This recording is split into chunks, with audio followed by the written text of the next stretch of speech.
connected the thought that, you know what, let me just redo the audiobook, make it much more clear, and you guys will benefit from listening to this again, or if it's your first time listening to it or your second time listening to it, but it's just going to help further ingrain this information into your subconscious mind, right? So as within, as without.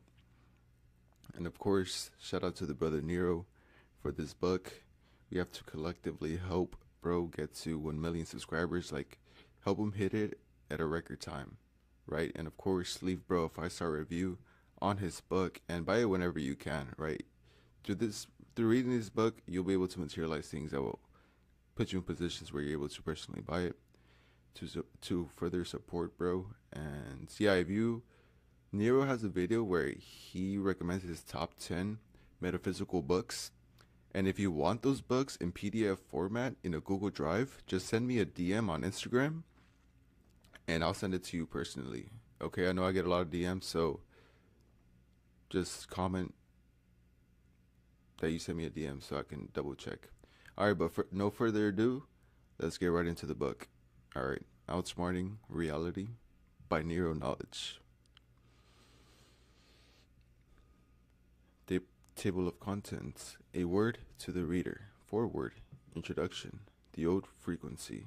Reality doesn't care if you are nice. The first step to mastering reality.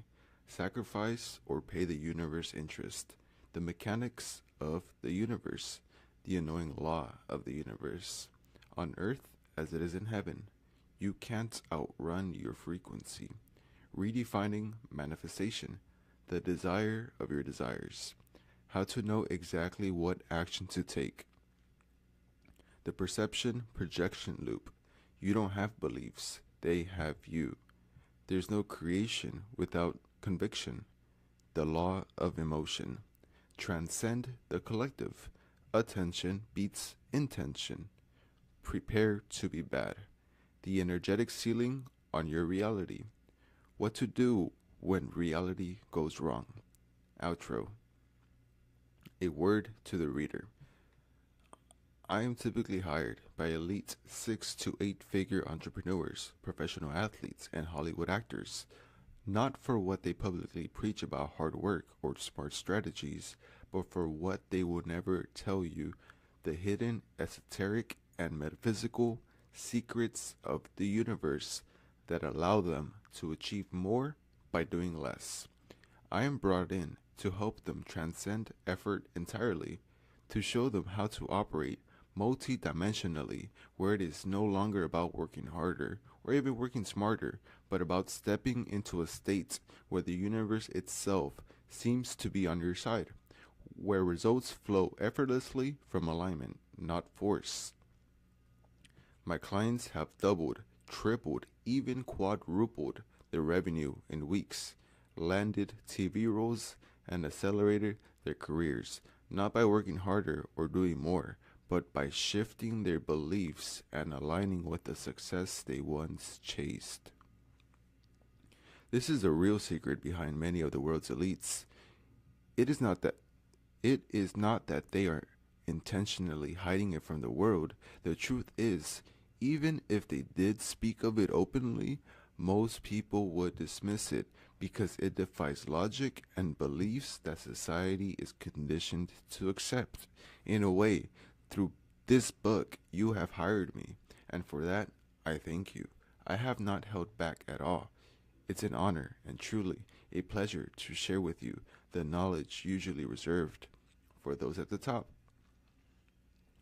However, it must be made clear that this book will do no more for you than you allow it to. You will find no more in these pages than you allow yourself to find. Decide that this book will position you to alter your reality for the rest of your life, and you will position yourself to do so. Decide that you will experience light bulb moments while reading this book and let your mind light up. Decide that this book will be more than enough for things to change, and change will come. Foreword. Written by Mama Nero. When my mother was a little girl, it was her dream to be an author. I wished to make that dream come true, so I asked her to write my foreword. Thank you, Mama. Alright, so this is Nero's mom speaking now. I stood motionless for a moment, clutching the worn out broom in my hand. My thoughts were far away. I stared intently at one spot near the ragged fence that separated our yard from the neighbors. I vaguely took in the ailing hedge that had not quite prospered in its duty to provide added security and privacy to us. What occupied my thoughts was an image of me living abroad. I saw myself working hard to support my family. My thoughts spun around to what my father had said a while ago. He told me that the only way our family's lives could improve was if he were dead. Then he could do whatever we thought was best to improve our lot. I clutched the broom tighter due to an intense feeling of frustration. I felt the dried grass digging into my hands. With determination, I started sweeping the leaves away. I continued this motion, my back bent, until the small area in front of the house was clean. All the while, my thoughts had transporting me into an unknown land far, far away from here. I knew back then that I was going to make it. There was no doubt in my mind. I was going to be the one to take my family out of poverty, and she was. My father was a government worker with a relatively good salary. My mother was a homemaker. However, despite my father's job, daily life was a struggle. I could feel my mother's unhappiness like a sharp knife in my side. I saw her struggling to raise us children, trying to make ends meet. I saw her pain after my youngest brother was born. She suffered from a mysterious illness that left me fearful she was going to die. I was 9 years old at the time, living in fear every day that the one person who struggled daily for our well-being might not make it. I started to pay more and more attention to her.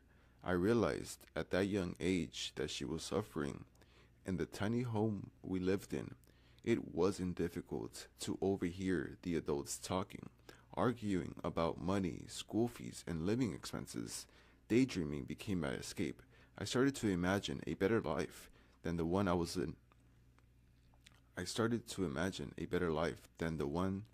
in.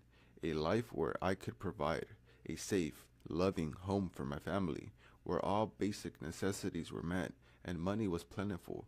This led me to dream vividly about being a millionaire. Thus, my childhood was spent watching my mother's face daily, trying to gauge the level of stress she was under. Feeling powerless in the face of her misery, I vowed not to be a source of added stress for her. I began hiding anything I thought might cause her worry. When my shoes were torn, I would sit quietly in a corner and mend them with pieces of twine I had picked up near the tree where the shoe mender waited for the customers. My source of joy became escaping to the only place where no one else in the world could penetrate, a corner of my mind where everything was as it should be. My mother was happy, safe, and free from worry about the next meal, school fees, rent, or other basic necessities. In that space, I could give her money freely, so she didn't have to worry about anything. I imagined her having more money than the so-called educated woman my father constantly compared her to. My mother's words constantly rang in my ears. She told me I could be more, do more, and most importantly, to never settle like she did. She always emphasized the importance of having a certificate in my own name. When I passed my GCSE exams, my uncle, who lived abroad, sent me a check for what was a substantial amount at the time, as a way of congratulating me. I knew the money would solve a few immediate problems, but I wanted more than a handout. I dreamed of a job that could truly change our lives. I persisted in my vivid daydreams, seeing myself living abroad, sending money home to my mother, helping with bills, paying for my brother's school fees. I never cashed the check. Instead, I held onto it as a symbol of hope, proof that I could escape this life. My intuition told me my uncle was going to be my way out. My imaginings became more focused, more realistic. I could feel the tension in my spirit as the realization dawned that my dreams could come true. I could feel it in my bones. I withdrew into myself more and more, spending time alone with my thoughts, imagining my uncle sending for me to join his family in the UK. I felt immense joy from this exercise. This escape into my secret world became a daily routine. I used every opportunity, especially during solitary chores, to visit that wonderful life where I was able to solve all my family's financial needs. Then one day, after I had written my GSC examinations and had started working as a shop assistant in a local shopping center, news came from my uncle. He was going to send an air ticket for me to attend university in the United Kingdom. Wow. When I heard the news, I wasn't surprised. There was no ecstatic moment of joy. What I had been waiting for had finally happened. I hastily sent a message to my school friends to say I was traveling, then went to the capital city and arranged for a passport, which came through in a few days. Within weeks, I was in the UK. It wasn't until years later, when my son became my teacher, that I realized what had truly happened. I had a burning, overwhelming desire to succeed. That desire led me to create and cross a bridge of incidents that caused my dream to manifest into reality. Somehow, my untrained mind had caused a shift in the universe, prompting my uncle and his wife to make arrangements for me to join them, making my desires come true. In a new and foreign land, I started working toward my goals, barely an adult, but already taking on responsibilities within my family, just as I had promised myself I would. Then, my son was born. Before I had even completed my nursing education, my family was disappointed in me, seeing it as a failure, but I remembered my mother's words, how her own family had seen no value in educating her simply because she was a girl. They believed she would just get married and never benefit the family. I became even more determined. I completed my course while my family cared for my son. Now I had a more pressing reason to work hard to get my child back from the parents I had entrusted him to. Over the next 20 years, I stopped listening to that inner voice of my childhood. I lost the directions to that tiny room in the corner of my mind that I used to escape to. I told myself I had no time for childish fantasies. I became more concerned with surviving, solving other people's problems ahead of my own, and most importantly, being a good mother to my son, Nero. Occasionally, I would think back to the time when I held the broom in my hand, pressing hard on it while daydreaming, only to have my strongest desire come true. That moment became a reminder of what I could achieve with my thoughts alone and a strong desire. My greatest joy growing up was bending reality. I could escape to far and amazing worlds simply by opening a book and losing myself in it. I wanted my son to experience this wondrous world too. I started encouraging him to read for fun. Imagine my joy when he asked me to buy him books. That joy soon turned to mild concern when I noticed the titles he was drawn to. My son began an adventure of a lifetime. Before I knew it, he was devouring books daily, asking for one after another, all while completing his education.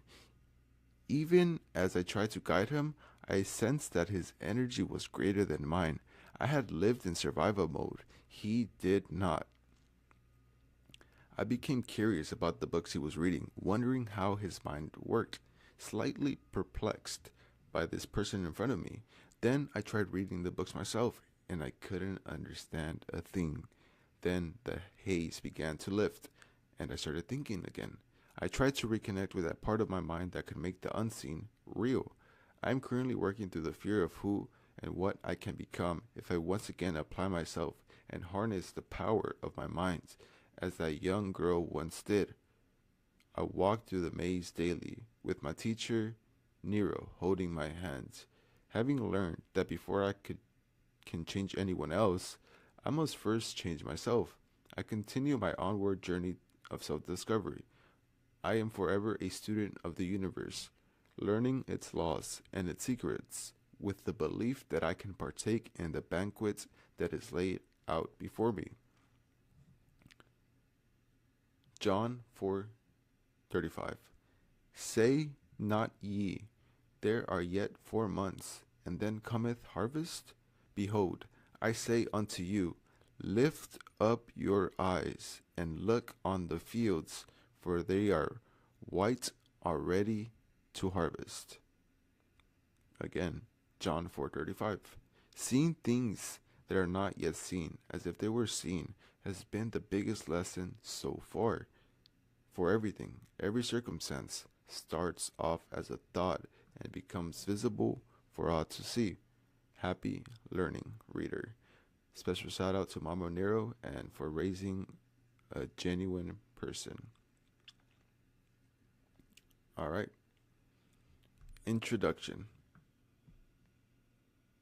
Outsmarting reality is like a game of chess in which you are outsmarting your own frequency. At first glance, the title of this book raises a lot of questions. What does it mean to outsmart reality? Can I outsmart reality? How do I outsmart reality? Why do I need to outsmart reality? What will I get from outsmarting reality? It may seem like something completely audacious that is beyond you. However, that is only if you're not operating from your true self. The truth is, outsmarting reality is the only way you will create your desired reality. If you cannot outsmart reality, then you will always feel like you are a step behind where you want to be in life, which I assume is already how you feel. Unfortunately, this is how the masses live, forever wishing they were in another reality, without realizing that they are simply losing a game for which they weren't given the rules. Imagine playing a game of chess without knowing how all the pieces move. Whether you realize this or not, there is another version of you that you spiritually created that desires nothing more than to remain the same at any cost, even to your own detriment. The word reality may be in the title of this book, but the truth is, it's just you. Until you can make sense of you, then nothing in your reality will make sense, for reality is no more than what you are. You and your reality are one. There is no separation between you, but the unawareness of this unity is a source of your disharmony. The book isn't even about reality. No form of manifestation should ever be about reality or changing the world. It's about the only thing that matters, and that is you. That brings me to the sole purpose of this book, which is to get you to give yourself your desired reality before the world gives it to you. Whatever it is you desire to be in this life, you need to become it before the world proves it to you. I don't believe you should be worried about enlightenment, opening your third eye, ancient civilizations, the true origin of humanity, bloodlines, 5G, and psychic abilities if you're struggling to pay your bills, or worse, wishing your reality was different. Now, it may not be that extreme for you, but the basic premise of this book is, if you're not in your desired reality, then what is the point? Without due disrespect, you have bigger concerns, and those concerns revolve around actually living in a reality that you want. Don't get me wrong, those things have their place, most definitely. But spirituality, without the ability to control your reality, is nothing but complete vanity. I repeat, the only aim of this book is to get you to give yourself your desired reality. With that being said, I'd also like to clarify that you won't find any sexy new techniques, strategies, or methods for manifesting in this book, and I put that in quotes because it's likely you have the wrong definition of what that even means. The only things you will find are timeless principles that explain the mechanics of the universe in relation to creation and how its / you work. The final thing I'd like to make clear is that you may be holding a book, but that's not what you're reading. What you are reading is your level of consciousness and nothing more. The reason for that is you don't see reality as it is. You only see it as you are, and you are forever evolving, forever changing. So what is revealed to you today won't be the same as next week. This book will not be your savior. You are your only savior. Amen. The old frequency. Principle. Your old frequency will forever be the only thing that holds you back from your new frequency, and as a result, your new reality. The moment you begin the journey of creating your desired reality, you threaten the existence of something you never knew existed, and that is your old frequency. Your old frequency is a living entity with its own psychology and its own goals. So long as you are unaware of how it thinks, you will always be a step behind it, unconsciously driven towards its goals without realizing. Its only goal is to keep you within the old reality, the one that you are seeking to escape. All those times when it felt like your life was spiraling out of control, it was always in your control, but unfortunately, in the control of your old frequency. Before we dive into the psychology and the goals of the old frequency, it's important you understand how it came into existence. The easiest way to think about your old frequency is as your doppelganger existing on the spiritual plane. An identical version of you with all your memories, all your beliefs, all your experiences, all your feelings, just with its own version of your memories, its own version of your beliefs, its own version of your experiences, and its own version of your feelings. It doesn't exist physically as you do because it resides in the spiritual plane. Hence, why it has the ability to affect your reality, because before anything can exist physically, it must exist vibrationally. Unfortunately, since to the ego, anything that cannot be seen does not exist, the old frequency often damages your reality without you ever even knowing. It is created out of what is called thought forms. The easiest way to conceptualize thought forms is to see them as stones representing mental and emotional energy. Imagine that every time you repeat a particular line of thinking or feel a particular emotion, a stone is placed on the ground, forming a pile. Studies have shown the average person has anywhere from 6,000 to 60,000 thoughts a day. Over time, those piles turn into mountains. Every repeated thought and emotion are a building block in the creation of an entity that will seek to exist based on what it was made from. A couple of examples should highlight this more clearly. Take the person who repeatedly complains they are unlucky. Life doesn't go their way, and they think to themselves, why me? Why always me? Note that the idea of life not going your way is an illusion. Life is always going your way. You're just unaware of your path. This repeated mental and emotional energy creates an entity. Guess what that entity's goal is? To make them unlucky. It's natural for us to wonder why the mind would do this. Does it hate me? Why is it trying to ruin my life? The entities we create are like giving birth to a blind intelligence. It is made by us and it becomes addicted to the thoughts and emotions it is breastfed. In the instance of the unlucky individual, the emotions that made and breastfed the entity were frustration, irritation, anger, apathy, sadness, and depletion. The entity is like a spiritual parasite. It sustains itself by feeding off the emotions that created it, so it will sway the events of your reality to generate those emotions within you, even if this leads to your own destruction. It's important not to become annoyed by the entity. After all, it is of your own making, and it is blindly operating from the intelligence given to it by you. What the mind has done, it can undo, no matter the reality. Let me say that again. What the mind has done, it can undo, no matter the reality. Write that down. Within this third dimensional realm, we are subject to the law of polarity, the concept that everything exists has its energetic opposite. Here are some of the most common examples: masculine, feminine, negative, positive, rich, poor, unlucky, lucky. If someone can create negative entities that contradict your desired reality, they can just as easily create positive entities that contribute towards their desired reality. Some people are regarded as lucky. Life always seems to bend to their will, and things always goes right for them. These individuals simply exist with an entity that seeks to keep them lucky and feeds off their joy, happiness, and amazement. A close friend of mine who grew up believing she wasn't good looking eventually decided to see herself as the most beautiful woman ever. Now, wherever she goes, men are constantly chasing her, approaching her, and eager to do anything for her.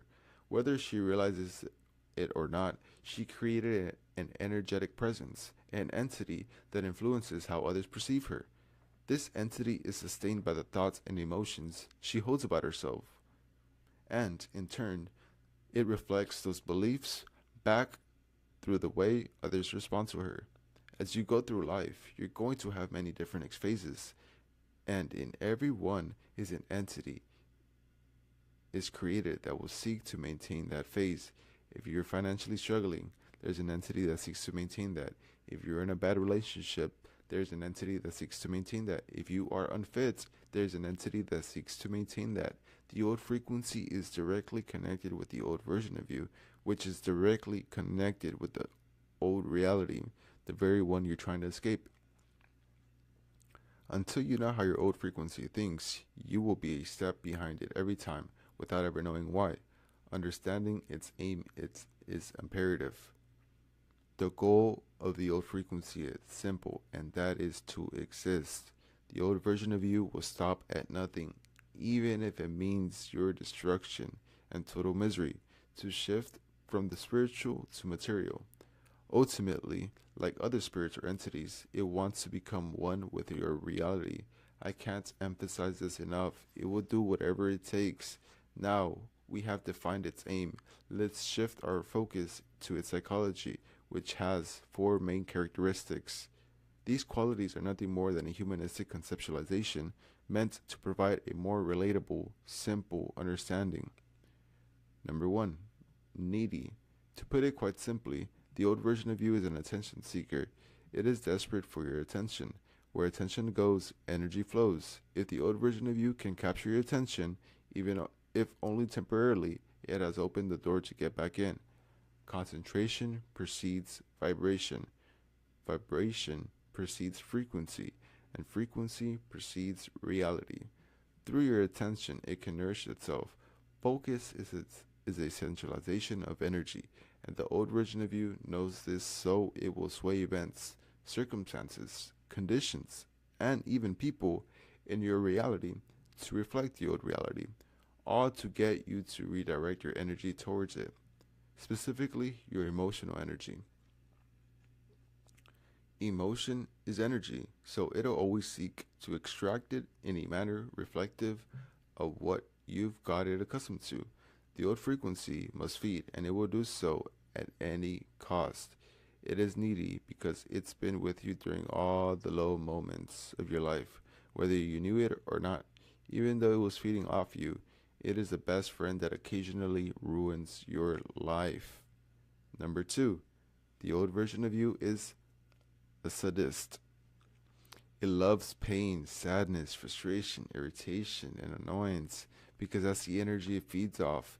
It rejoices in your suffering and all the very emotions you're attempting to leave behind. It's likely that during times of adversity, these are the predominant emotions occupying you, which are like a drug to the old frequency. It sustains itself with them.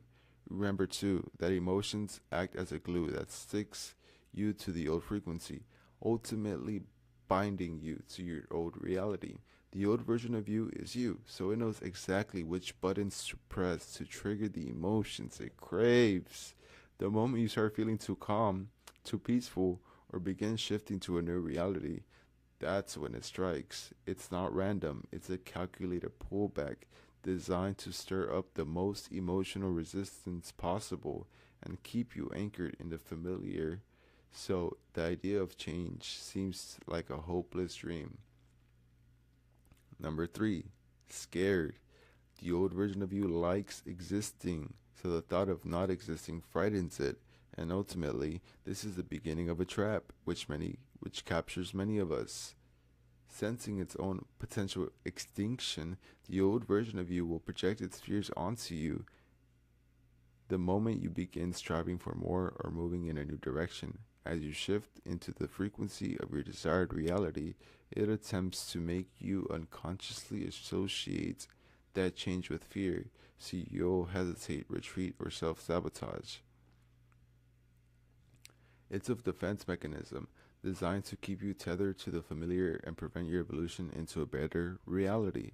It is also it also knows that once you feel fear, it's only a matter of time before that fear begins to negatively alter your frequency, since fear is nothing more than ignorant faith. Fear is nothing more than ignorant faith, which then eventually alters your reality. Fear is like a guiding light for what you don't want to navigate the universe so it can find you.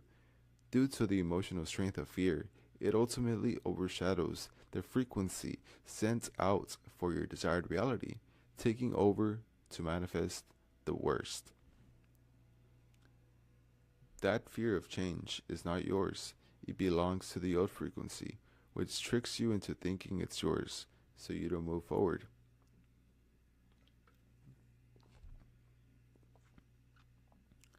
Number 4. Reactive. The old version of you is extremely reactive, but the irony is that it is reactive to its own creation. Once again, this is the beginning of a very dangerous but calculated cycle. Since the old version of you is in opposition to the creation of your desired reality, it will cause adversity in your reality while also short-circuiting your thinking to shut down the potential of any higher level of awareness, which is seeing reality clearly beyond illusion. It ultimately doesn't want you to be aware of the true nature of reality and what is going on. It wants you to be caught up in a whirlwind of chaos so you never become aware, because all transmutation first begins with awareness. It'll project its tendency to quickly react to circumstances, conditions, events, and people, so there is no time for awareness, so there is no transmutation. It's important to note that emotion is the most powerful energy source in the universe. Let me say that again. Emotion is the most powerful energy source in the universe. And so the old version will seek an emotional reaction from you. That is all it wants. Every time you emotionally react, you are strengthening and reinforcing the old frequency. Emotion is a supercharger of frequency, and so you are supercharging the old reality. Always remember, on the car journey to your desired reality, emotionally reacting to the old version of you, and ultimately the old reality will take you on a detour back to it. Practical. Awareness is the only way you'll escape the clutches of your old frequency. The moment you are aware, a pathway that was once hidden opens itself up, giving you the option to live by design instead of default. Within the adversity that reality presents to you, there's a choice, and that is to live by default or design. Default pertains to the old frequency that expects you to react. Reacting to reality will always lead to the old frequency. Design pertains to the new frequency that expects you to respond. Responding to reality will always lead to the new frequency. The difference between reacting and responding is life and death. The difference between reacting and responding is life and death. Reacting is death, and responding is life. Reacting is death, and responding is life. To rise to your desired reality, you must rise above reaction into response. Let's examine how the old frequency perceives reacting. Reacting is to allow the external nature of our reality to imbalance your internal state. You've been wired to think that you react to reality, but the truth is reality reacts to you. The internal is a reflector, so ironically, once it is swayed, it will lead to the swaying of the external. And this is the beginning of a cycle in which too many are trapped. To simplify the point being made here, An imbalance of the internal creates everything you don't like. By responding instead of reacting, you allow your internal state to balance the external nature of reality. Internal balance ultimately leads to a balanced reality, no matter what is presented. Responding is simply the act of viewing your current adversity through the lens of your desired reality, reframing the situation to be in alignment with where you are going, not where you are. How would the version of you in your desired reality look at this? How would the version of you in your desired reality feel about this? How would the version of you in your desired reality think about this? If you can keep those questions at the top of your mind while experiencing adversity, the blur on your lenses caused by that chaos will begin to clear. Reality doesn't care if you are nice.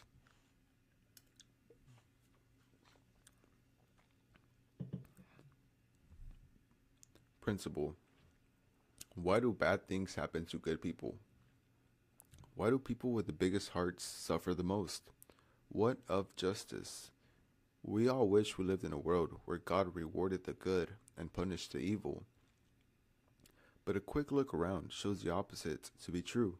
Denial of this truth is nothing more than cognitive dissonance. To most of us, it just doesn't make sense.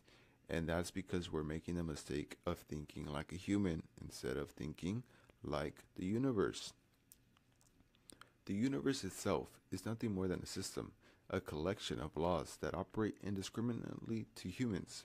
To say it more simply, when it comes to the reality that you create, the universe doesn't care if you're good or bad. The universe is unapologetically equal to all, regardless of age, regardless of circumstance, and unfortunately, regardless of morality. When it comes to reality, the only thing the universe registers is frequency, or the state of consciousness that you are occupying. This constructs the world you live in. This unfortunate spiritual truth seems somewhat disheartening, but remember that spiritual itself means beyond the physical. It refers to beyond the third dimensional realm, which means beyond all constructs within it, such as morality, ultimately meaning they do not apply. Morality is a human construct that has been spiritualized and commercialized to make us think that being good people entitles us to the rewards of a good life. It should, but it doesn't. You need to stop thinking like a human and more like the universe. To do so, you must observe how the universe actually operates rather than how you think it should. The laws of and energy of the universe highlight as clear as day the bittersweet truth that we delude ourselves. Fire will treat the good and the evil the same. Rain will treat the good and the evil the same. Gravity will treat the good and evil the same. Electricity will treat the good and evil the same. Now, apply this to the law of creation. Whatever frequency you emit will be reflected. Whatever your state of consciousness will be materialized. Whatever is within will eventually be without. The universe has never hidden how it works from us. Through our own cognitive dissonance, we've hidden how it works from ourselves, preferring to cling to the illusion of a cosmic justice. Without realizing, the universe interprets justice as frequency, and it will never lie to you. To be clear, I do not want to live in a world without morals, respect, and integrity. Morality must exist for society to run harmoniously, but it is not enough to be a good person. The universe doesn't reward good people. It rewards those who reward themselves with a frequency which complements their desired reality. No more, no less. The true issue here isn't how the universe operates, but how we've been taught it does. Most of us were raised with the idea that if we do good, we will experience good, but life happens and confusion hits. We do good deeds, we help others, we show love and kindness, but we still suffer. You can have good morals, but with a bad mind, badness will be created every time. You can have bad morals, but with a good mind, goodness will be created every time. There's nothing wrong with being a good person. In fact, It should be encouraged. But don't think for a second that being a good person qualifies you for your desired reality. The only thing that qualifies you for your desired reality is the frequency of your desired reality. The only thing that qualifies you for your desired reality is the frequency of your desired reality. It seems as if the nicest people often have the worst frequencies, ultimately creating the worst realities. They are riddled with low confidence, low self-belief, doubt, fear, worries, and stresses. Without realizing, each one of those components contributes to a frequency that corresponds to a reality of nothing but suffering, struggle, failure, misery, and misfortune. On the other hand, it seems as if the most evil people often have the best frequencies, ultimately creating their best realities. They are brimming with ironclad confidence, self-belief, conviction, certainty, and power without realizing each one of those components contributes to a frequency that corresponds to a reality of nothing but success, power, prosperity, peace, and fortune. How often do we admire powerful, successful people in society, overlooking their unpleasant or immoral ways as we wallow in our virtues and suffering? The conclusion often mistakenly made is that the success is directly intertwined with evil, and those who are successful must be immoral. But that is nothing more than a projection of someone's level of consciousness and their preconceived notions, which are a result of programming or self-validation. The success of their realities is a result of frequency alone. You don't have to like it, but you'd be wise to accept it. Or you can keep deluding yourself with the idea that a man-made construct exists to the universe. The only thing that exists to the universe are universal constructs. You can't escape these, as you are a walking universe, a microcosm of it, a reflection of it. You are bound by the laws of the universe because they are within you. The nature of the universe is esoterically depicted in the Bible in 2 verses. Matthew 5:45. That ye may be the children of your Father, which is in heaven, for he maketh his sun to rise on the evil and on the good, and sendeth rain on the just and the unjust. Again, Matthew 5:45. Whether the evil or the good, the just or the unjust, the rain doesn't discriminate. This can be seen across the universe, its laws and energies. Rain doesn't target certain people, it doesn't do a criminal background or a credit check, and it definitely doesn't measure your good deeds. Acts 10:34. Then Peter opened his book and said, In truth, I perceive that God shows no partiality. Again, Acts 10:34. The esoteric nature of this verse is revealed when you conceptualize God as consciousness, which is the substance of reality. Consciousness not showing partiality makes it impartial, once again referring to the idea that all treatment is equal and the impersonal nature of consciousness, which simply reflects itself into reality. Entering your desired reality isn't about becoming a righteous person, it's about becoming the right person to the universe, and that's it. Your morals do not dictate whether you deserve your desired reality, your frequency does. Have you matched the energy of your desired reality? That is all that matters. You will forever remain in a quicksand of suffering, struggle, misfortune, and misery if you moralize the universe. You're communicating in a language it doesn't speak. But that's not even the worst part. Our notion of good and bad is nothing more than adhering to the illusion of polarity.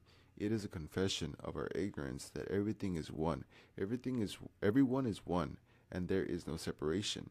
This dooms us to the reality in which we trap ourselves. The universe doesn't recognize good or bad because the concept of separation only exists to us. Even on the humanistic level, good or bad is subjective, but the operation of the universe is totally objective.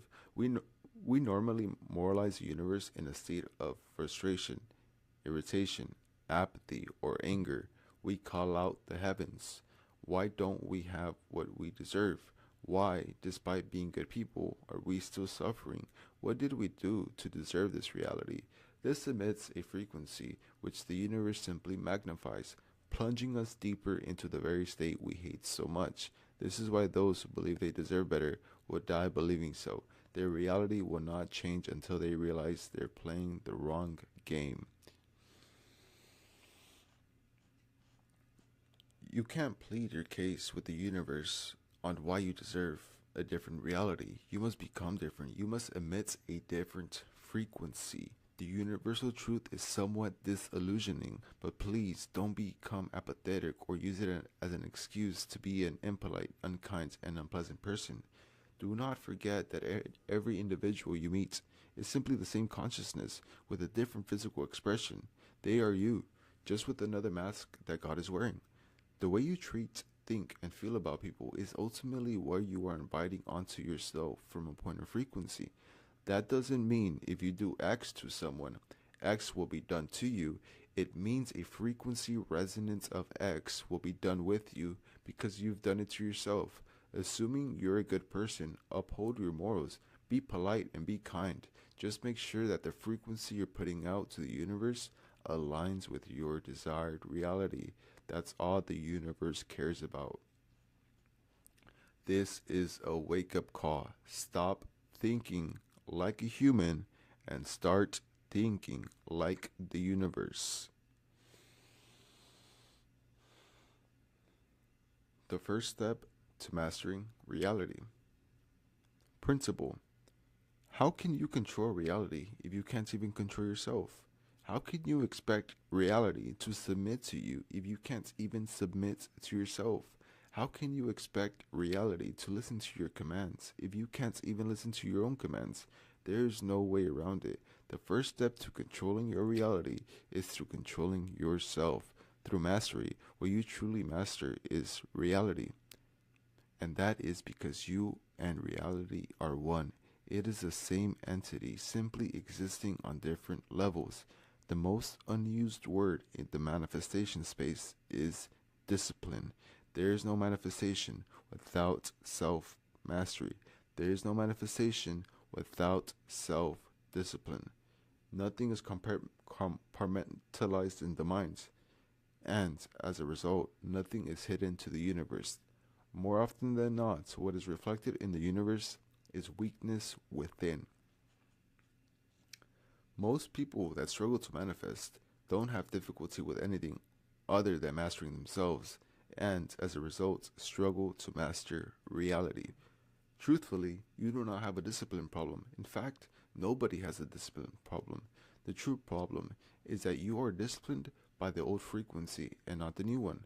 You're disciplined in how you see the world. You're disciplined in how you see people. You're disciplined in how you label reality. You're disciplined in how you react to reality. You're disciplined in how you think. You're disciplined in how you feel. You're disciplined in how you focus on certain things. To live a life that you don't like requires discipline to maintain the frequency of that life. In the same way, to live a life that you do not like requires discipline to maintain the frequency of that life. Discipline isn't an issue, but the irony is there are no truths in reality other than what the subconscious mind accepts as true. When you decide you have no discipline, that is what materializes in your reality. Recognize how disciplined you have been in order to maintain the old frequency so consistently, and you'll truly realize how powerful you are. Ironically, the old frequency likes to project the idea that you are weak and lack discipline, so you emit the frequency of weakness as you attempt to materialize your desired reality, while hiding the power and strength you have to maintain it. You're more disciplined than you think, and it's your failure to realize that results in your failed attempts to discipline the new frequency into reality. Until you recognize the power of that discipline, you will not be able to redirect it towards where you truly want to go. It seems as though spirituality has become a sort of escapism for those who wish to be liberated from responsibility and discipline. But understand, you will never create your desired reality without them. Laziness will not be tolerated by your old frequency, but not your new frequency. Laziness will be tolerated by your old frequency, but not by your new frequency. Self-mastery is the only path to your new frequency, and there is no self-mastery without self-discipline, which means there is no manifestation without self-discipline. All self-mastery can be summarized with one line: the ability to follow through on your own conscious commands. All self-mastery can be summarized with one line: the ability to follow through on your own conscious commands. To simplify, it's following through on your word and establishing your word as law. There are many spiritual paths and different schools of thought that pursue self-mastery differently, but at their core, they can be boiled down to following through on your conscious direction. How can you expect to command the universe if you can't even command yourself? Through commanding yourself, you command the universe. Commanding ourselves at times can feel like a battle, and in a way, it is, because the old frequency has taken hold of the ego and merged with it to a point where they are indistinguishable. In the esoteric, the ego isn't a negative trait as a society might define it. Rather, it's simply the aspect of you that is confined to the physical plane, rooted in the five senses: sight, hearing, taste, touch, and smell. The ego is nothing more than a vehicle. I want to make it clear: the ego is not the enemy unless you perceive it to be so, which then sets in motion you experiencing it so. It is the physical expression of the God consciousness. The ego is a vehicle used to get you from one reality to another. You are not your body. Instead, you animate this avatar, which is the ego. The ego has been given many names across cultures. To the religious, the devil. To the Buddhist, the monkey mind. To spiritualists, the lower self. To scientists, the primal brain. The name is irrelevant. Master it or it will master you. And remember, if it does, due to it merging with the old frequency, what will truly master you is the old frequency. Mastery of reality becomes with mastery of the self, and that begins with controlling the ego. It is the ability to impose your will over the default mode of operation. You have a way of seeing the world. You have a way of seeing people. You have a way of labeling reality. You have a way of reacting to reality. You have a way of thinking. You have a way of feeling. You have a way of focusing on certain things. All above is your default mode of operation, which can only result in a default frequency being emitted, which can only result in the default reality. As mentioned earlier, the basis of self-mastery is your ability to follow through on your own conscious direction and commands. Practical. Establish your word as law. There can be no ifs, buts, or maybes. Your command in your life is your final say.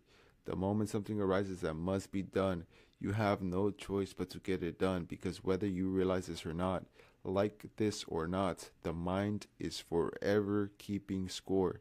The mind keeps track of all the instances where you say you'll do something and then you don't do it. Then it notes that down as ITFT for inability to follow through. The more inabilities to follow throughs you get, the less your mind trusts you, which means the less the universe trusts you, which decreases the materialization of your desired reality. Conversely, the mind also keeps track of all the instances where you say you'll do something and then you do it. Then it notes that down as ATFT for ability to follow through. The more abilities to follow throughs you get, the more your mind trusts you, which means the more the universe trusts you, which increases the materialization of your desired reality. If your own mind is against you, then it will feel like the world is against you, because your mind and the world are one, so it's best to get your mind on your side. A harmonious mind is the only blueprint to our harmonious reality. Beautiful. If you say, I will wake up at 7 a.m., you must do so. If you decide to complete a task, you must do so. Whatever the task, establish your word as law. Being your own dictator is the only way you will have the ability to dictate your reality. It's never about the task itself. The truth is, it doesn't matter. All that matters is the significance of you consciously directing yourself. The issue that we often establish the word of others as law instead of our own word, which positions them to indirectly dictate the laws of our life. Here are some examples of when you prioritize the word of others over your own. At work, you do as you're told. In your family, you do as you're told. When someone needs something, you do it. When someone needs you to show up for something, you show up. At this point, will you do as you're told, but by you? At what point will you do something when you need it to be done? At what point will you show up for yourself when you need to? When you keep putting off things in your life without realizing it, you are actually putting off self-mastery, which indirectly results in putting off your new frequency.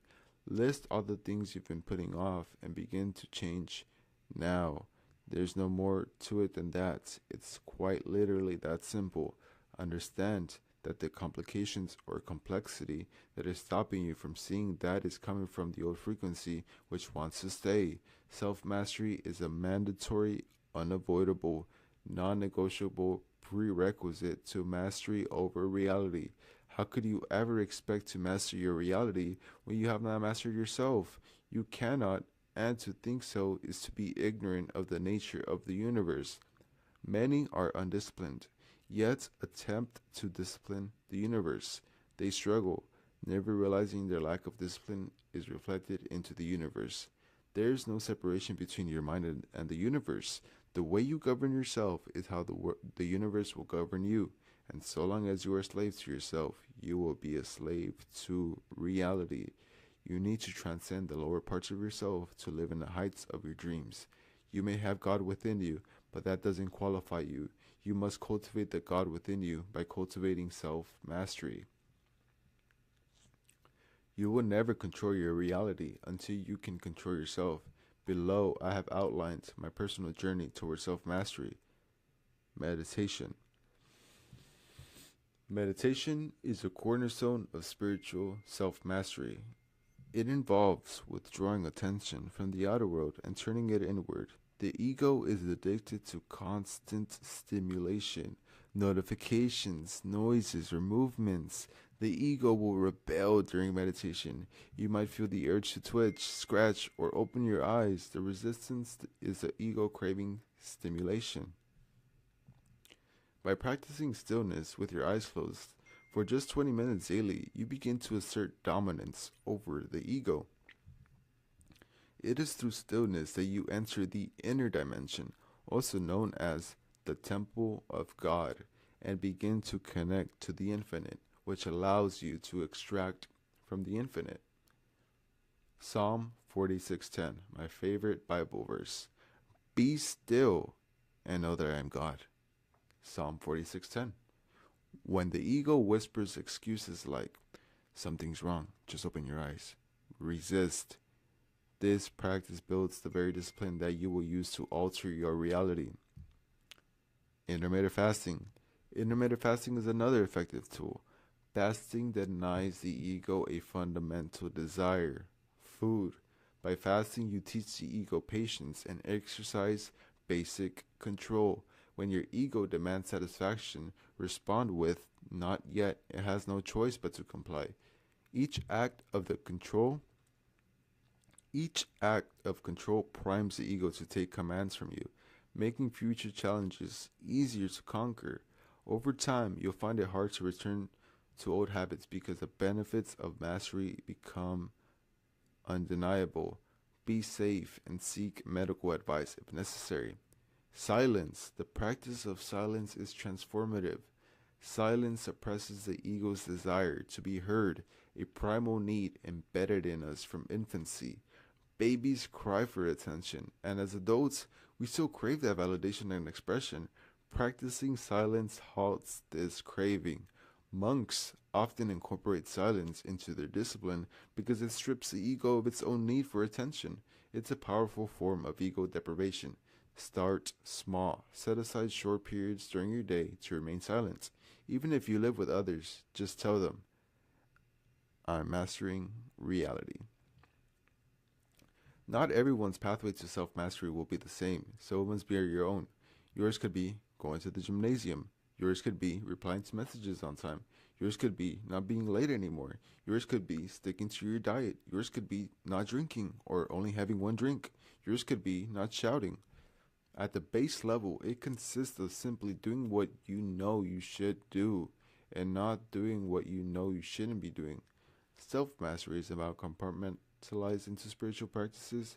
The deeper esoteric truth is that everything in reality is spiritual, meaning practice in any aspect is self mastery. It is your inability to see that which limits the self mastery you're able to extract. Your pathway to self mastery can be found in your life by following through on the things you wish to do or change and executing them swiftly.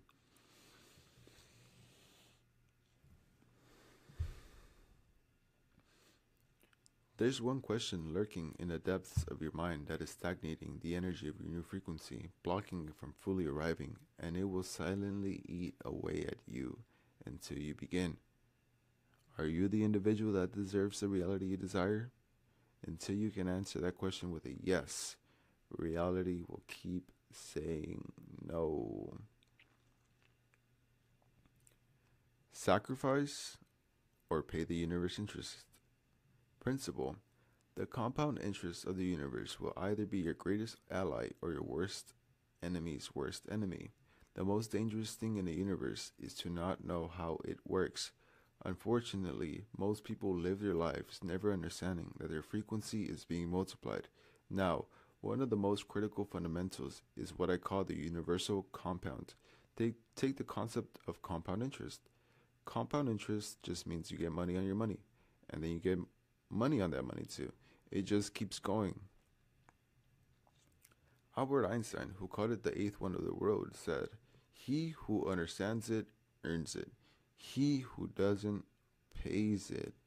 Like a snowball rolling downhill, it just gets bigger and bigger. Universal compound is the same thing, just with frequency. The more frequency multiplies, the more solid it becomes, which solidifies it into reality. With an understanding of that phenomenon on a universal level, you have the opportunity to earn your desired reality or pay the price. The longer one is in particular frequency, the more opportunity that frequency will have to materialize into reality as a condition, circumstance, or event. After materializing into reality, it now has the opportunity to be an emotionally intense experience. Since emotion is the language of the subconscious mind, it will reinforce itself deeper and deeper into the subconscious mind. The longer you're in the frequency, the more it materializes and solidifies its existence into your mind. This can be extrapolated to any experience in reality, whether financial, romantic, health, or career related. A simple snowball that gains momentum eventually becomes an avalanche, and it is the same with your frequency. The unfortunate part about life is that people experience adversity due to nothing more than the universal pendulum, swinging back and forth, but then make what should have been only a momentarily experience into their reality. Emotion is a breeding ground for the universal compound effect to take place. When the energy of emotion gains momentum, it multiplies and strengthens, eventually becoming reality. Momentum is just consistency, and consistency is a form of alchemy.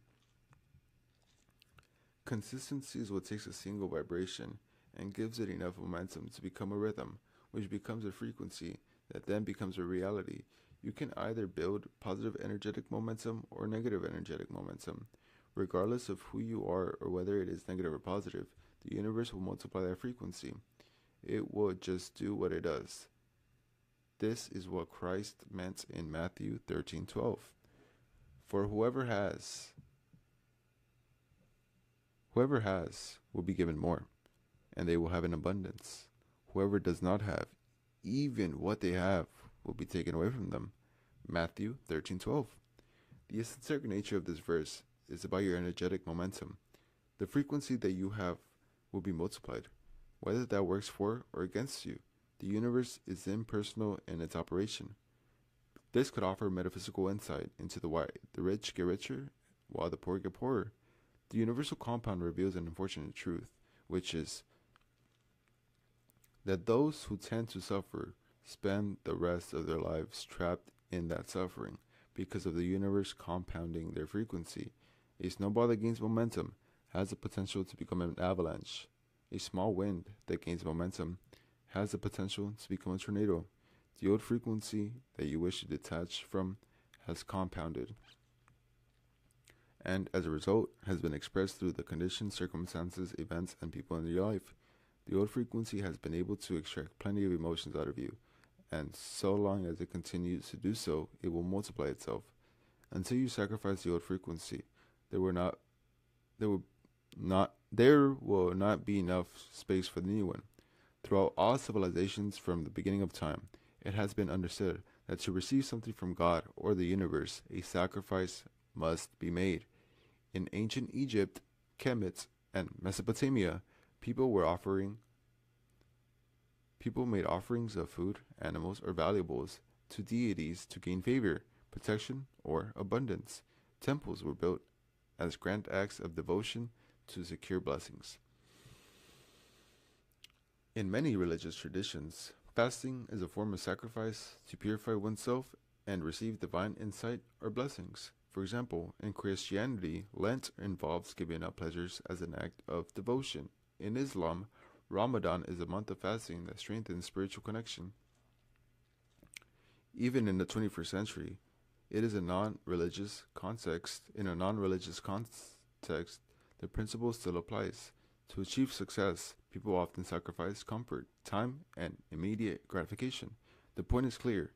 Sacrifice is an inescapable demand of the universe.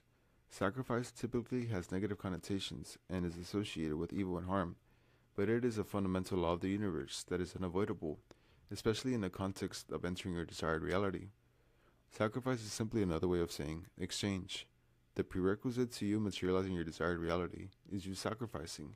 You must play by the rules of the universe to win the game, and the foundational truth is that the universe does not operate by creating something from nothing. You will never gain something from nothing.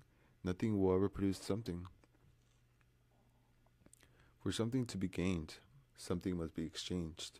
This is a fractal throughout nature, from photosynthesis to the food exchange to the nitrogen cycle. At every point, there is an exchange. This is also fractal within the very fabric of your being. You sacrifice one breath to receive another. The universe is forever in rhythmic exchange. And since you are a microcosm of the universe, this means you are in a constant rhythmic exchange.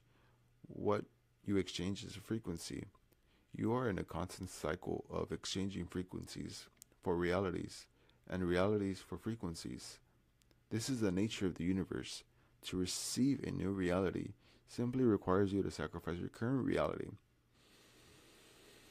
The issue is that, unconsciously, more likely, you don't want to sacrifice your current reality, but not for the reasons you think.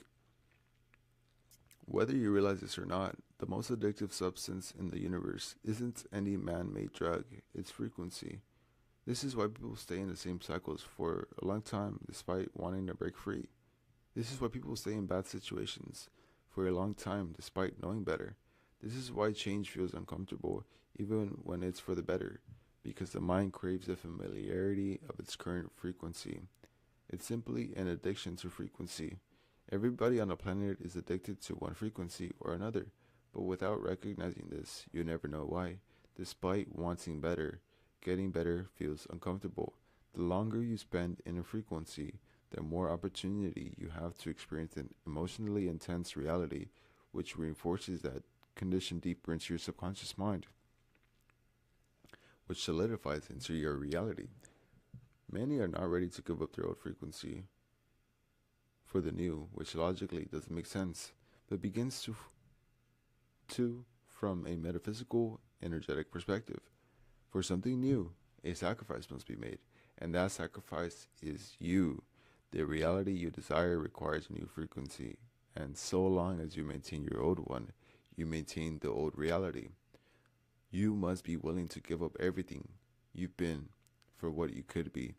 Sacrifice is giving up something of a lower nature for something of a higher nature.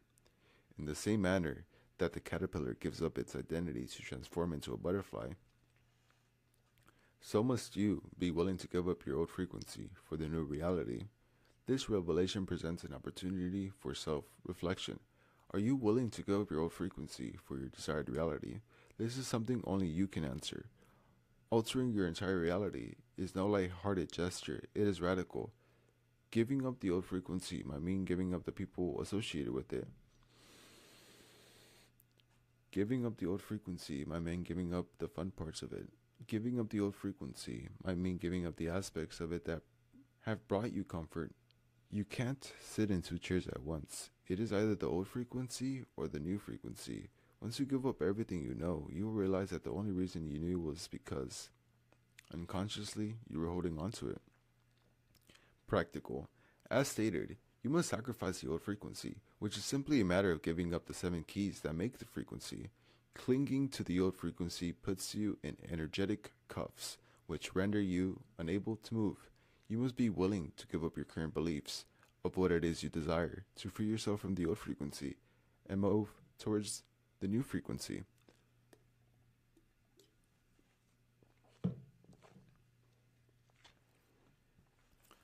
You must be willing to give up your current conviction of what it is you desire to free yourself from the old frequency and move towards the new frequency.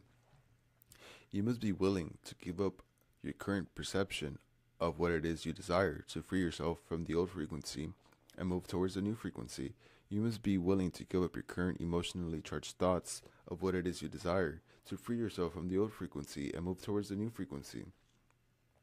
You must be willing to give up your current focus on what it is you desire to free yourself from the old frequency and move towards a new frequency. You must be willing to give up your current reactions to what it is you desire to free yourself from the old frequency and move towards the new frequency. You must be willing to give up your current expectations of what it is you desire to free yourself from the old frequency and move towards the new frequency. Decide now that everything that used to be will never be your reality. This will require you to be aware of the instances in your life when you begin to slip back into the old frequency. This awareness can only come by making the decision to be aware. The uncomfortable truth is that we purposely dismiss awareness because we don't want to be aware. As said many times, ignorance is bliss, but it is also your imprisoner. Ignorance is bliss, but it is also your imprisoner. The mechanics of the universe. Principle. The universe does not want you to change, and it's all because of the 2 M's.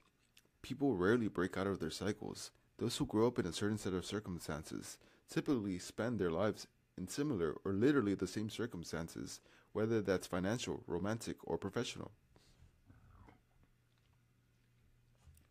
At times, it can feel like there is a greater force at play. No matter how much we try to change, it just feels like something wants us to stay the same. That something is the universe. As stated at the beginning of this chapter, the universe does not want you to change, and there's a couple of reasons for this. The universe is a system, and like all systems, it functions best when with predictability and minimal deviation. It is efficient, favoring what is most convenient and requires the least effort.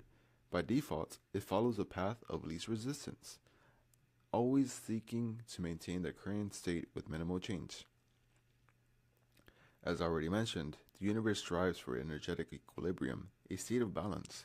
Once something is calibrated to a certain frequency, it will naturally work to preserve that level. The reasons form the basis of the 2 M's of the universe. The first M is magnify. Whatever frequency you put out into the universe, it will seek to magnify by using people, conditions, events, and circumstances. Understand that there is nothing more addictive in this universe than frequency. Frequency transcends any drug that we humans are capable of making. It is the most addictive substance in the universe. The universe itself is addicted to whatever is sustaining it, and it will get as much juice from the squeeze as possible at any cost, even to your own detriment. Remember, the largest shareholder of your frequency is emotion, so the universe will magnify your most common emotional state.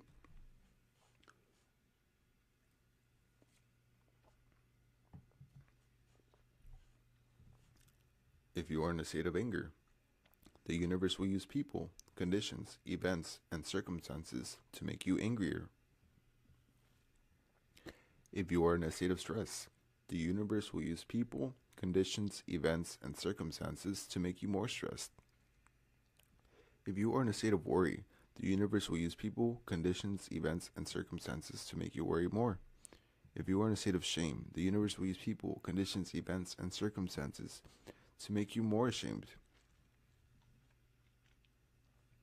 If you are in a state of scarcity, the universe will use people, conditions, events, and circumstances to make you have less. If you are in a state of guilt, the universe will use people, conditions, events, and circumstances to make you more guilty.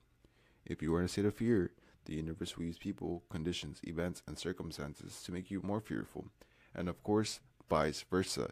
If you are in a state of joy, the universe will use people, conditions, events, and circumstances to make you more joyful.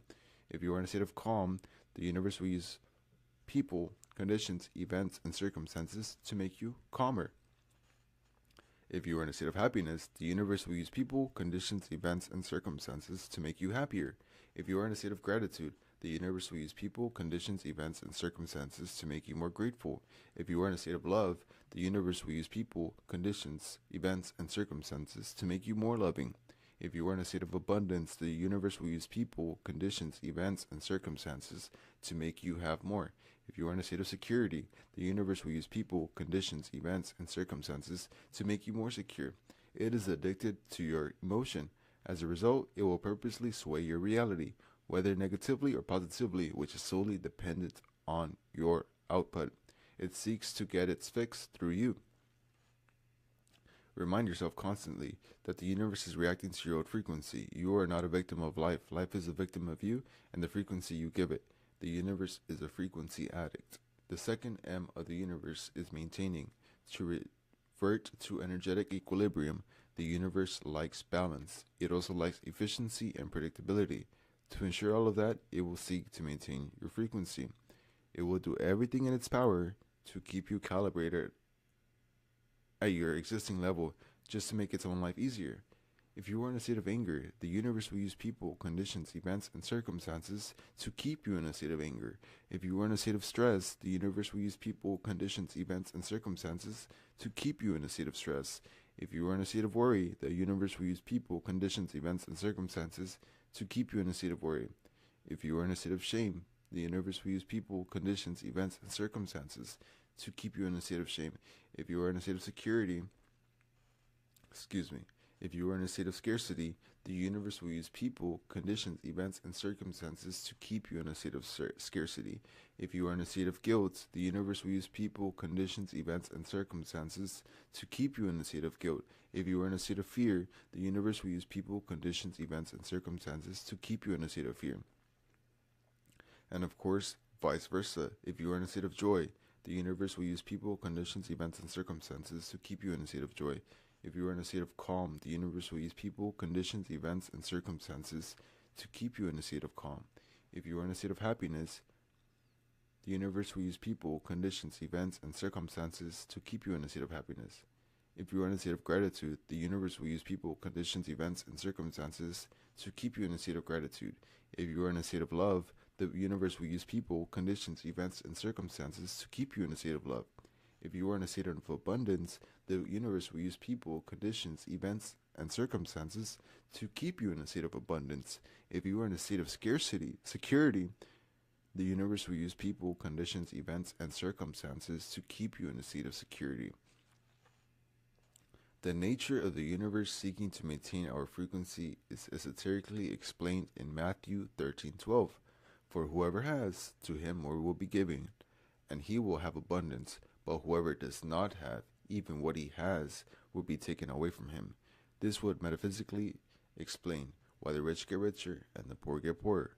Everything that takes place externally is in the realm of effect, which would include the things normally attributed to the wealthy, such as financial literacy and monopolization of assets and opportunities.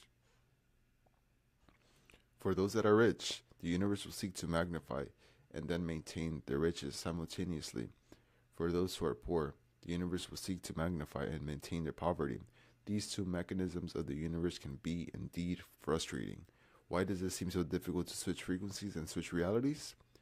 Don't make the mistake of thinking switching realities is difficult because believing it will make it so. It will require some initial effort before momentum is built. The longer you spend in your new frequency, the more it compounds, the stronger it gets, and so the more addicted the universe becomes to it. Then it'll seek to magnify and maintain it for you. Consistency is a form of alchemy. Consistency is a form of alchemy. Consistency is a form of alchemy. So decide that switching realities will be easy and require minimal effort, and you will experience it as so. Most people live their lives feeling as if they're trapped in the same cycles, unaware of the two M's. The universe likes cycles. They're predictable and efficient. The truth is, you will never be able to break the cycle. You will always find yourself in a cycle. That is inescapable, and to desire otherwise will only result in frustration and failure. The alchemist never attempts to go against the nature of the universe, but will use the nature of the universe against itself. And so, you must not attempt to break any cycle. You must switch cycles. The law of energy conservation states that energy can neither be created nor destroyed. Rather, it can only be transformed, or transferred from one form to another. Extrapolate this to the cycles in which we are stuck. Cycles can neither be created nor destroyed. Rather, they can only be transformed or transferred from one form to another. It's not about creating new cycles or destroying old ones, but simply switching the cycle you're in for another. Practical. The first step to freeing yourself from the cycle in which you're trapped in is becoming aware. Let me say that again. The first step of freeing yourself from the cycle in which you're trapped is becoming aware. Awareness will always be the prerequisite to any form of transformation. In relation to the two M's, you must become aware of what it is, first being magnified and eventually maintained. Before desiring for reality to change, see that you have first changed. It is vain to be dissatisfied with reality, but satisfied with yourself. James Allen. What is your day-to-day mood? What is your daily attitude? What is your base emotional state? Until you become aware of these things and clearly define them, you do not possess the necessary faculties to switch from your current cycle or condition of reality to another. Honesty is a must. How can you lie to others, but you can never lie to the universe? It will show you the truest indication of who you are in the depths of your mind. Do you feel defeated? Do you feel irritated? Do you feel frustrated? Do you feel hopeless? Do you feel stressed? Do you feel worried? Do you feel inadequate? Do you feel angry? Do you feel sad? Do you feel ashamed? Do you feel guilty? Assuming you feel stuck in a cycle of reality you don't like, chances are you are feeling one or more of these. If you want to manifest something specific, what is your day-to-day mood in reference to it? Let's say you want to attract a romantic partner. Do you feel unlovable? Do you feel ugly? Do you feel unseen? Do you feel unappreciated? Do you feel lonely? Or let's say you want a better job. Do you feel unqualified for that position? Do you feel undeserving of that position? Do you feel unseen by your colleagues? Or let's say you want more money. Do you worry about your financial security? Do you feel like money hates you? Determine how you feel. If you pinpoint it accurately enough, you will see that the very feeling reflected, magnified, and maintained is the universe. After awareness, the next step is transformation. This is a simple process of changing the way you're feeling on a day-to-day basis to its energetic opposite polarity. Polarity, also known as duality, is simply about separation and the truth that everything within our third-dimensional realm has energetic opposites. For example, hot, cold, masculine, feminine, negative, positive. Everything has its complementary energetic opposite. Remember that you're never stuck with only one option or condition of reality, despite what it would look like for you to believe. The way you have been consistently feeling has an energetic opposite, which is the same energy, just vibrating at a different rate. As long as you can alter your rate of vibration, you can alter your frequency, ultimately altering your reality. After you've accurately pinpointed your base mood, the next step is altering your vibration. Altering your vibration is simply a matter of altering your concentration. Whether you realize this or not, you've been concentrating on aspects of your unwanted reality that reflect the very same feelings you feel trapped by. This is how the cycle continues. Think of polarities like living entities. Both polarities fight for as much energy as possible. When one has to receive some energy, it'll convince you that the other polarity doesn't exist to siphon as much as it can. Those who feel like a burden for some reason can't conceptualize that it's possible to feel cherished. Those who feel stressed for some reason can't conceptualize that it's possible to feel peaceful. Those who feel rejected for some reason can't conceptualize that it's possible to feel accepted. Those who feel unwanted for some reason can't conceptualize that it's possible to feel wanted. The polarity that is focused upon will eventually present itself as the only thing in the menu, hiding the truth that there is another option that can be chosen just as easily. Awareness of this misdirection of energy is a prerequisite to transmuting and experiencing the energy you wish to see reflected in reality. Assuming you've come to the conclusion of wanting to get rid of the feeling you've been maintaining, you must now identify as its complementary energetic polarity. If on a daily basis you feel unseen, the complementary energetic polarity will be feeling seen.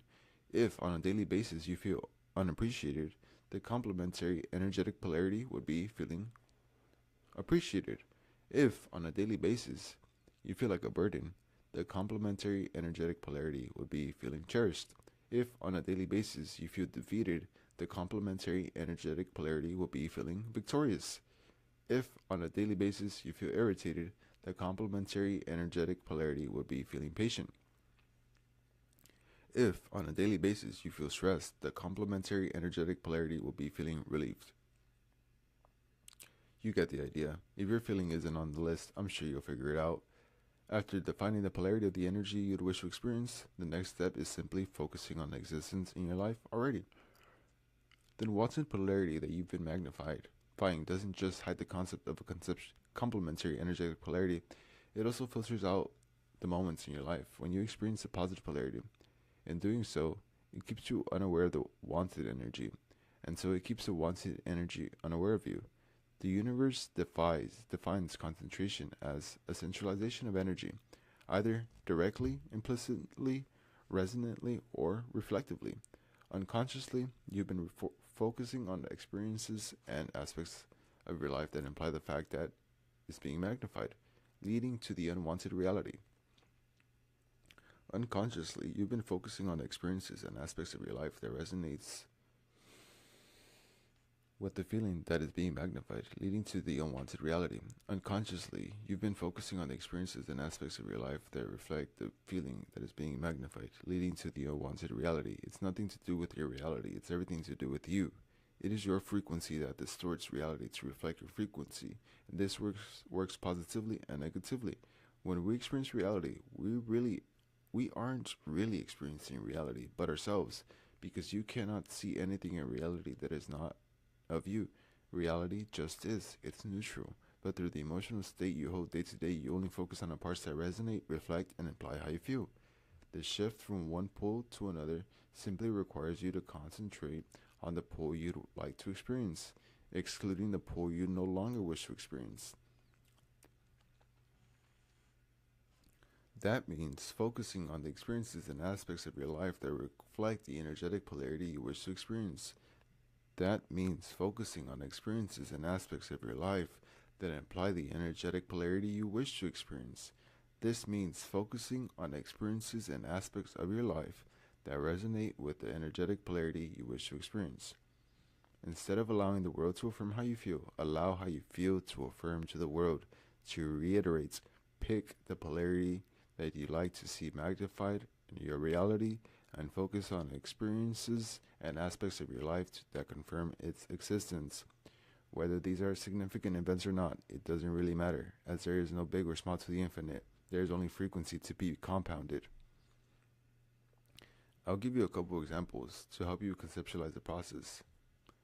In the case of wanting to attract a romantic partner, do you feel unlovable? The complementary energetic polarity is being loved. Focus on the experience and aspects of your life when people have shown you love, big or small. Immerse yourself in the feeling of that love and realize that you are lovable. Do you feel unappreciated? The complementary energetic polarity is being appreciated. Focus on the experiences and aspects of your life when people have shown you appreciation, big or small. Immerse yourself in the feeling of that appreciation and realize that you are appreciated. In the case of wanting a better job, do you feel unqualified? The complementary energetic polarity is being qualified. Focus on the experiences and aspects of your life when you have been qualified, big or small. Immerse yourself in the feeling of being qualified and realize that you are qualified. Do you feel undeserving? The complementary energetic polarity is being deserving. Focus on the experiences and aspects of your life when people have shown you that you are deserving, big or small. Immerse yourself in the feeling of being deserving and realize that you deserve it. In the case of attracting more money, do you feel that money doesn't come easily to you? The complementary energetic polarity is money comes easily to you. Focus on experiences and aspects of your life when money did come easily to you, big or small. Immerse yourself in the feeling of money coming easily to you and realize it does. This is a skill. The more you do it, the easier it'll become. But just decide at the start, it'll be easy, and let your mind do the rest.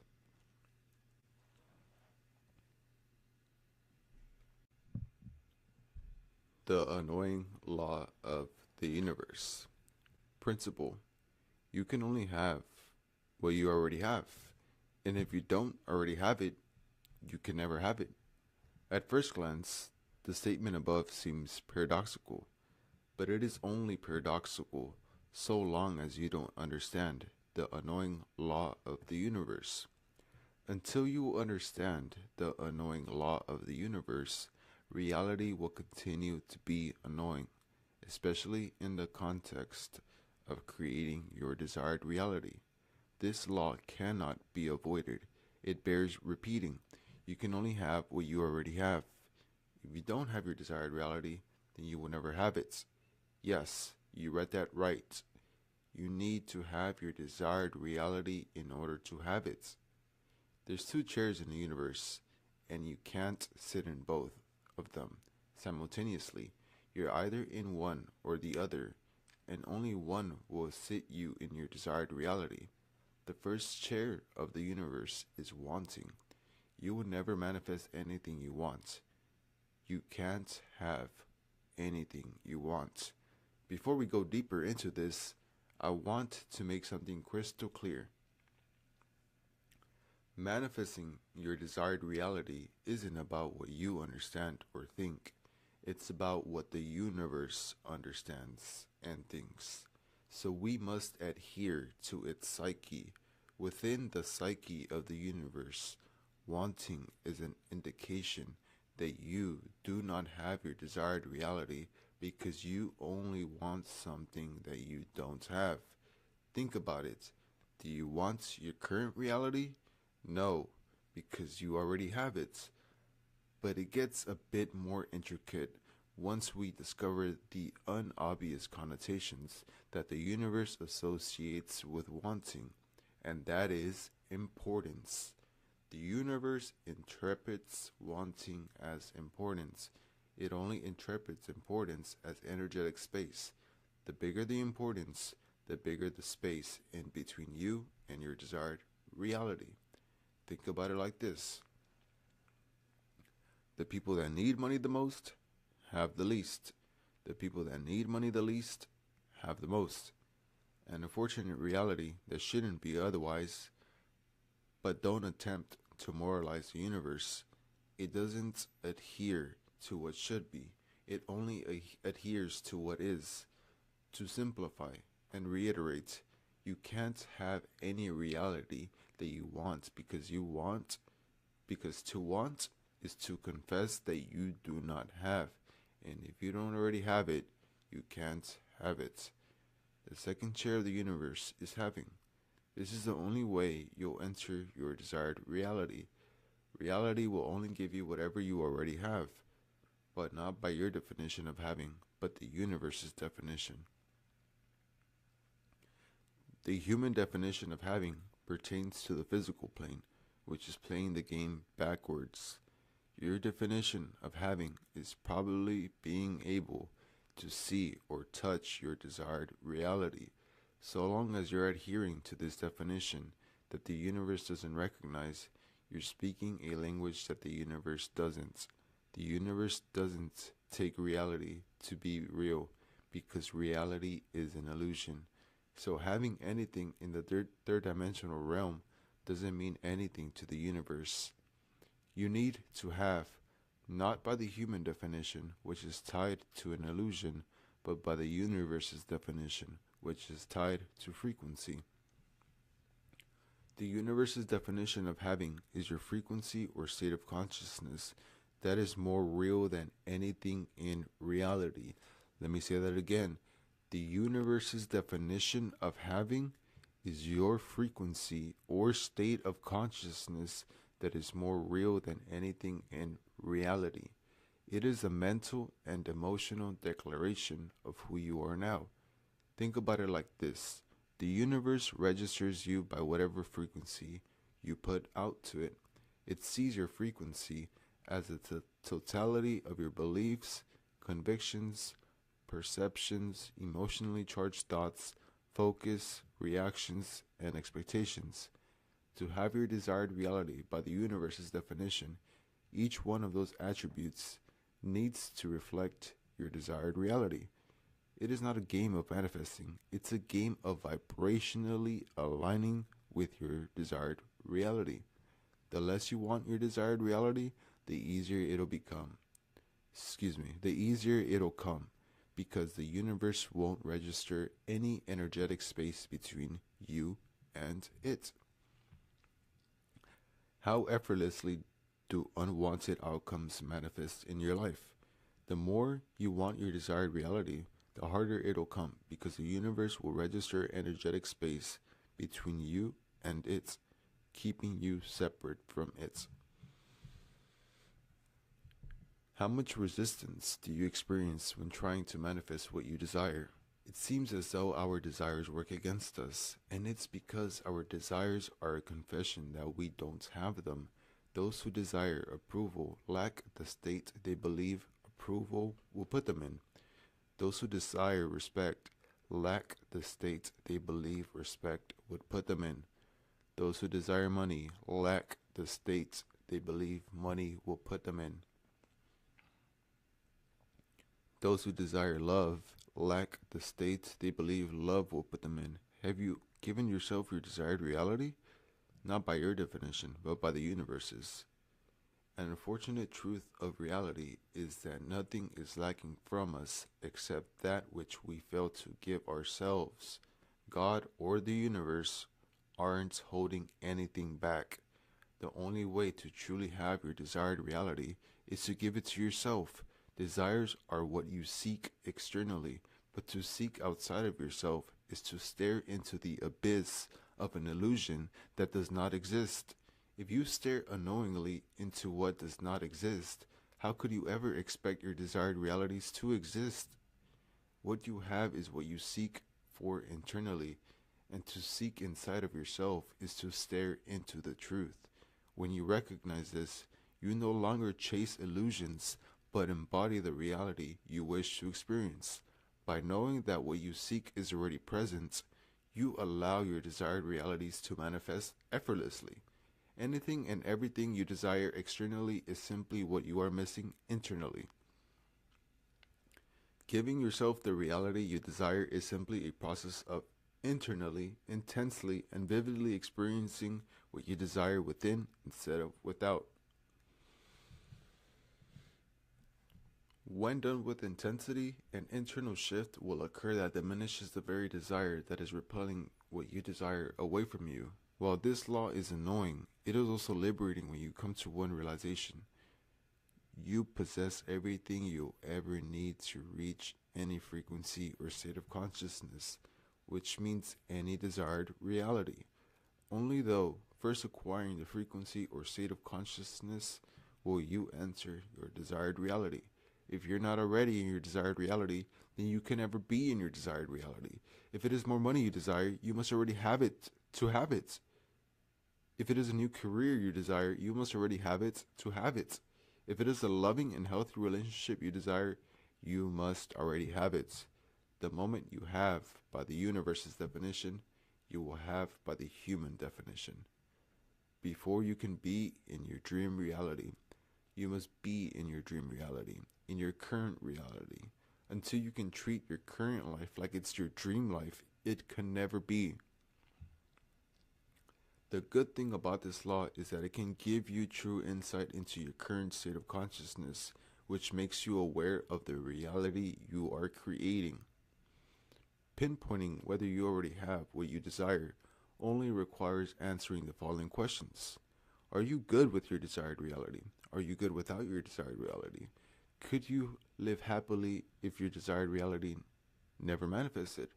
Would your desired reality manifesting make you happier than you are now? Would your desired reality manifesting give you more inner peace than you have now? Would your desired reality manifesting make you feel more whole and complete than you are now? Every once in a while, as you're doing the inner work and rearrangements, come back to those questions to gauge your progress. Don't bother lying. You can lie to yourself, but never to the universe. It has the ultimate lie detector test, a frequency detector. The more your frequency aligns with your desired reality, the less you'll need your desired reality, and that's when it'll need you. The annoying law of the universe is truly embodied by this complementary frequency, which is the secret frequency of not needing, and you will have touched it at some point in your life. The secret frequency of not needing is what will make your desired reality chase you. It simply has one rule, and one rule only. You can't have what you need, but you can have anything you don't need. There have been instances in your life that you have almost effortlessly been able to materialize things that you did not want. The strange thing about reality is that what we don't want or care about often comes to us effortlessly, while the things we deeply want or care for seem to resist us the most.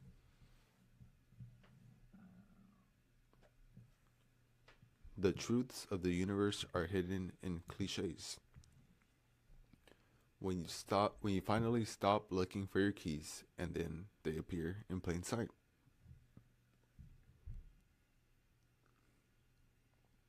You spend hours trying to remember a name, give up, and suddenly it pops into your head. You apply to dozens of jobs and hear nothing. Then a company you weren't even chasing reaches out. You desperately want to impress someone, yet they're not invested. But when you're just being yourself with no agenda, people are drawn to you. You chase after clients, opportunities, and sales, and hit a wall, then land a major deal out of the blue when you were relaxed and detached. You try to force creativity and nothing comes. The moment you take a break for a shower, the idea officially downloads effortlessly. You want to sleep so badly that you can't, but the moment you stop trying, you drift off. The harder you try, the less the universe complies. The issue is this: when your desired reality feels like it can do more for you than you can do for yourself, you are unknowingly signaling to the universe that you have forgotten who you truly are. Reality only bows to the one who knows themselves. That's a bar. Reality only bows to the one who knows themselves. When you're anchored in your true identity, which is a materialization of God, you realize the world has nothing to offer you you realize the world has nothing to offer you that you don't already possess within. From that place, you become the source, not the seeker. Too many are seekers and too few are sources. Before you desire anything in reality, first become a source of it. If you seek money, be a source of it by tipping, donating, or giving freely. If you seek love, be a source of it by showing affection to those already in your life. If you seek appreciation, be a source of it by letting those around you know that you are grateful that they are in your life. There are things in your life that you can materialize easily and even unwittingly. This is simply you unconsciously using the secret frequency of not needing. Often, the things that come to you easily are precisely those things you never actively sought or even wanted. The individual who seems to attract multiple partners more likely isn't seeking them or wanting them. The individual who seems to attract a multitude of opportunities more likely isn't seeking them or wanting them.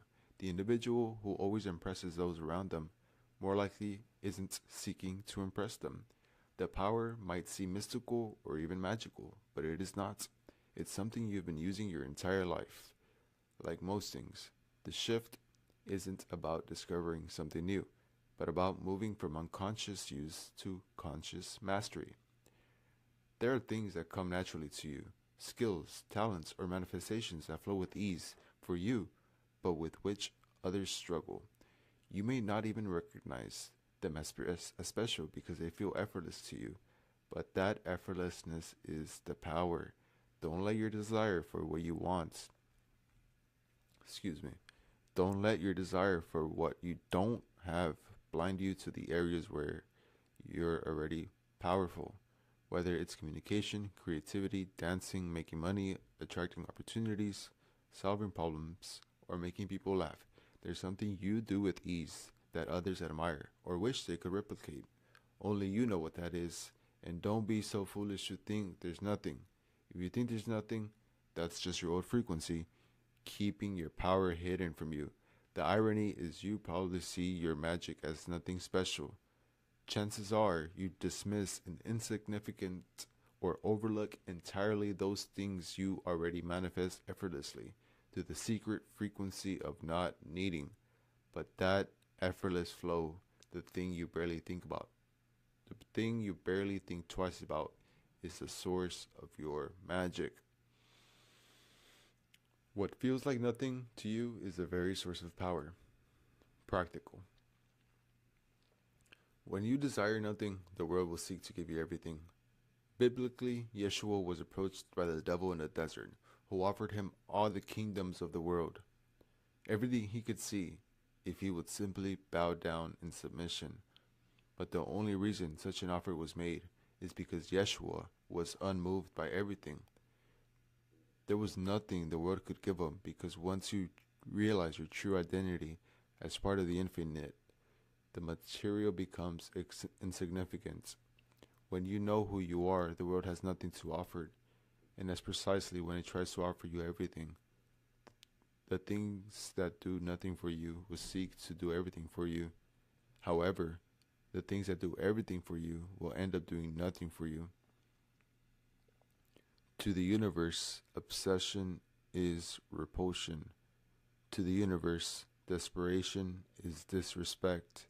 The moment you detach from your desire, it'll do everything to attach itself to you. Activate the secret frequency of not needing.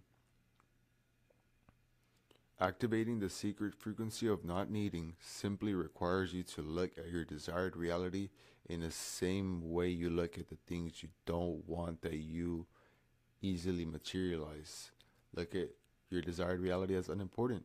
Look at your desired reality as insignificant. Look at your desired reality as if it is nothing. Through minimizing your perception towards your desired reality, you neutralize it. You normalize it in your subconscious mind, making it normal in your reality.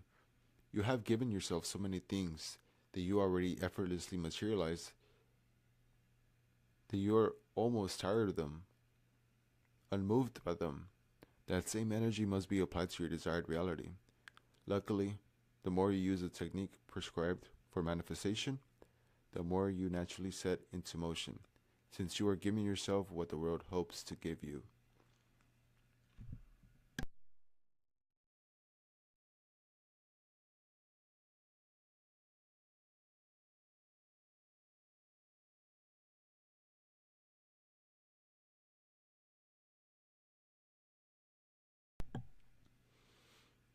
On earth as it is in heaven.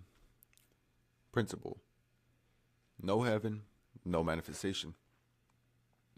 You will not materialize your desired reality until you live in heaven. There are prerequisites to materializing your desired reality, and one of them is entering heaven, not in the religious sense of a particular location in the afterlife, but in a metaphysical sense.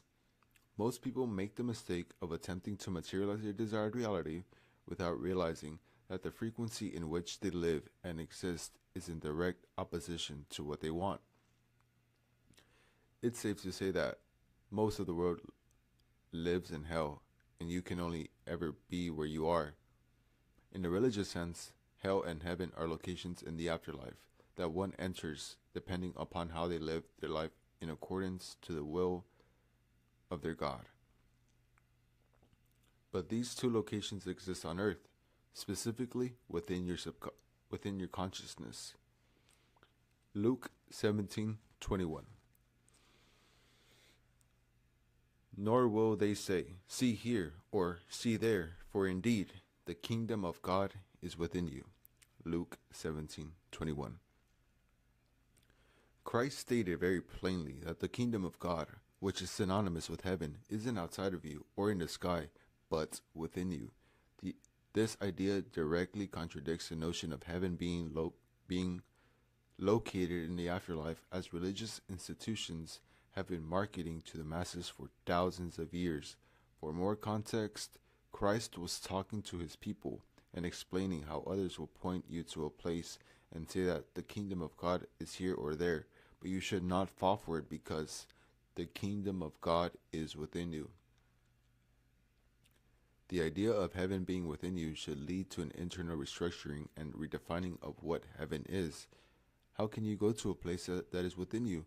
Why would I have to go to die to go to a place that is within me?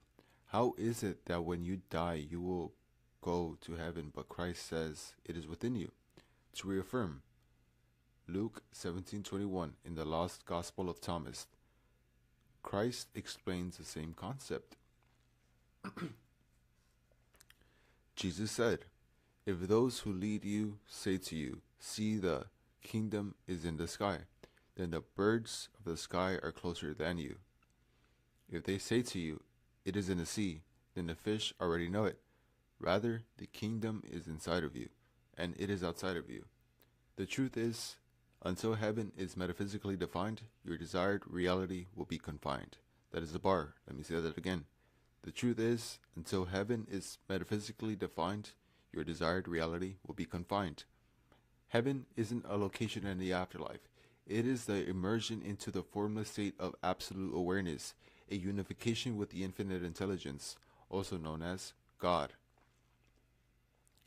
In this unification with God, the mind is unburdened by attachment, resistance, temporal limitation, desire, wants, or needs, and it requires nothing, for it has everything.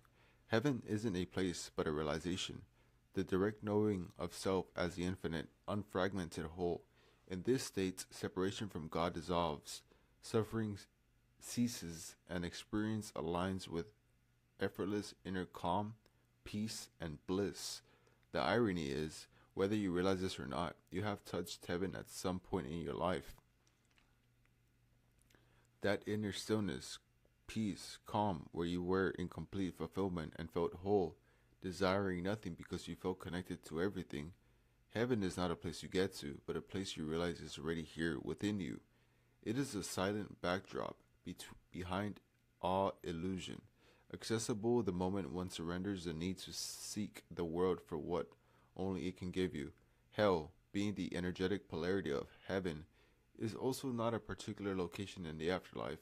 Like heaven, it is a state of consciousness, a frequency in which many do not realize they are already living.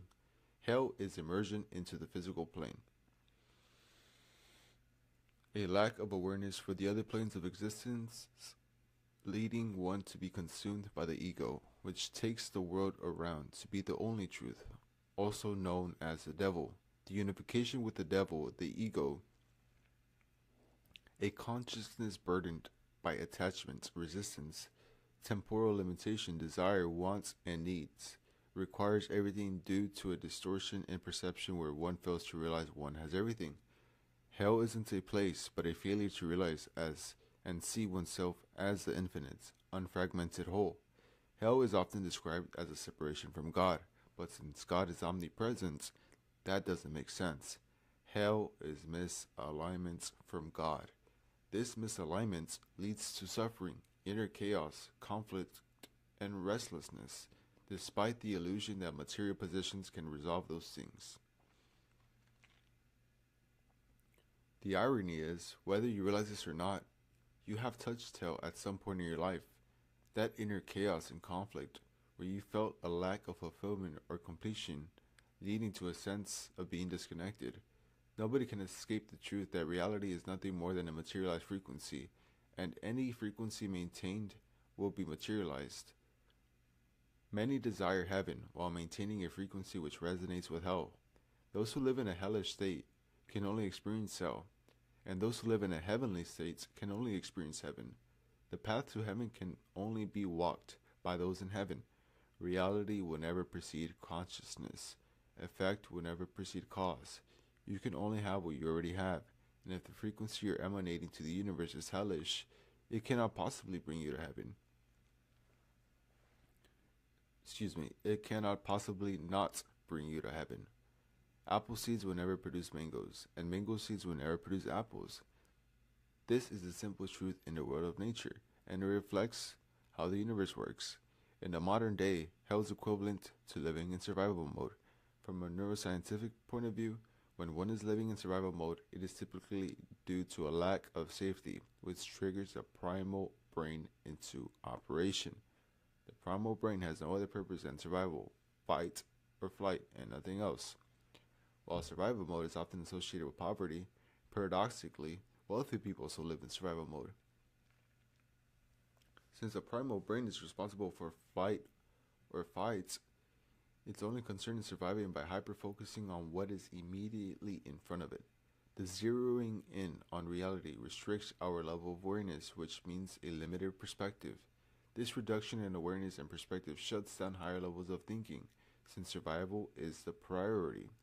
A lower level of awareness will always lead to a reality being distorted, to reflect the lower aspect of one's nature, which will always be correlated with negativity. Hell is directly opposed to the materialization of your desired reality, metaphysically. In neuroscientific terms, it is specifically opposed to your brainwaves. The alteration of reality requires an alteration of one's frequency, or one's state of consciousness, which requires an alteration of one's subconscious mind.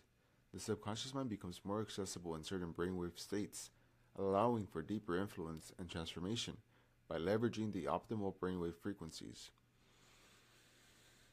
You can achieve more with less effort, as your mind becomes more receptive to change. To revert to the point initially made at the start of this chapter, until you can enter heaven, you will not be able to enter your desired reality. This is due to the fact that what we metaphysically consider to be heaven, when it comes to brainwaves, is a door to these subconscious minds. There are various brainwaves that the brain cycles through the day. Brainwaves, 12 to 30 Hz, alpha waves, 8 to 12 Hz, theta waves, 4 to 8 Hz, delta waves, 0.5 to 4 Hz. Beta waves are associated with being awake, alert, and active. It is the standard mode of operation in your day-to-day life. Alpha waves are associated with a meditative, relaxed state. It is the state before drowsiness. Theta waves are associated with deep meditation, a trance-like state, which is typically used in hypnosis and is equivalent to a drowsy state. Delta waves are associated with deep sleep. The slower the brain waves, the closer they are to the subconscious mind. Beta waves are produced during conscious operation, and so long as the conscious mind is present, the subconscious mind won't be. Think about these brainwave states like trains. The slower the brainwave state, the easier it is to catch a ride to the subconscious mind. The slow trains are your only entry into the subconscious mind. Most people make the mistake of attempting to give the subconscious mind their desired reality to materialize while operating in a brainwave state that prioritizes this conscious mind. To put it another way, they are trying to catch the fast trains, which only leads to the conscious mind and not the subconscious mind. The brainwaves we produce are interconnected with heaven or hell. Those who live in a survival state of consciousness rarely relax. Their alertness means they mainly produce beta waves, which are the fastest waves that call upon the operation of the conscious mind, and are not the subconscious mind. Therefore, all attempts to alter their frequency or state of consciousness or subconscious mind are made in vain. They're trying to catch a train that doesn't lead to the subconscious mind. Those who live in a survival state of consciousness live in hell, and those who live in hell produce beta waves. which means they never access their subconscious mind. Could this be the reason so many of those who live in survival mode struggle to alter their minds? Alternatively, those who live in a heavenly state of consciousness are always relaxed, mainly producing alpha and theta waves, which are slower and lead to the subconscious rather than a conscious mind. Therefore, all attempts to alter the frequency or state of consciousness or subconscious mind are effortless and successful because they're trying to catch a train that leads to the subconscious mind. It is much easier for a car to drive on smooth, calm roads than roads filled with bumps and potholes. In the same manner, it is much easier for a boat to sail on calm waters. The more relaxed you are day to day, the more likely your brain will be producing waves that are conducive to what you're trying to put in your subconscious mind. The less relaxed you are, the less likely your brain will be producing waves that are conductive to what you're trying to put in your brain. The truth of brainwaves and their interconnection to the two states of consciousness is highlighted esoterically in John 3:27. John answered and said, "A man can receive nothing except it be given him from heaven." John 3:27. Nothing you desire in this physical plane will ever be attained unless you are already in the frequency of being in heaven. Metaphysically, to live in a heavenly state is to exist with inner calm, peace, bliss, fulfillment, and to desire nothing, which would indicate to the universe that you have everything. It is likely that the attainment of your desired reality will produce the state above, so the state above will produce the attainment of your desired reality. Attaining your desired reality would bring you peace, inner calm, and bliss. So peace, inner calm, and bliss can also bring your desired reality. Relaxation is a prerequisite for brainwaves that allow for easy access to the subconscious mind, which is the womb of reality. To receive, the prerequisite is to be in a heavenly state. Conversely, those in hell never receive. Another Bible verse encapsulates what I call the heavenly order of manifestation. Matthew 6:33. But seek first the kingdom of God and his righteousness, and all these things will be added to you. Matthew 6:33. Here, the heavenly order of manifestation is established. Before seeking the materiality of your desired reality, instead of seeing the money, the wealth, the partner, the career, whatever it is you desire, you must first seek a heavenly state of consciousness. Calm the waters before you set sail. Here's the issue. Part of you believes that once you get your desired reality, you'll feel complete, fulfilled, satisfied, calm, and relaxed, without realizing that if you aren't already those things, you cannot have them. The bigger problem is that if you don't have them currently, then you indicate to the universe that you have their opposites, which are emptiness, unfulfillment, dissatisfaction, and chaos, which are what will be reflected. Anytime that you go against the heavenly order of manifestation, you unconsciously descend into the hellish order of manifestation, which will only lead to hell. If you put your desires above heaven, then your desires will always be out of reach. Until you recognize that where you think you'll be after getting your desired reality is where you will need to start from, you'll never arrive. Seek first to be internally fulfilled, satisfied, calm, and relaxed without your desired reality, and all these things shall be added onto you. The universe will never bow before the one who bows before illusion. The only way to get those things you desire is to enter heaven by giving them to yourself, not in a humanistic way, but the universal way. At this point, it should be clear that relaxation is a prerequisite to revealing your desired reality. That's non-negotiable. Practical. Relaxation is your natural state, which I understand seems counterintuitive given the hectic, stressful nature of today's world.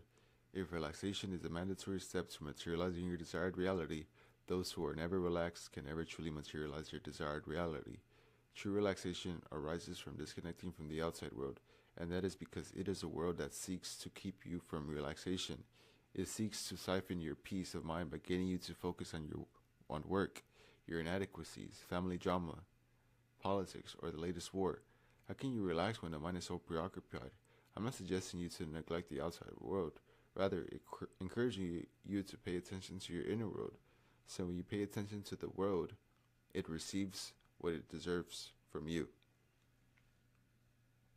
Relaxation is when the mind is occupied by nothing. Only you can make yourself relaxed. Anything that can make you relaxed can take that feeling away.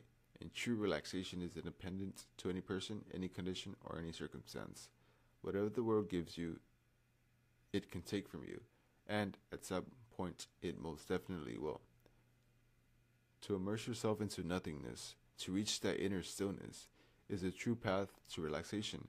To seek refuge in the inner world instead of the outer world is how you are granted protection by the heavenly government.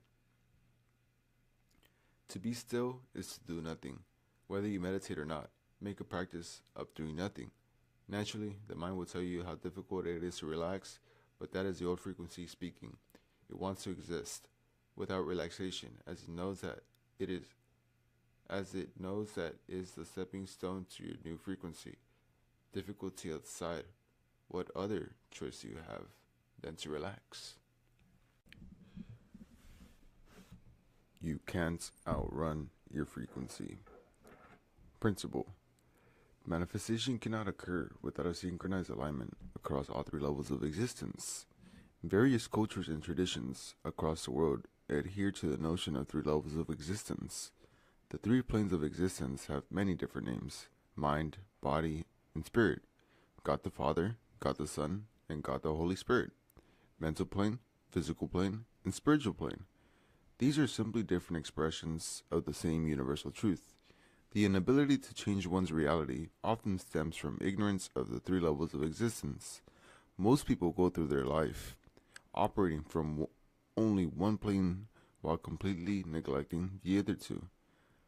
But by relying on just one aspect of your being is guaranteed to lead to stagnation and a death sentence for your desired reality. True transformation requires full spectrum alignment, mental, physical, and spiritual planes working as one. Manifestation is impossible without a synchronized alignment across all three levels of existence. This is the multi-dimensional structure of reality. The plane of existence that most solely use is the physical. This is what you call reality. It's everything you've ever known, everything you can see, touch, taste, smell, and hear. It is a realm of your physical vessel, which is the materialization or the image of God. Despite the physical plane appearing to be real, it is an illusion. This doesn't mean it's fake, it just means there's more than meets the eye. Scientifically speaking, humans can only perceive a tiny fraction of the electromagnetic spectrum, the range known as visible light. This visible light makes up approximately 0.0035% of the full electromagnetic spectrum, meaning 99.995% of the spectrum is invisible to the human eye. There is a vast and active part of the universe that we simply can't perceive with our senses. Reality is like putting on a VR headset and forgetting that you are wearing one. When you put on a VR headset, you become fully immersed in a simulated world. You can look around, interact, and even feel emotions based on what you see.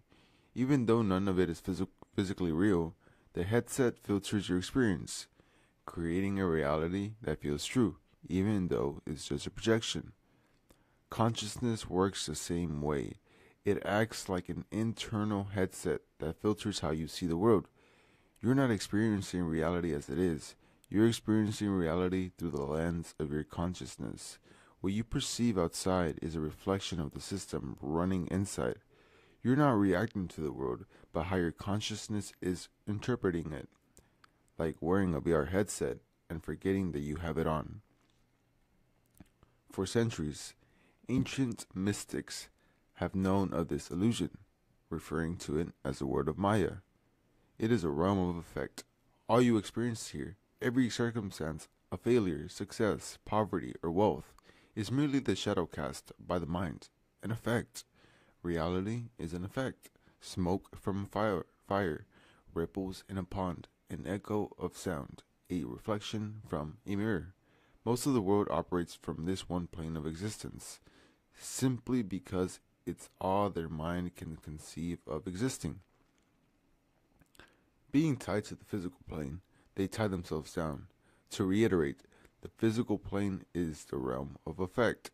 The mistake that you must not make is attempting to change an effect itself.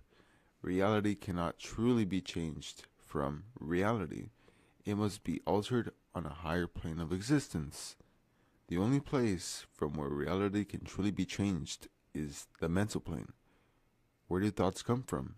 Is every thought mine? Think of the mental plane as a layer of immaterialized thought, like clouds of potential ideas, drifting through the fabric of reality. Imagine the world is made of steam. You can't touch it, but when its vibration is altered, it forms matter, which in this example would be ice. The physical plane is nothing more than a mental plane materialized. The mental plane is interchangeable with the mind, your state of consciousness, or your frequency.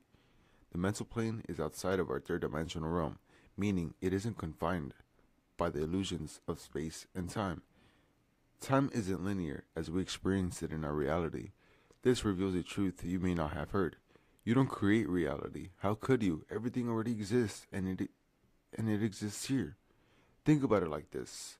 You go to a restaurant, and for the meals are already prepared. You simply select which one you want. The notion is instantly liberating because it removes all the pressure that unconsciously comes with the idea that you need to create. No, everything has already been created. You just need to choose, which is something to which your mind is more adjusted. The mental plane exists within the subconscious mind specifically, being the realm of cause. It is the fire that produces smoke, the stone that creates ripples, the voice that generates an echo, the light that casts a shadow, and the object that reflects in a mirror. You can only experience physically what is first existed mentally. You cannot escape this cause and effect chain reaction. Remember, everything you see in reality was first a thought, a form of imagination, just not yet tangible. This must be extrapolated to every condition, circumstance, and event that you experience in reality. The spiritual plane is where your spirit body exists. Some of it call it the astral body, hence terms such as astral projection. Delving too deeply into the spiritual plane is beyond the scope of this book, so I will keep it directly relevant to reality creation. Your spirit is the aspect of you that is infinite. This means it is beyond the illusions of the third dimensional realm. It is a droplet from the ocean of God. And the thing about a droplet is that it contains the same qualities and properties as the entire ocean. It is on this plane that your connection to God is determined, not in a religious please your parents sense, but in your ability to unify with the infinite intelligence and harmonize with the energy of God. The spiritual plane is like the oven that bakes your mental creation into the physical plane. The stronger your connection to God, the quicker you'll be able to materialize conditions into reality, and the greater you'll be able to materialize into reality. To reiterate, this isn't a religious sense. It's about what your state of being is indicating to the universe. All three planes of existence must be harmonized in order for your desired reality to be materialized, which would mean the mental plane is harmonized with your desired reality, the physical plane is harmonized with your desired reality, the spiritual plane is harmonized with your desired reality. Since there are three levels of existence, there seems to be three modes of operation when it comes to progression in reality. The physical planners. These are the people that work as long as and hard as possible, grinding away day and night. The mental planners. These are the people that just think about what they want all day without taking any form of action, hoping everything they want will just magically come to them. The spiritual planners. These are the people that just pray to God about what they want all day without taking any form of action, hoping God will simply give it to them. The hard worker, the hard thinker, and the hard prayer are all dwelling in the same ignorance, but their vanity has them think otherwise. They are all making the same mistake of simply relying on one plane of existence, instead of using all three in unison. Let's examine the multidimensional mistakes they are all making. The physical planners. They are unaware that reality is an effect, which they are attempting to also change with an effect. They rely solely on the physical action, neglecting the higher planes of existence and never realizing that action is the lowest level of consciousness, so the results are low level. This is where most of the world resides, without ever realizing that you cannot change an effect itself. You must change the cause. You cannot outrun your frequency. You cannot out-hustle your frequency. You cannot work your way out of your frequency. The mental planners. They are unaware that action is the external manifestation of the internal energy reflecting your mental creation, which solidifies and turns it into matter. They are unaware that action is needed to bring a frequency or consciousness into reality by seeking to escape harder work, which isn't a necessity unless you deem it so. They escape work altogether. By avoiding the physical, you attempt to go against the structure of reality, which is to go against the structure of yourself, which only leads to disharmony. The spiritual planners. They are unaware that even though they may be connected to God, what they're baking in the oven of God is everything except their desired reality. Until they become conscious of what they're putting into the oven, they'll keep baking the same reality that they're praying to be rid of. They are all variations of the same mistake. Practical. You must adhere to a specific order to create your desired reality in alignment with the structure of the universe. The order of alignment goes as follows. Number 1, mental plane. Number 2, spiritual plane. Number 3, physical plane. The mental and spiritual plane are interchangeable, but the physical is non-negotiable. It must always come last. It is the lowest level of existence. Lowest not meaning lesser value, just that it is not a casual realm. Number 1, the mental plane. Whatever your desired reality, hold it in mind as if it already exists. Since the mental plane is a realm of cause, if your desire is to be materialized in reality, then you must be operating as if it is already so.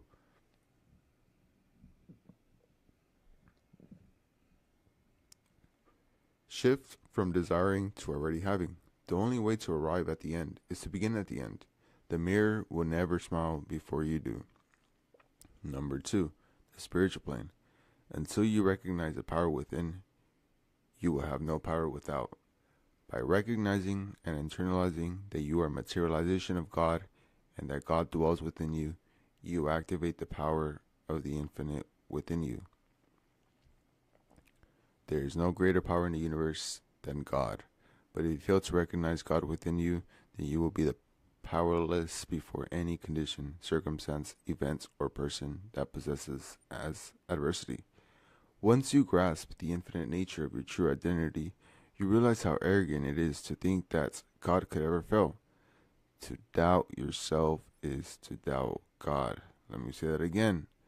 To doubt yourself is to doubt God, which is true blasphemy. The only way to strengthen yourself on the spiritual plane and to connect to God is to spend more time within than you do without. The vehicle of choice doesn't matter because the destination is the same. The more time you spend within, the more power you grow within.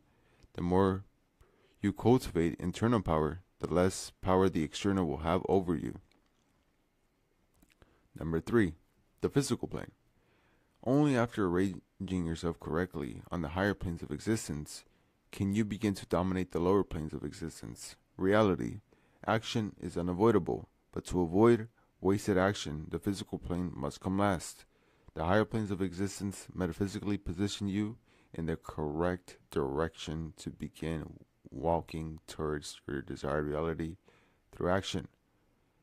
After vibrationally aligning yourself to your desired reality, you will begin to receive the blueprints on how to physically get there.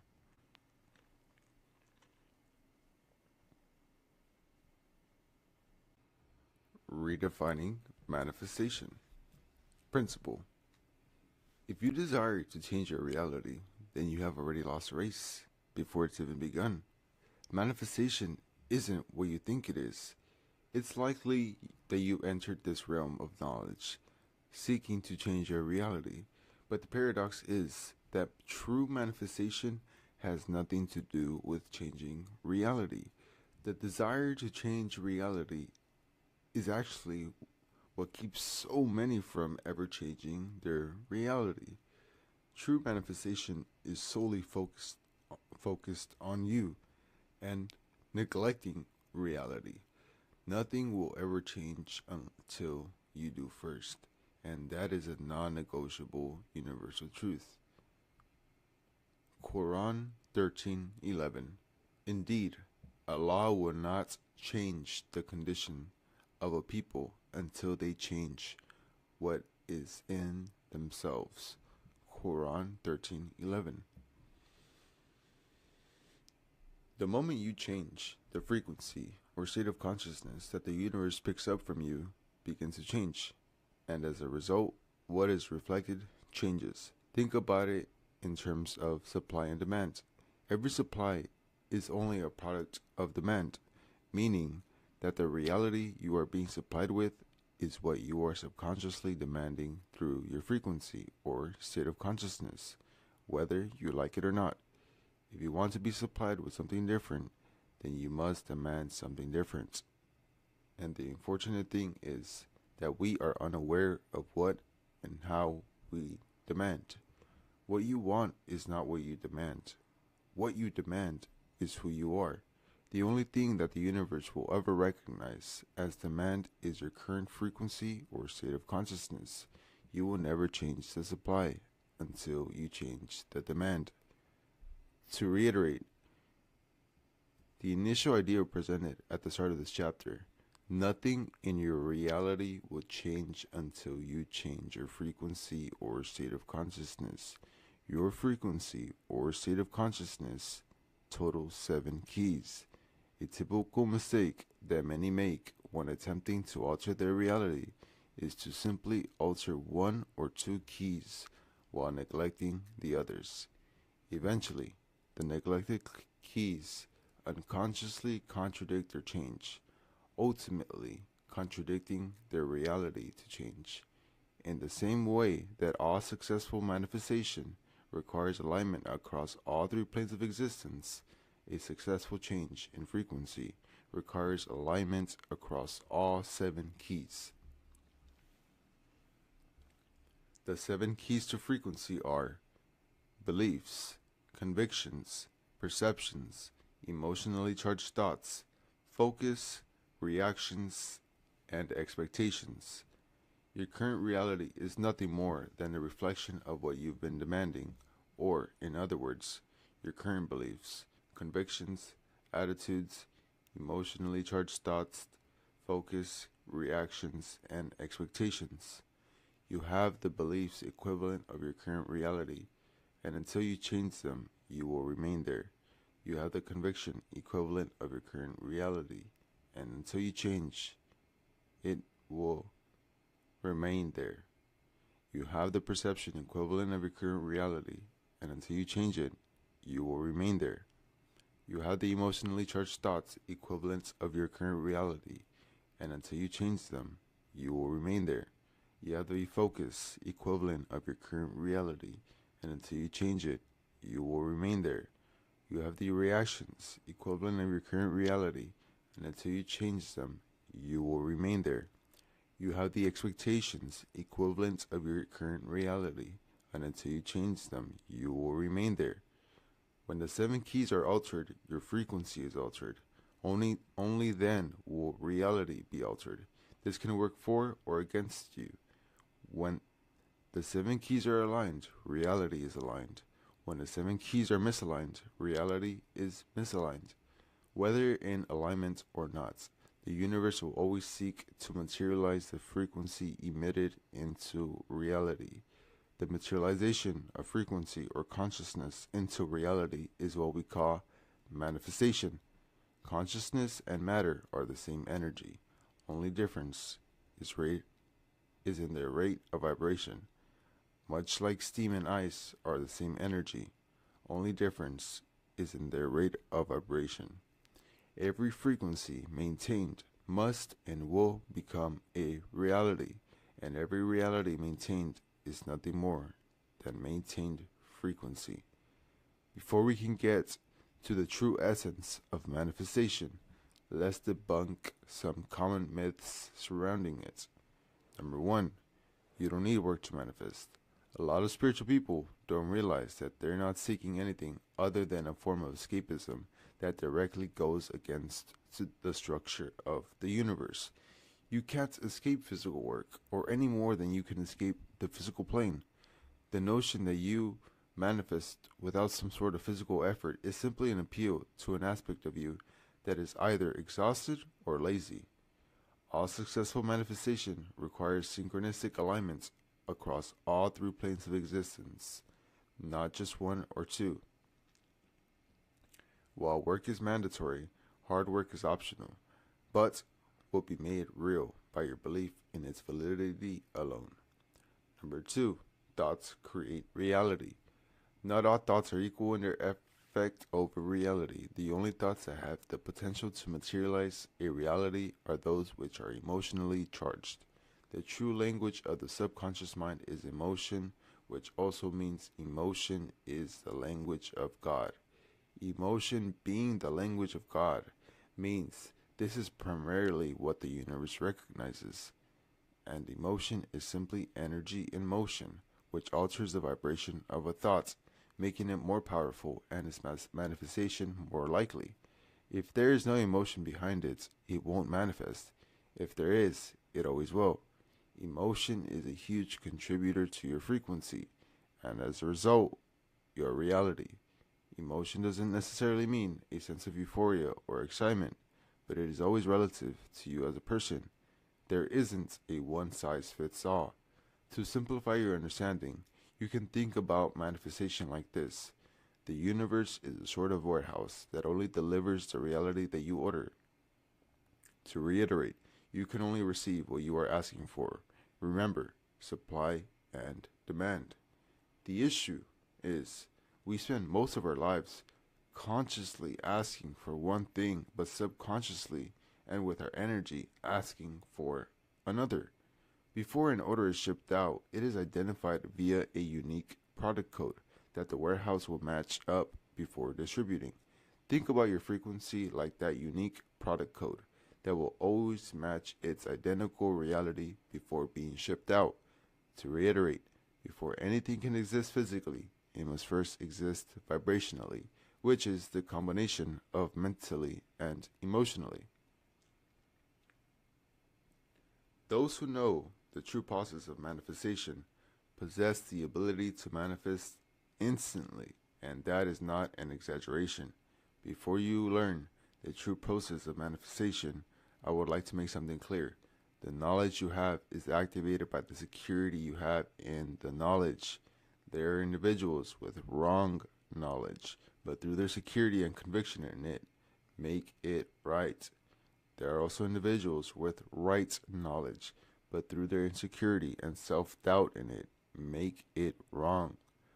More important than what you do is a conviction that what you're doing is right.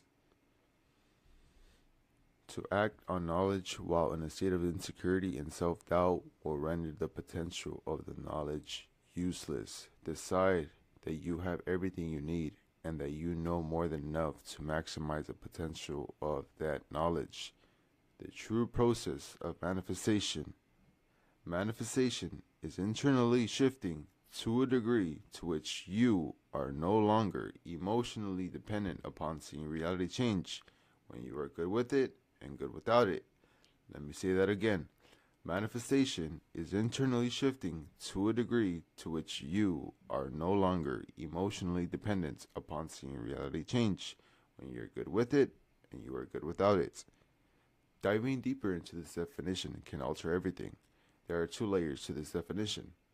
Number one, manifestation is focused on shifting internally, not externally, where you are no longer emotionally dependent on what's going on outside of you, whether positive or negative, when you are good with it and good without it. Part number one. The common perception of manifestation is that it's about changing your reality.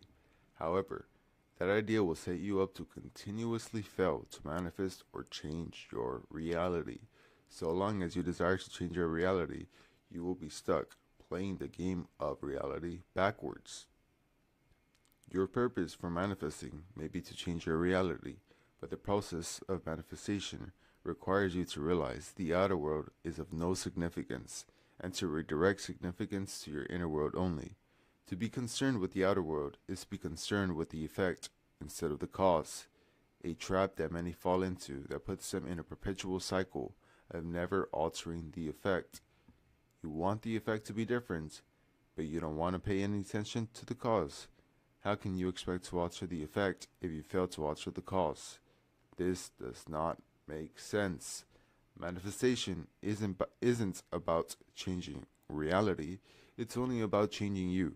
But so long as you're caught up in changing reality, you're caught up in trying to change an effect by changing an effect, which does not make sense.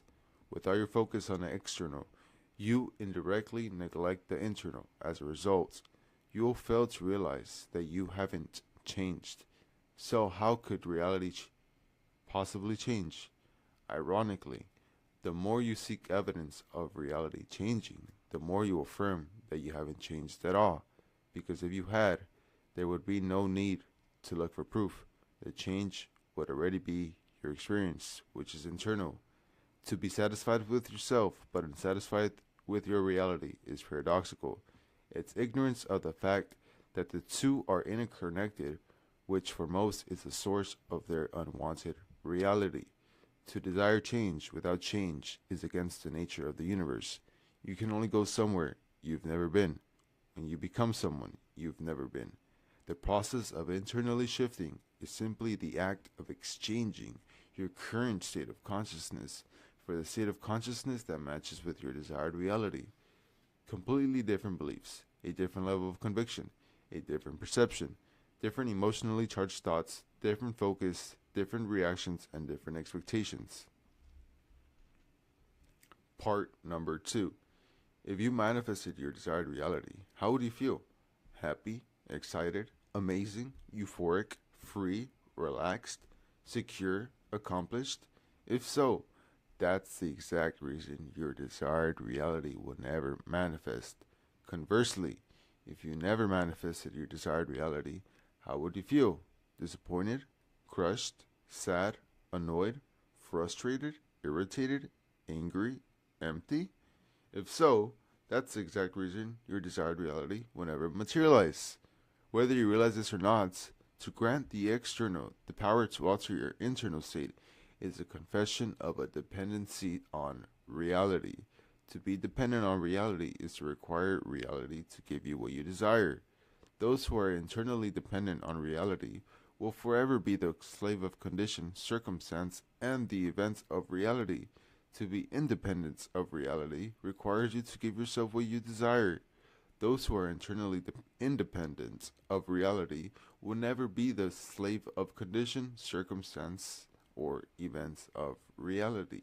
The quickest way to determine if you're internally dependent on reality is to ask yourself whether you're postponing the feelings of your desired reality until it manifests. If that's the case, it means you're waiting for reality to change before allowing yourself to feel those feelings. But in doing so, you reinforce that your reality hasn't changed, so it doesn't. Ironically, the feelings you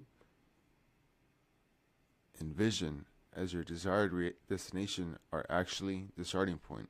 They generate the frequency that signals to the universe that your desired reality is already yours. By feeling those emotions now, rather than later, you shift your state of consciousness to the present, setting in motion the external changes that reflect your new reality.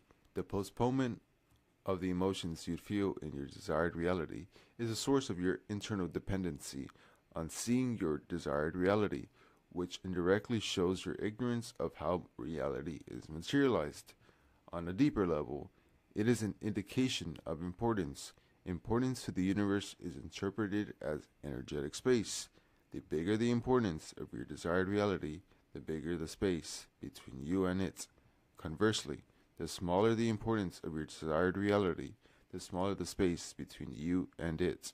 The more you are internally dependent upon seeing reality change, the more importance you indicate to the universe, which means the more space there is between you and your desired reality.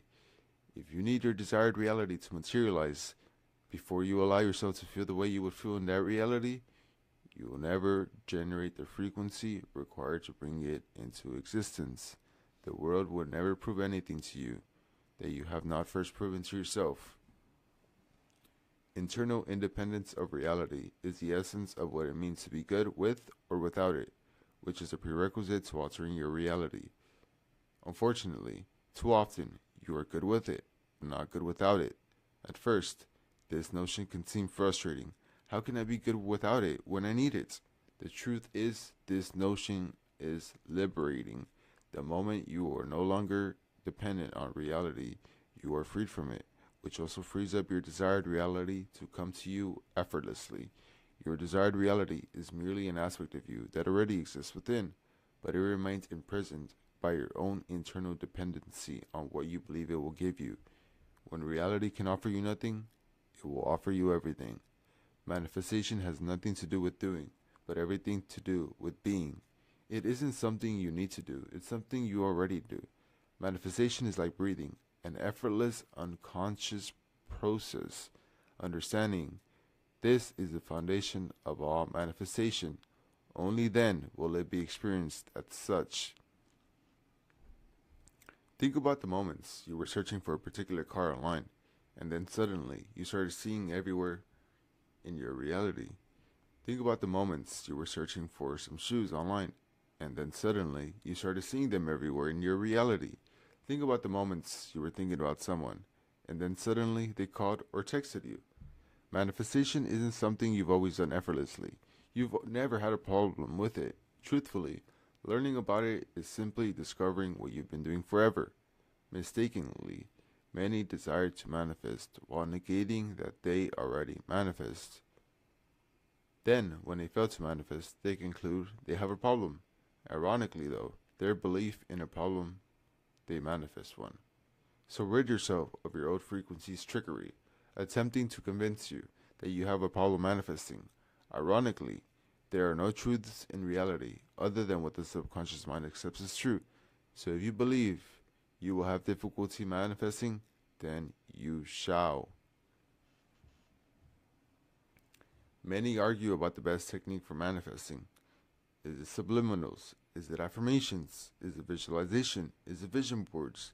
Is it writing your goals down as if they are accomplished? None of these are the best way to materialize your desired reality. The best manifestation technique is you. Transcend the infancy of technique or law, superiority. The only truth is you. The only law is the law of you. There is no secret method or technique. One method works for some, others work for others. Techniques themselves are useless. It is a conviction that you pour into the technique that activates it to work and nothing else. The technique itself does not create reality. It merely positions you to create your reality by being in the internal state equivalent to your desired reality so it can effortlessly unfold.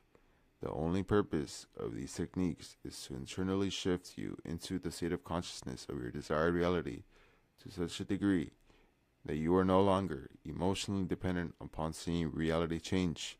Your unwavering conviction that it will work is the only thing that makes it work. That is what activates that technique. So, to reiterate a point made earlier, more important than what you do is the conviction you have in what you are doing. Scientists discovered the placebo effect during the 18th century, which proves that conviction alone creates change. If you take a sugar pill, truly believing it's medicine, your body responds as if it is because it's not the pill that holds the power, but your conviction in it. As humans, we are microcosms of the universe. The ancients stated, as above, so below, so below, so above, conveying that we are miniature, walking reflections of the universe.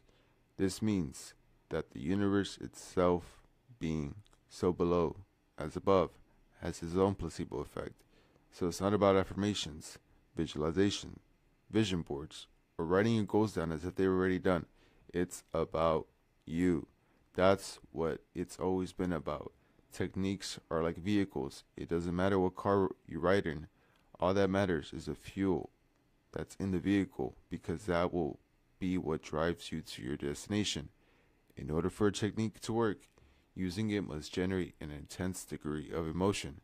To do that, the technique must be vivid. Bear this in mind when choosing your preferred technique.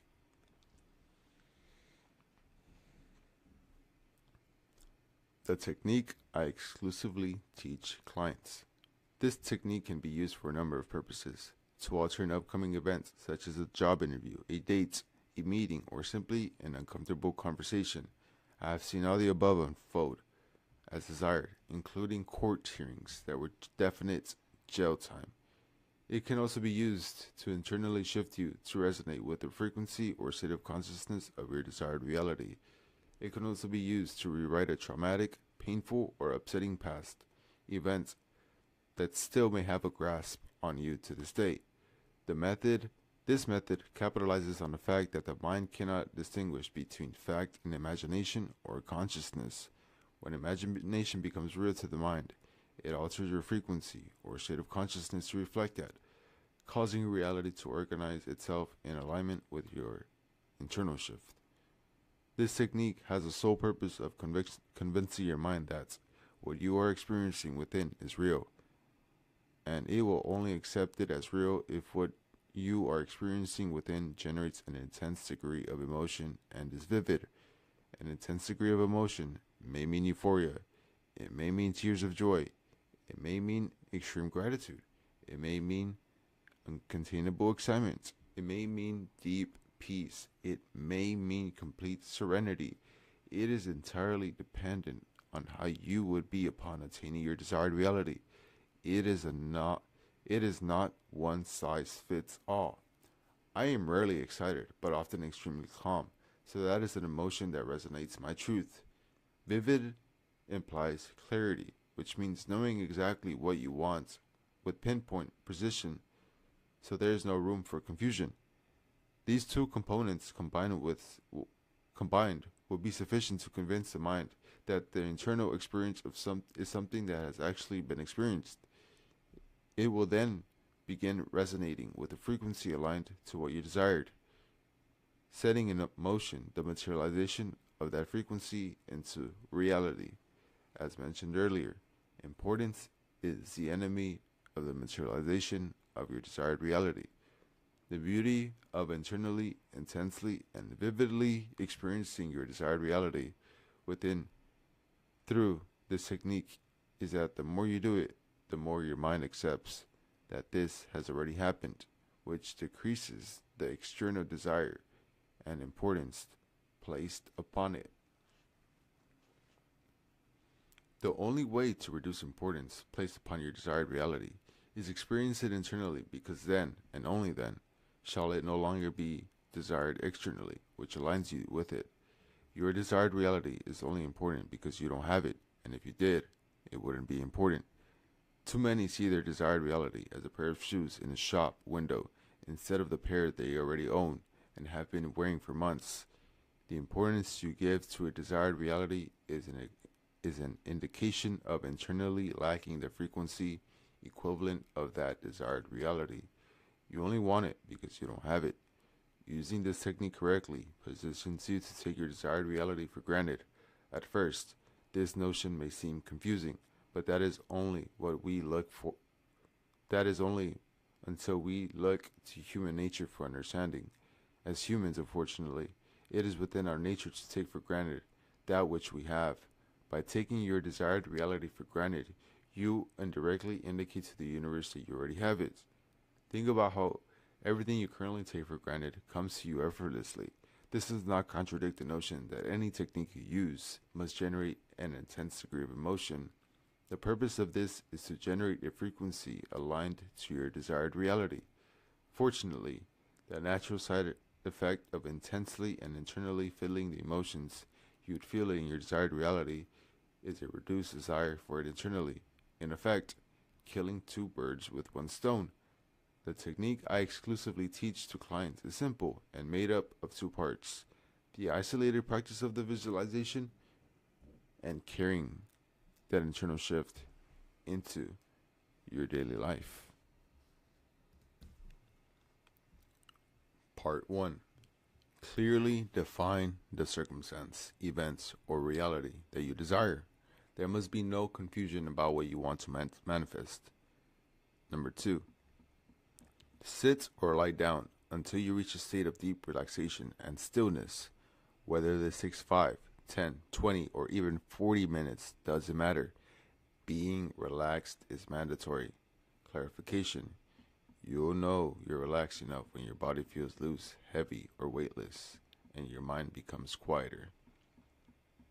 If you still feel restless, take more time. Number 3. Imagine a scene that includes someone who cares for you, a friend, a partner, or family member, who recognizes your desire by commenting on it in a natural and personal way. Clarification. If you don't have someone who would naturally comment on your success, use a person you admire, a role model, or even a past version of yourself reflecting on the achievement.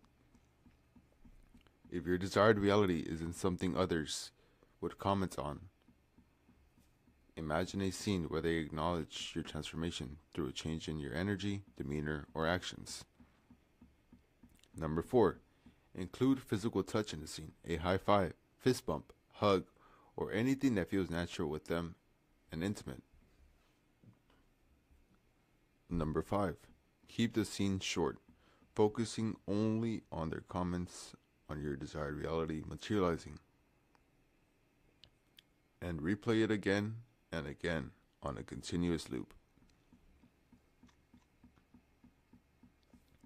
Clarification.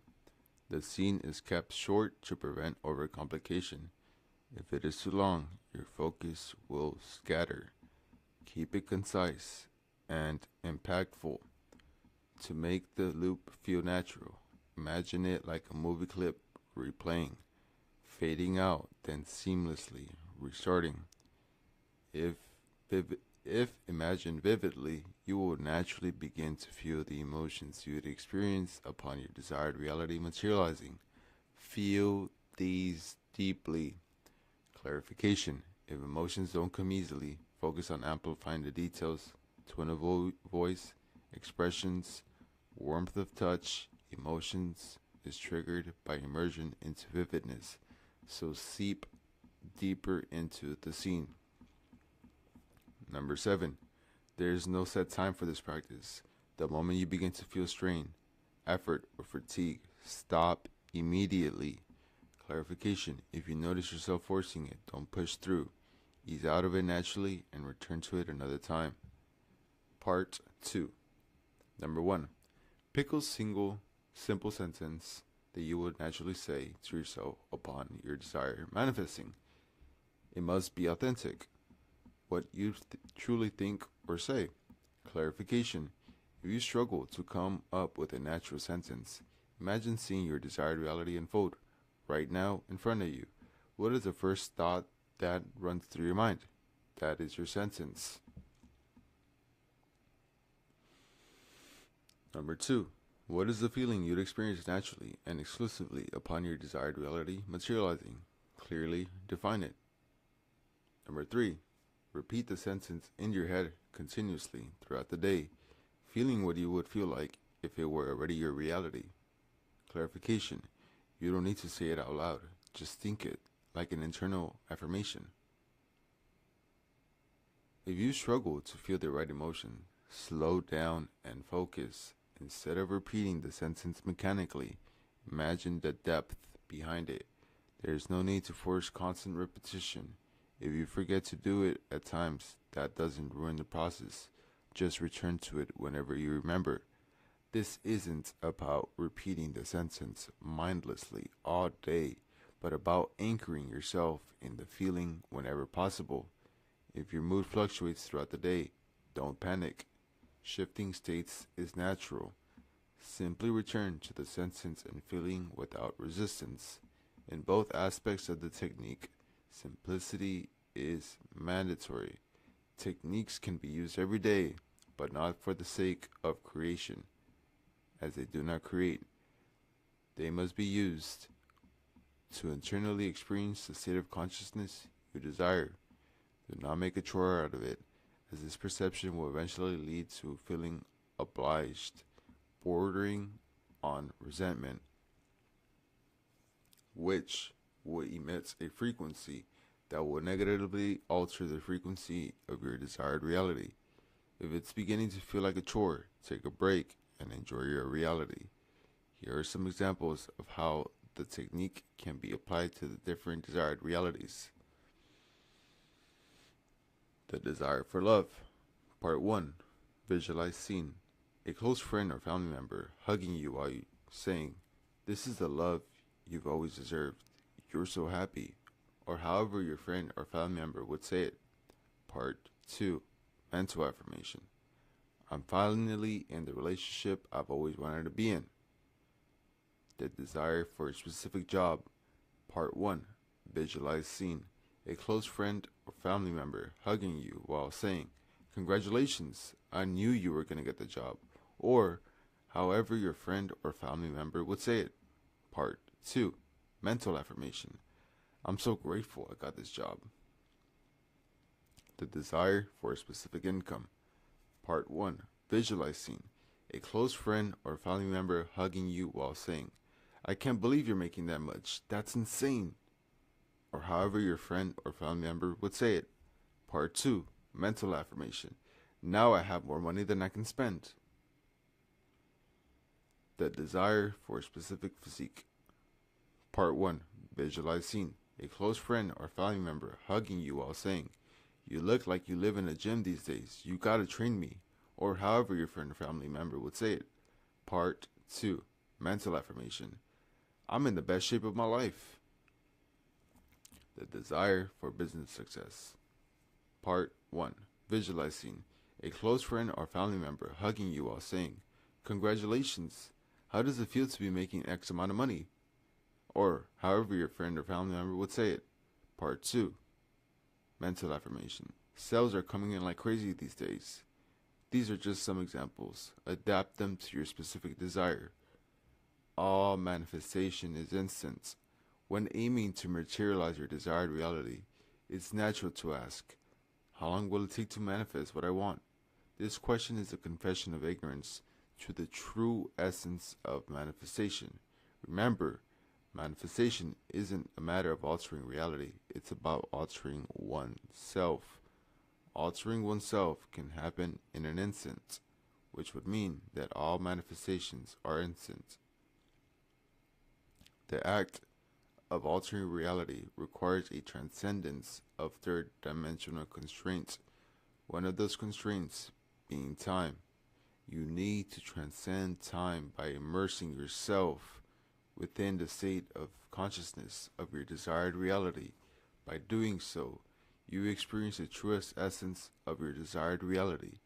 Those who think manifestation is about altering reality will always wait for reality to be altered, which indirectly indicates to the universe they are lacking what they desire. Imagine your desired reality as a jacket. From the moment you step into its frequency or state of consciousness, you put on the jacket, and you remain in that state until you unconsciously choose to take it off, which is when you shift out of that frequency or state of consciousness. When you have truly entered the state of consciousness or frequency of your desired reality, you will not need to see reality change. So how long or when will not even be relevant. If it is, that is an indication that you must internally, intensively, and vividly experience your desired reality more. There are no big or small manifestations.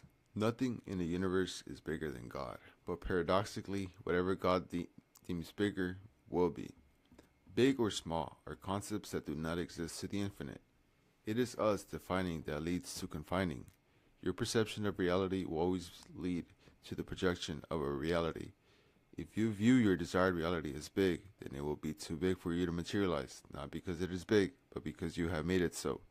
Often, the difficulty of materializing our desired reality does not lay in the reality, but in our unawareness of how we make it difficult. To the infinite, the reality that you so greatly desire is no greater than the one you currently experience, and vice versa. It is all the same, since it is above duality. It seems as though whatever we deem to be big becomes too big for our mind to conceive as materializing. So the wise thing to do would be to deem your desired reality as small. By deeming it small, it isn't too big for your mind to conceive materializing, which allows for a smooth materialization of your desired reality. You need to build manifestation muscle. Manifestation, despite being something you already do, operates in a similar way to a skill.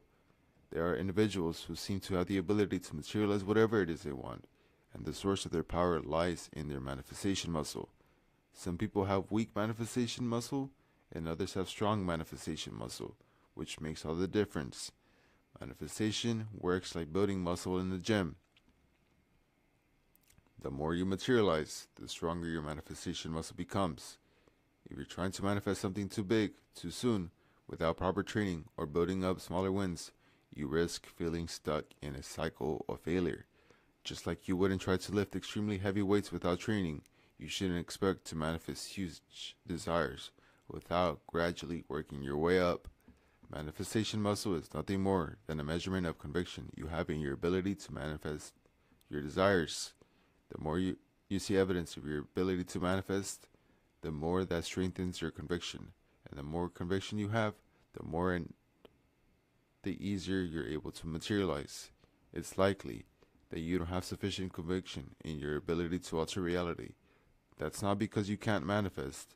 It is because you neglect the instances you do manifest.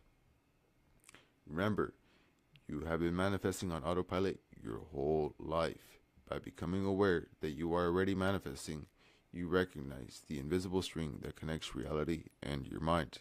The more evidence you see, the more conviction you have, and the more muscle you gain. Often, we do not realize that we have the conviction necessary to materialize our desired reality.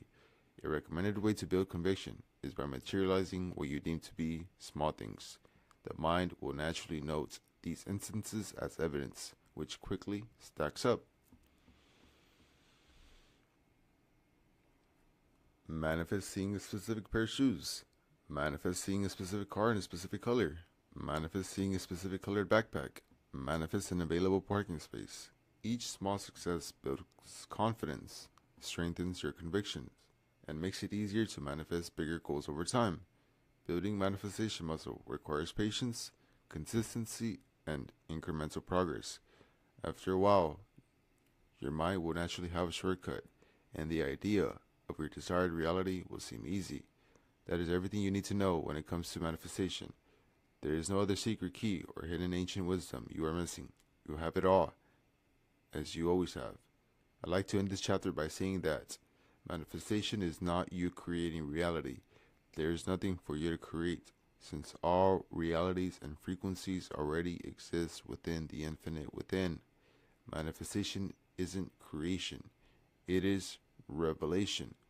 You are revealing what already exists within. The desire of your belief. The desire of your desires. Principle. Just let go. Just detach. These are not new concepts, yet they seem so difficult to do.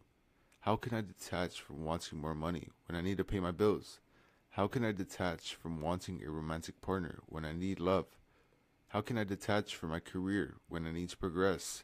Detachment and letting go are necessary if you are to alter your reality, but they cannot be unlocked unless you understand exactly what this means.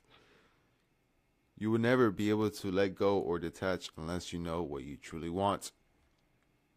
You don't want what you think you want until you realize what you truly want. You will not be in a reality where you experience what you want. It's likely that you are reading this book because you want to materialize this reality of success, prosperity, health, love, abundance, and good fortune. This is your first mistake. So long as your motive is to change your reality, you're playing the game backwards. It's not about reality, and it never has been. Paradoxically, again, none of this is truly about changing reality. It's about changing you. When your focus is locked on fixing or controlling reality, you end up neglecting yourself. And in neglecting yourself, you unknowingly continue to create the very reality you're trying to escape. Everybody wants to change your reality, one way or another, whether they want a romantic partner, better looks, material abundance, a specific career, more money, a specific house, a specific car, a specific holiday, better health, a life of freedom. We want things, and that's the issue. Most people spend their time wanting things without things wanting them. Real. The people who have the things you desire, whether consciously or unconsciously, know how to make those things want them. Until you know how, you'll want forever, but never be wanted. If you hear the whispers of reality, you don't need to hear the screams. The workings of the universe have never been hidden from you. It's easier to make a cheetah come to you than it is to chase a cheetah. It's easier to make a butterfly come to you than it is to chase a butterfly. It's easier to make a fish come to you than it is to chase a fish. You're focusing on the wrong thing. You don't want what you think you want. You don't want that person. You don't want that amount of money. You don't want that house. You don't want that trip. You don't want that career. Big or small, you don't want anything that you think you want. But because you think you do, that's where all your energy is focused, and the results wasted. For anything you ever want in life, remember this: you don't want what you desire, but the internal state you believe in, it's what put you in. Here are some examples to illustrate the point. You don't want a toothpick for the sake of wanting a toothpick. You want to be in comfort. You don't want to drink for the sake of wanting a drink. You want to quench your thirst and to feel satisfied. You don't want a person for the sake of wanting a person. You want to be appreciated, seen, loved, and cherished, or sexually satisfied. You don't want a house for the sake of wanting a house. You want to feel accomplished, proud, and secure.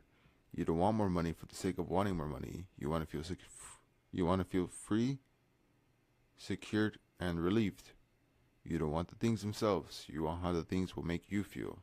If they didn't change how you felt, you wouldn't want them. Whether the feeling is mild or strong, we still want it. If you dig deep enough at the root of everything you will ever want, you will find a frequency that you believe is missing. All we want in life is frequency. Let me say that again. All we want in life is frequency. We were once interconnected and part of the infinite, but through materializing ourselves on this physical plane, we separated to a degree, and so every desire we have is nothing more than a feeble attempt to become whole again. You don't want anything in this world, even though you've become convinced that you do. What you want is a different state of consciousness than the one you have now.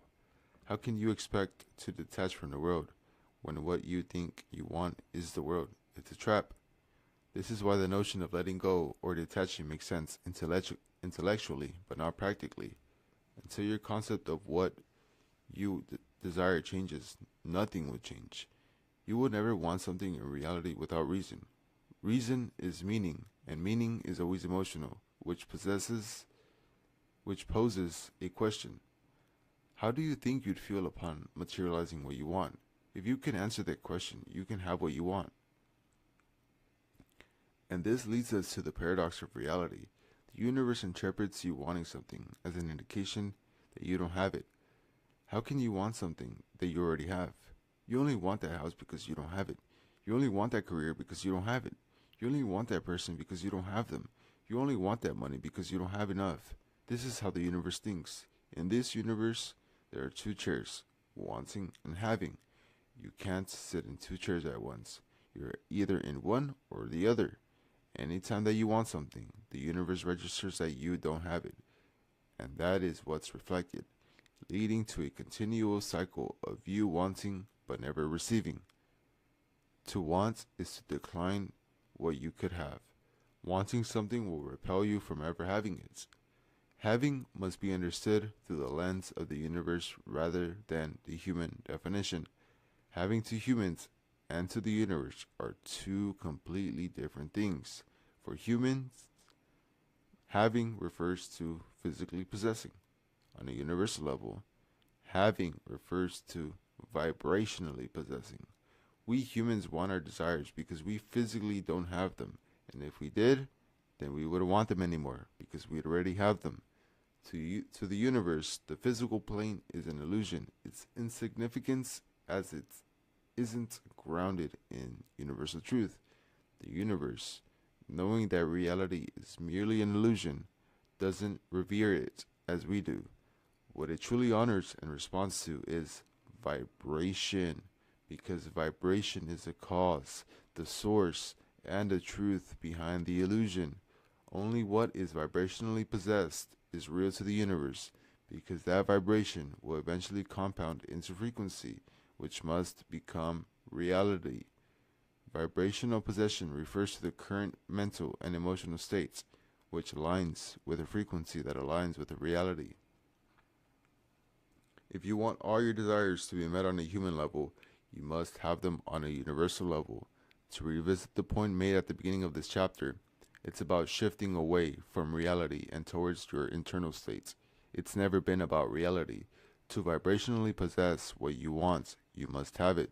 And you have it the moment you occupy the mental attitude / frequency / state of consciousness / internal state of it. It's not about changing reality. It's about you giving you what you think you've been missing, that you've had within you, and you will always have to the end of time. You think getting what you want will make you feel a certain way without realizing that feeling that certain way will get you what you want because you have it. Use the technique already given.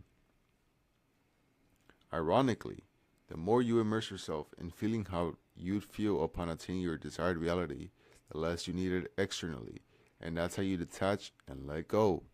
That's the light bulb moment that some would never experience. So let me say that again. Ironically, the more you immerse yourself in feeling how you'd feel upon attaining your desired reality, the less you need it externally, and that's how you detach or let go. They will chase the career, the looks, the partners, and the money without realizing they're running in the wrong direction. The more they run, the further and further they stray from what's truly real, which is within. Detachment can only take place when you detach from what truly doesn't exist. Letting go can only take place when you let go from what doesn't truly exist. How to know exactly what action to take. Principle. You may still be asking, what action do I need to take to manifest my desired reality? How do I act? When do I act? The blueprint of your desired reality exists within you. Imagine if you had instructions from the version of you in your desired reality on exactly what to do to get there in the most efficient and effortless way. From the perspective of infinite parallel universes, the version of you living your desired reality isn't just a wish or a goal. It's a reality that already exists. Another way of conceptualizing it is to understand that the essence of everything is within you, which means all frequencies and all realities are also within you. Whether through the lens of quantum physics or spirituality, everything that you'll ever need and ever want is already within you, simply waiting to be accessed. The guidance and instructions are ready and waiting, but first, you need to know the multi-dimensional sequence. That's when you'll know exactly what to do. The mistake that most make is acting on a frequency contradictory to their desired reality. The wrong frequency, even with the right action, will always lead to the wrong reality. The wrong state of consciousness, even with the right action, will always lead to the wrong reality. In a battle between actions and frequency, frequency wins every time. You cannot and will not out-hustle your frequency. The masses live in frequencies that are contradictory to their desired reality. They spend their life senselessly taking action to get to their desired realities, without ever realizing that action doesn't create reality, only frequency does. They are like flies trying to get outside through a closed window. They desperately want to escape, so they continually bash into the window with all their might, burning themselves out and eventually dying on the window's sill. Taking action to become wealthy while being in a frequency of poverty will only lead to a reality of poverty. No action from poverty will ever bring wealth. Taking action to become fit while in a frequency of being unfit will only lead to a reality of unfitness. No action from unfitness will ever bring fitness. Taking action to become free while being in a frequency of survival will only lead to a reality of survival. No action from survival mode will ever bring freedom. Action alone isn't enough, but it is a necessity. Since you exist in the physical world, it cannot be avoided. But that doesn't mean the action you take must be hard. You act through your ego, also known as your physical vessel, that relies on its five senses to navigate and make sense of the world. The ego isolates itself from the infinite intelligence, and, as a result, suffers from a limited awareness of the entirety of reality, seeing everything from the lowest level of consciousness. Seeing everything from the lowest level limits results to be one of the lowest level, and this is where most humanity will reside for the rest of their lives. To the ego, action leads to results. Think about it. Whenever you want something, you take action to get it. Whenever you want to go somewhere, you take actions to get there. Whenever you eat something, you take action to eat it. Whenever you want to drink something, you take action to drink it. But remember, the ego operates from a limited awareness of reality, so it doesn't know what is really going on. When the ego experiences something it doesn't like, it fixates on the process of taking action to change the result. The illusion presented here by the ego is a trap that you can change an effect by changing the effect itself. Actions and the subsequent results or changes exist within the physical plane, which is the realm of effect. All actions, results, or changes are nothing more than effects themselves and not causes, which means they already had been long set in motion before they are experienced. This is why action alone will never alter reality, maybe momentarily, but never completely. The only way to change an effect is to change the cause. The multi-dimensional sequence from which action originates is as follows: consciousness / frequency.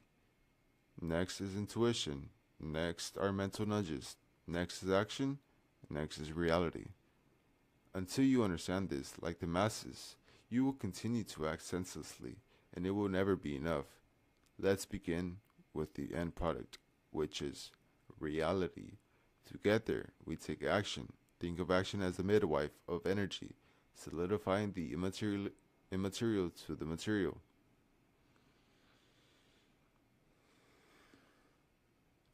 We take action based upon small mental nudges that compel us to do something. Whether taking a different route, reaching out to someone, sorting out documents, changing this, or buying that, we all experience these mental nudges. They are subtle, but they direct us on what to do. The mental nudges that we experience are a direct result of our intuition. Intuition is an amalgamation of two words, inner and tuition, meaning guidance or teaching that comes from within. The mental nudges that you receive that compel you to take specific action is directly reflective of your intuition. If intuition is what we download, then every download has a source, and that source is frequency.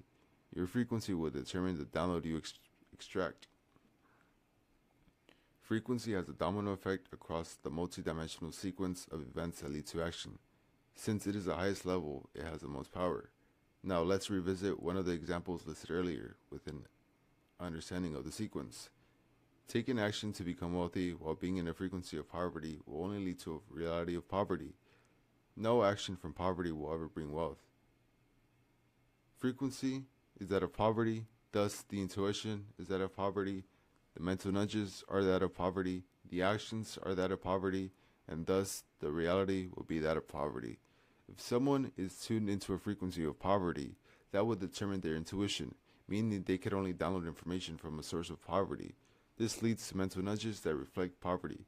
causing action towards poverty, ultimately creating a reality reflective of poverty.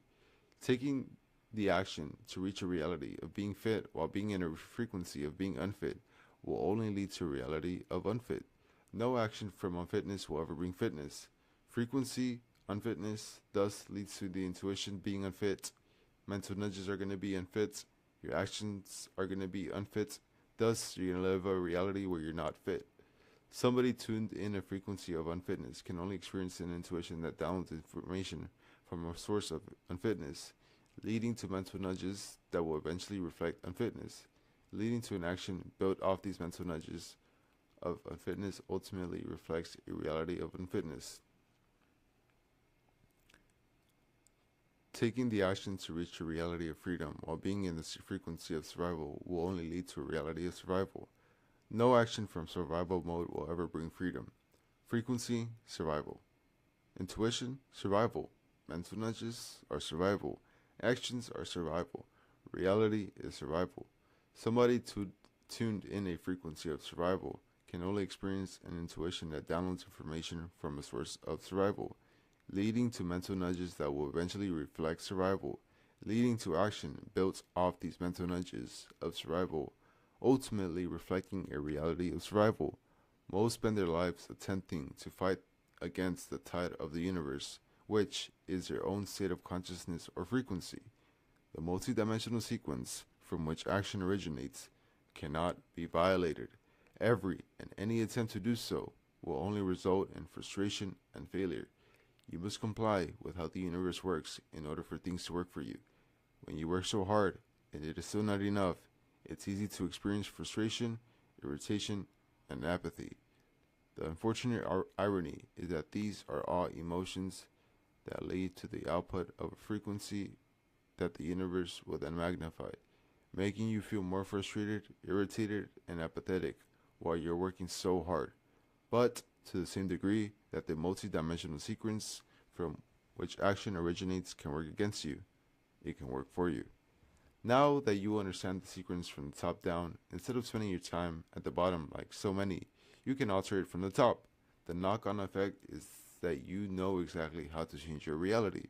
As mentioned, frequency ultimately determines the intuition you download, the mental nudges that you receive, and the mental nudges that are physically executed. So we must shift from operating on the lowest level of consciousness to the highest level of consciousness.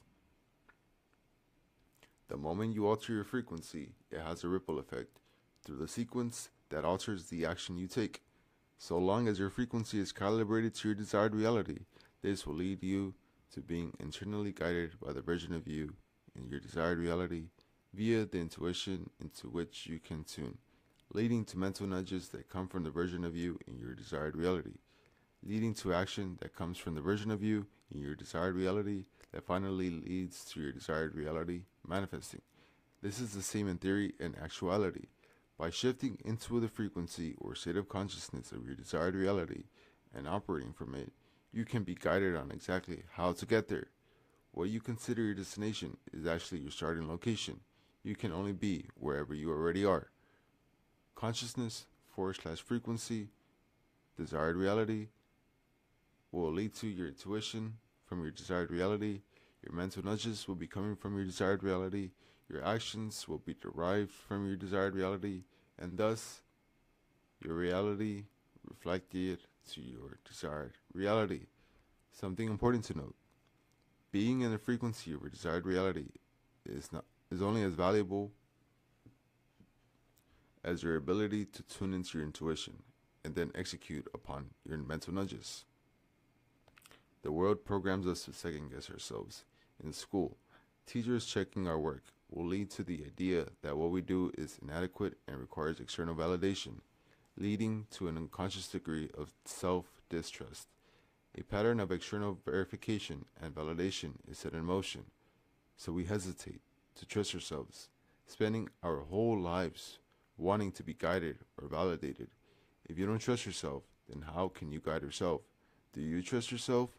Only you can answer this. Remember, you can lie to everyone except the universe. Let me say that again. You can lie to everyone except the universe. The degree to which you trust yourself determines your ability to capitalize on the frequency you're seeking to bring from the immaterial to the material. If you don't trust yourself, you won't trust your intuition, which means you won't trust the mental nudges that you download, making everything pointless. Many claim to trust God, but do not even trust themselves. How well can anyone trust God if they do not trust themselves? You can be right in the right frequency, which reflects your desired reality, but without self-trust, you won't be able to materialize it. If you don't trust yourself, then how can the universe trust you? Self-trust is crucial. The more self-trust you have, the more and the quicker you'll be able to transform frequency into reality. Let me say that again. The more self-trust you have, the more and the quicker you'll be able to transform frequency into reality. Practical. These downloads are like schools of fish. Abundant, yes, but they can easily slip away and you don't know when the next one will come along. If you allow a mental nudge from your desired reality to slip away, you risk falling out of the frequency of your desired reality through life's ups and downs. If that happens, the wrong fish will start swimming by. You risk potentially executing upon mental nudges not aligned to the frequency of your desired reality. The speed that you execute these mental nudges with will reflect the amount of self-trust and conviction that you have, ultimately setting in motion for it to be compounded. After tuning into the frequency of your desired reality, it's likely that you will be guided to do things you haven't done before or that you've been meaning to do, but about which you have been procrastinating. Procrastination is simply the stagnation of energy caused by trying to take action contradictory to your frequency. Once your frequency is aligned with the action you're trying to take, you'll naturally be compelled to act. The frequency of your desired reality will bring you to your desired reality so long as you can bring yourself to do what you are being nudged to do. It will be subtle at first, as it is likely you haven't been listening. But the more you listen, and the more you do, as it directs you, the louder and clearer it will become.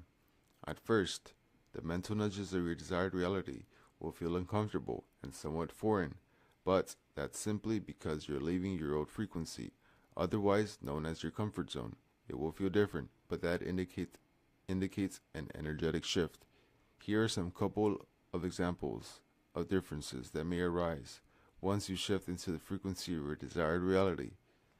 You apply for that job. You change your website or social media profile. You reach out to someone you've been meaning to contact. You start a diet. You buy the book. You go through a different route than normal. You tell someone how you truly feel. You work on something you've been meaning to do. You pivot strategy. You quit your job or your business. You break up with someone. Real. You sort out your email inbox.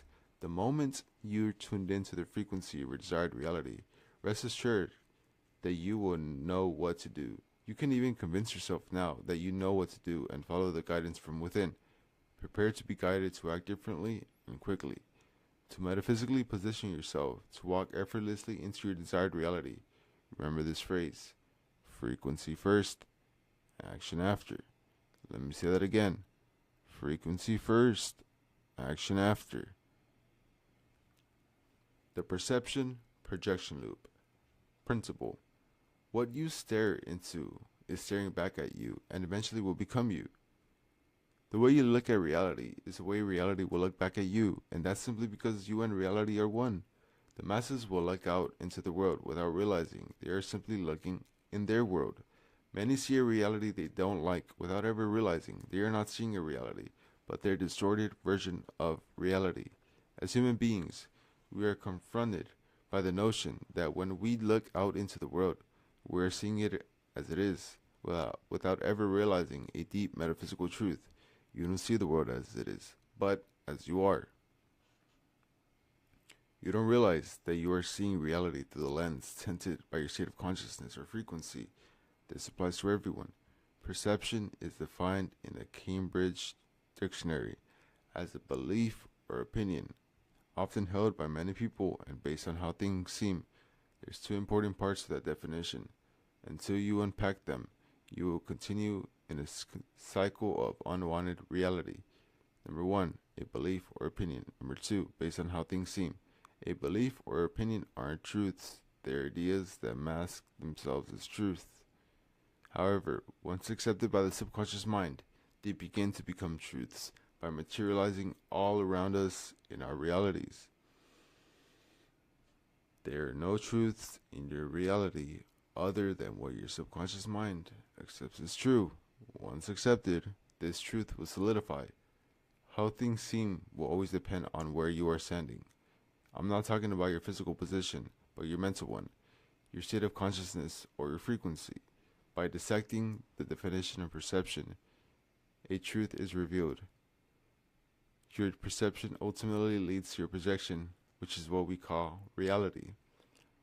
Most people will never realize that they are choosing to perceive something is intricately connected to the reality that their mind projects. The dangerous thing about perception being connected to projection is that it is a beginning of a cycle from which many people will never escape. The perception projection loop. Unaware that the way they see reality is the way that it sees them, most people take a dim view of reality, which can only lead them to projecting the worst. The most unfortunate part about this is that once they experience the worst, unaware that it is closely related to how they are seeing reality, they champion the experience as truth, further reinforcing and solidifying that reality perception. Perception drugs you with an artificial ego boost. All humans love being right, sometimes even if it leads to their own destruction. Yet, in these circumstances, the irony is that they are wrong, as it is the only truth in the subconscious mind. It is a common in dating circles for people to bemoan a lack of suitable potential partners.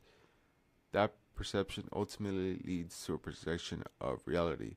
They go on a succession of bad dates with people they don't get on with, leading them to believe they were right. They don't realize that their desire to be proven right is sabotaging their dates, destroying any chance of finding them love.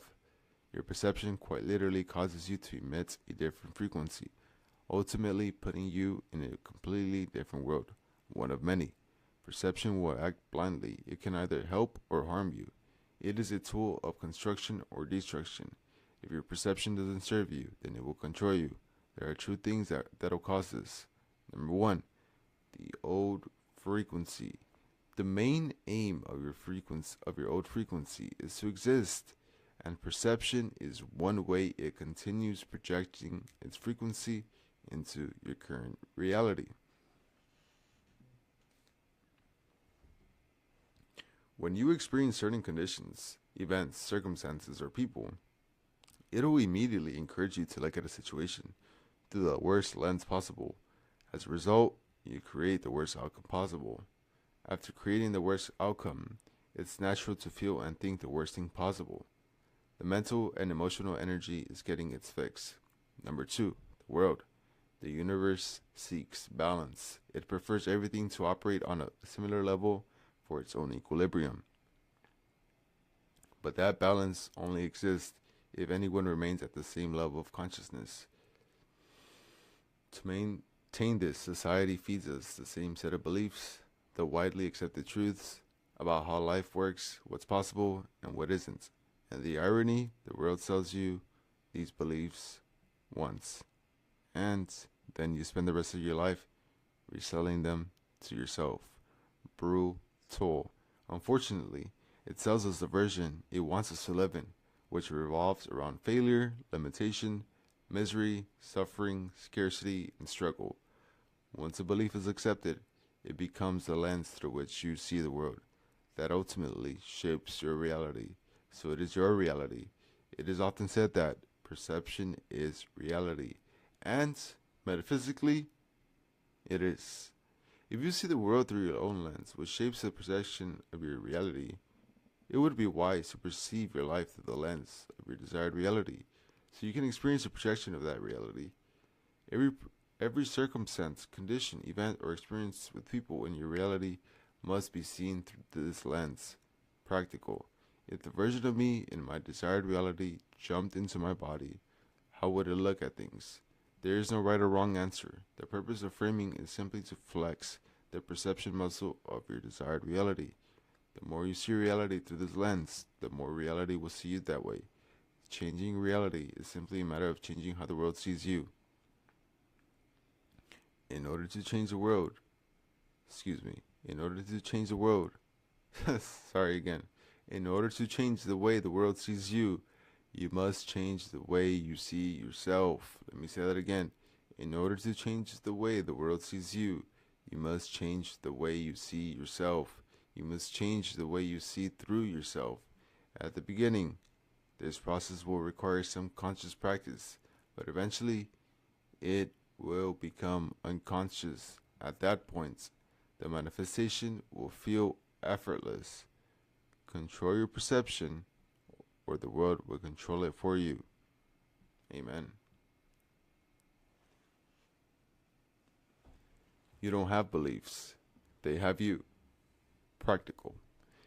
It is arrogant of humanity to think that we possess beliefs. The humble truth is that beliefs possess us.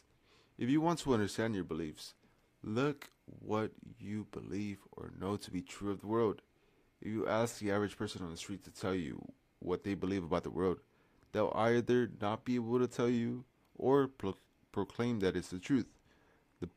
This is the point of my statement. For the most part, our beliefs are invisible. All beliefs seek to convince us that they are truths rather than simply beliefs. In reality, there are no truths other than what the subconscious mind accepts as true, because what it does believe to be true will be projected and experienced in reality. As humans, what we regard as truth is simply what we've experienced. And what we've experienced is nothing more than a materialization of our frequency. Foundationally, a belief is simply an idea based upon the potential of an infinite number of realities, not in actuality. All beliefs are living entities. As living entities, all beliefs want energy. Once you see that beliefs operate like entities, it makes sense. Since there are an infinite number of potential realities, there are an infinite number of beliefs, and all those beliefs are fighting for our attention because that is what brings them into existence. Beliefs want the energy to materialize further through seeking motion combined with conviction. Beliefs don't serve you, they serve themselves. They will attempt to convince you that they are truths, but that they are simply ideas pretending to be truths. The unfortunate thing is that when a belief has reached truth status, it has accumulated so much energy that attempting to remove it will almost feel like insanity and stupidity, because it's the truth. This is its inbuilt defense mechanism. Typically, beliefs are defined as thoughts that you keep thinking, but that's insufficient because you can keep thinking something all day and it won't materialize. Anything that materializes in reality first existed in the subconscious mind, and the entry requirement to the subconscious mind is emotion. Hence why, for simplicity, I define a belief as a singular thought or multitude of thoughts that have an emotion and conviction behind them. You will always find emotion lurking around a belief. If emotion begins to surface when you attack a belief, you've hit the jackpot. Let me say that again. If emotion begins to surface when you attack a belief, you've hit the jackpot. Since emotion solidifies belief, it is also what holds the belief in the subconscious mind. As a protective mechanism, the belief will release emotion when it feels certain, so we feel discomfort, then decide to leave it alone. Observe when someone's view on the world is questioned and they begin to feel upset, angry, or disrespected. That's the belief, not them. In the realm of psychology, this phenomenon is called cognitive dissonance, and that is when one's belief has merged into one's identity to such a degree that when a belief is attacked, the same areas of the brain responsible for identity light up as if being attacked. Wow. Understanding that we are all microcosms of the universe on a metaphysical level, beliefs attach themselves to us to such a degree that we can't differentiate between them. They want to present the illusion that they've merged with us, so we unconsciously accept this and experience it in our reality. Beliefs are masters of illusion and continually will attempt to trick you into feeling as if you have no control over them and that there's something above you. Most people feel imprisoned by self-limiting beliefs, when the truth is that all beliefs are self-limiting. A belief is simply an emotionally fixed perspective, a mental construct that defines reality in a particular way. All beliefs create boundaries around what you can experience in reality. The individual who thinks they must work hard for money has not created a boundary outside of which they are unable to experience. But how often does it feel like we simply can't change our beliefs? They feel like mental boulders, something we have no power over. This is the part of the trick. Remember that beliefs want to stay. That's all they want to do. Stay in your mind to get as much energy as possible so they have the chance of materializing. So beliefs will present the illusion that they are unchangeable. Ironically, because there are no truths other than what the subconscious mind accepts as true. When you believe a certain belief is unchangeable, it becomes unchangeable. Ironically, because there are no truths other than what the subconscious mind accepts as true.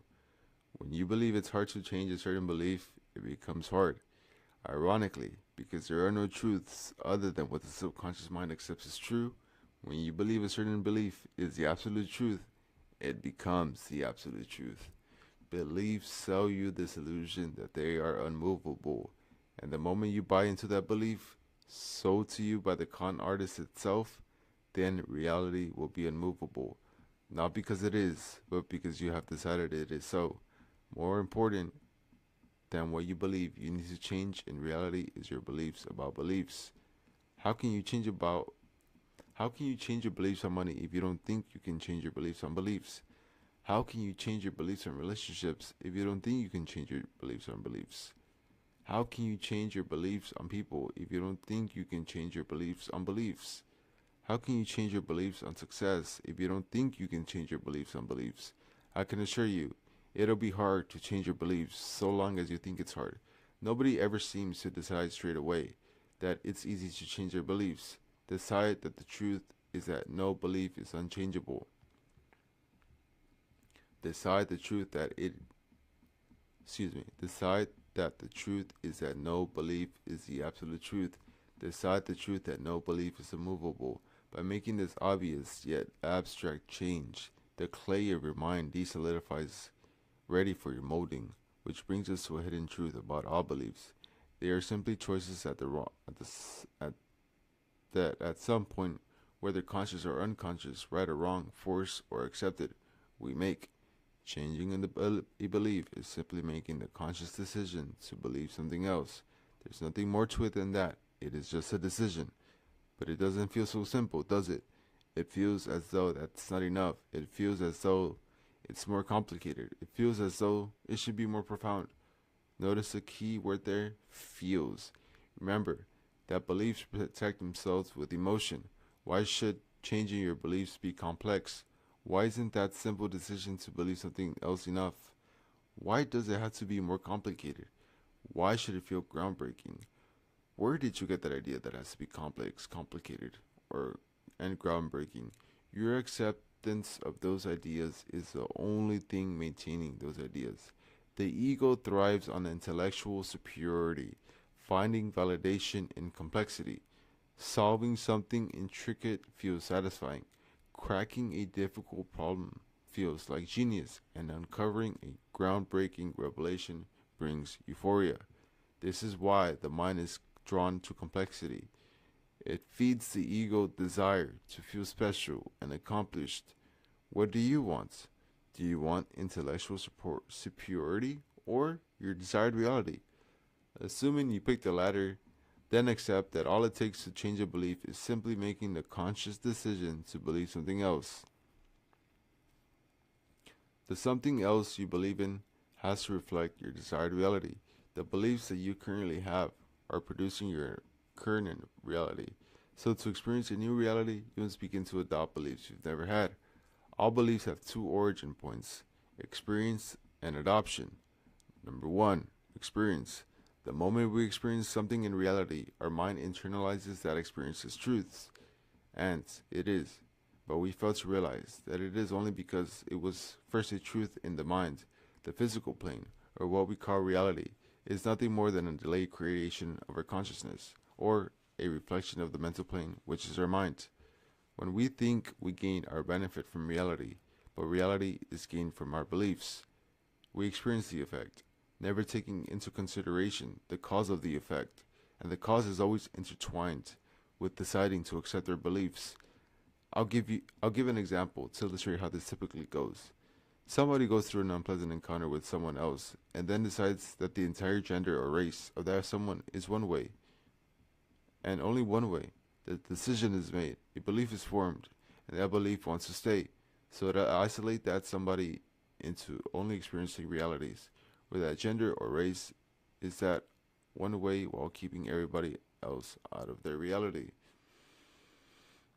Then that person proudly proclaims to have found the truth without realizing they missed a couple of things. The unpleasant encounter that took place is nothing more than an effect, meaning they could have had some unconscious fears, worries, beliefs, experiences, or of others, or preconceived notions of that gender or race that were simply projected into their reality, or there was simply a reshuffle of reality in which they experienced one of many infinite realities. There could have been an anomaly, but through their acceptance of it, they indicated it to be true, which made it actual, so it is now their reality. This type of belief thrives from reminding you of your experience, since truth and experience are one to the ego, merging and deepening its place in your mind. Number 2, adoption. The moment others experience something in reality, they experience it as true, and it is, but only to them until they come and give us the truth that we unfortunately accept it also becomes the truth.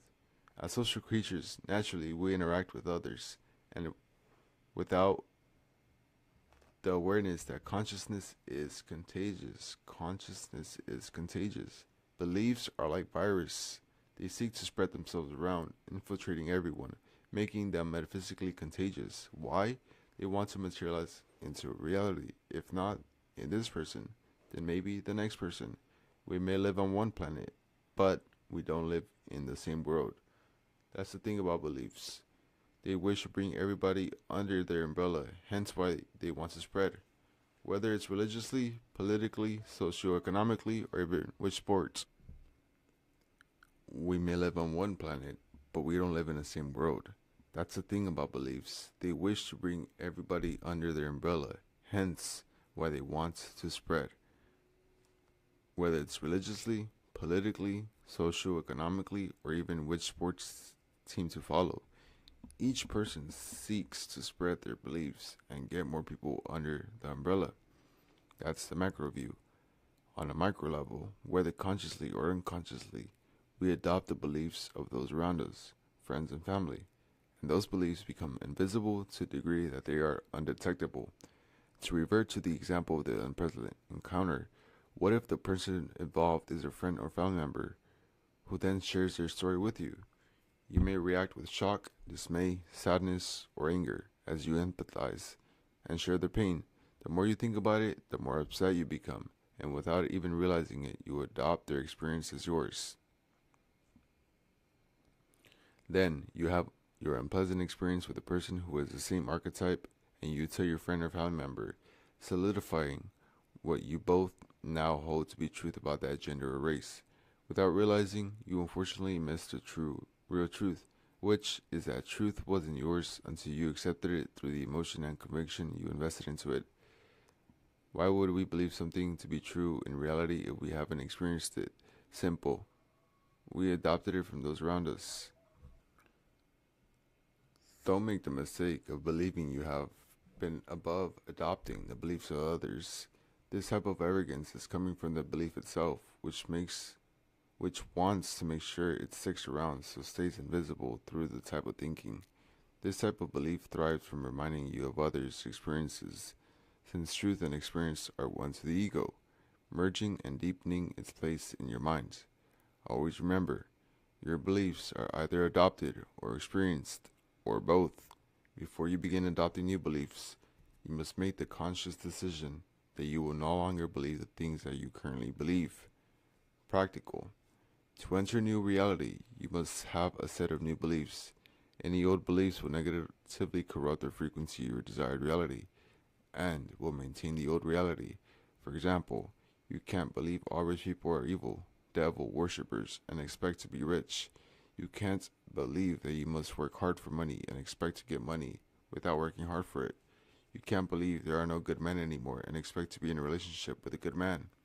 You can't believe there are no opportunities for people like you and expect opportunities. Your beliefs must align, contribute, and support your desired reality. The beliefs must reflect your specific desired reality. What do you need to believe to easily materialize your desired reality? You must have the beliefs you have in your desired reality now. Ask yourself this question. If I was living in my desired reality, what would I believe to be truth about reality and the world? Gently meditate upon this question and know that answers will come because they will. And the moment they do, adopt them into your current reality. I'll help you with some examples. If you desire a loving relationship, then a belief that it is mandatory is that there is an abundance of good men and women everywhere. Real. If you desire abundance, then it is a belief. Then a belief that is mandatory is that you always have more than enough. If you desire a successful business, then a belief that is mandatory is that clients always come to you easily. If you desire promotion in your career, then a belief that is mandatory is that you are always seen and appreciated for the work you do. If you desire to pass an exam, then a belief that is mandatory is that exams are always easy for you. If you desire money to flow easily to you, then a belief that is mandatory is that you don't have to work hard for money because it always comes to you. It's simply a game of making sure your beliefs align, reflect, or contribute to your desired reality as opposed to contradict it, which unfortunately is more than often the case. There is no creation without conviction. Principle. When creating a new reality, there is no word more important than conviction. The word is so powerful that it unconsciously creates the desired reality of people who have never even studied reality creation. There are extremely successful people that will never use a single manifestation technique in their life, let alone read a book on reality creation, but somehow seem to manifest whatever it is they want, and it all comes down to that one word. Conviction is extreme, unwavering belief in the face of everything. In the face of anything. Truthfully, it transcends belief into knowing. Think about it like a big, sturdy tree that stands tall, even when the wind blows hard. It's when you believe in something so strongly that you just know it, and just like the tree, you stay firm and don't fall over, even if pushed in a different direction. Conviction is ultimately the fuel that powers your journey to the destination of your desired reality, or an unwanted reality. Unfortunately, the importance of conviction has flown under the radar of the masses while being hidden in the plain sight of religious scriptures. Matthew 17:20 states, "And Jesus said unto them, Because of your unbelief, for verily I say unto you, if ye have faith as a grain of a mustard seed, ye shall say unto this mountain, Remove hence to yonder place, and it shall remove, and nothing shall be impossible unto you." Matthew 17:20. It is indeed true that faith can and does not it is indeed truth that faith can and does move mountains, just not the version of faith by which most of the world are taught to live. In the modern world, when people speak of faith, they are truly referring to trust. And trust will never be enough to alter reality. because it indirectly implies the potential for being wrong, which is a breeding ground for doubt. You trust that people won't betray you, but you only trust because you don't know. Yet knowing is true faith. That is the essence of conviction. Faith comes from the Latin word fides, which refers to a level of confidence that is basically conviction. It's not about a believing. Belief is not strong enough to command the forces of nature because, like trust, the only reason we believe is because we don't know. Belief alone will never be enough to alter reality. Let me say that again. Belief will never be enough to alter reality. You know your name. You know that when a light switch is flicked, it'll turn on. You know that when you turn the kettle on, it'll start to boil. You know these things to such a degree that any attempts to convince yourself otherwise would be dismissed. You don't believe, you know. True faith is knowing, and realizing this awakens the esoteric nature of a multitude of scriptures. Conviction is the basis of our creation. It empowers the frequency that you put out to the universe, which can either lead to your construction or destruction. More often than not, we are taught to have conviction in struggle, misery, fortune, and scarcity. Misfortune and scarcity. Ironically, this strengthens those frequencies, leading to the likelihood of their materialization. We strengthen the frequencies of negativity to such a degree that their existence merges itself into what we simply deem as reality, which locks those frequencies into place. And that's the thing about faith. It doesn't just move mountains. When negatively misdirected, it also creates them as obstacles. The mountains that we often seek to move are the ones that we have made. If you could simply cultivate conviction in your desired reality without already existing or being inevitable, then your desired reality would simply materialize. It is that simple. So let me say that again. If you could simply cultivate conviction in your desired reality already existing or being inevitable, then your desired reality would simply materialize. It is that simple. With a powerful degree of conviction, techniques wouldn't even be necessary. How many depend on a manifestation technique? There are millions and millions of videos of people claiming to have the secret technique, when the only secret technique is you, specifically your conviction. Without conviction, no techniques work. Conviction is what activates the technique to shift you internally, which sets in motion the eventual reflection of that into reality. What you're able to materialize will always be proportional to the degree of conviction you have surrounding what it is you wish to materialize. The more conviction, the more likely what you want will manifest. Don't fall for the trap of glorifying conviction as something mystical or unattainable. There's no need to be in awe of it or wonder how to cultivate it. You've already experienced conviction at some point in your life. There have been moments in your life when you just knew something would happen, whether minor or major, an internal knowing so profound that nothing could convince you otherwise. Some examples of our convictions are: I knew I was going to see this person. I knew this would happen. I knew they were going to do that. I knew that they were going to say that. I knew I was going to get this. I knew I was going to get that role. I knew that person was going to be mine. I knew that person was going to leave me. I knew that person was going to cheat on me. I knew I wasn't going to get that job. I knew they wouldn't like me. I knew I was going to win. I knew I was going to lose. Then shiggle a feeling which has come to you before may have felt random, like you didn't know where it came from. But here's the thing. If you did, then you'd be able to flick off the lights. Then you'd be able to flick on conviction like a light switch.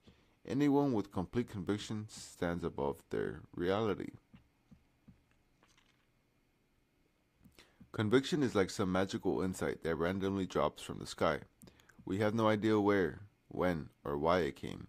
But when it's there, we know it, we feel it, and nothing or no one can convince us otherwise. The deeper truth is that all conviction you've ever felt or experienced was created and then channeled by and through you. Think about conviction like a reserve that you have within you that you are unaware of. Every once in a while, the reserves become too full, and it needs to release some of its energy to create space. When that energy is released and conviction touches your system, you tap into a frequency so strong that you're able to materialize any idea held in the mind by injecting it with conviction. The idea can be for or against you, as stated in examples earlier. There are a multitude of ideas that exist in your mind, all waiting and seeking to be materialized. When conviction touches the system, those ideas fight for the superpower, which makes them more likely to materialize. If the conviction you experience is a result of the reserve being too full, it's natural to wonder how to withdraw from that reserve at will. Imagine being able to draw from your conviction reserves at any given moment. That's essentially the ability to create your desired reality at any given moment. So how can we do it? It's simple. First, you need to understand that the energy of conviction is the second stage of a two-part process. Once you know the energy of the first stage, you will unlock conviction. Before conviction is conviction, it is first self-trust. Self-trust is the first stage of conviction. Self-trust can be defined as the ability for you to do what you know you need to do and avoid doing what you know you shouldn't be doing. The mind always keeps track, but more than that, it keeps score of your ability to follow through on your own word and your own direction. There are things that you know you should or need to be doing, but for whatever reason, the old frequency, you're not doing them. This doesn't have to be about creating your desired reality. It's just not about meditating, reading, affirming, or visualizing. It can be simple as finally going through your emails or letters, updating your CV, going to the gym, cleaning out a room, or standing up for yourself. The reason it doesn't necessarily have to be related to reality creation is because everything is related into reality creation. Nothing is compartmentalized in the mind. Let me say that again. Nothing is compartmentalized in the mind. It's a similar concept to the common adage that how you do one thing is how you do everything. The mind keeps score and records everything. The more you stick to your word and the more you follow your own direction, the more self-trust you're going to have, which means ultimately the more conviction you're going to have. As I've said, there are things that you know you shouldn't be doing or don't want to be doing, but for whatever reason, the old frequency, you're doing them. Once again, it can be simple things like not waking up on time, wanting to be punctual but still being late, being quick to judge others, smoking when you've been trying to quit, procrastinating on that thing, or drinking when you've been wanting to stop. There are indeed spiritual consequences to smoking and drinking, but they do not affect your ability to create your reality.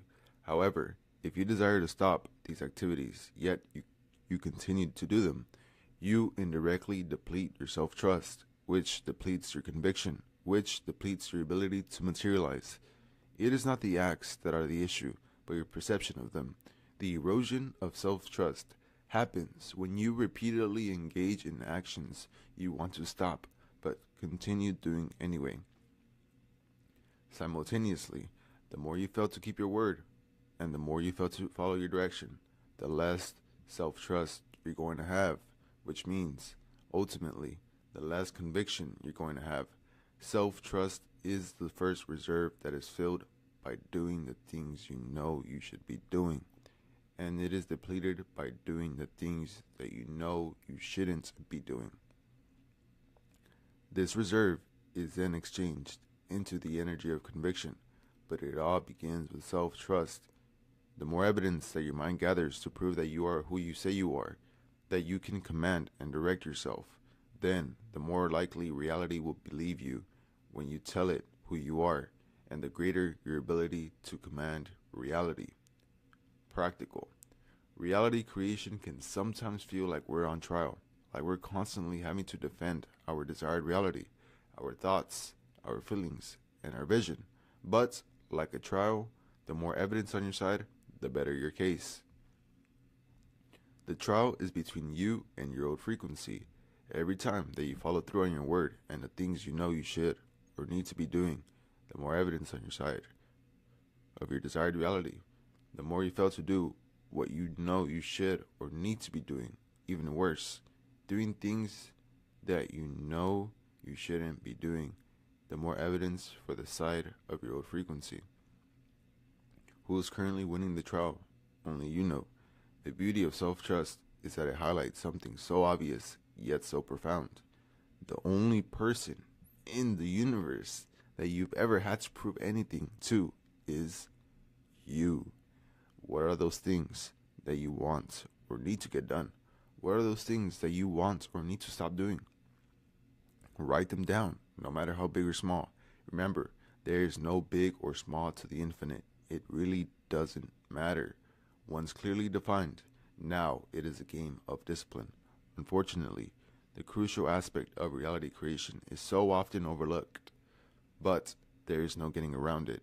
How could you ever expect to discipline reality if you can't even discipline yourself? Ironically and metaphysically, you and reality are one. So until you start within, you will not change the without. The first stage is complete, and you've got self-trust locked down. Now, it's just a matter of realizing that conviction is a muscle that you need to start consciously exercising. After you've done those things you need to be doing and you start feeling more confident in yourself, that is when it's time to exercise the conviction muscle.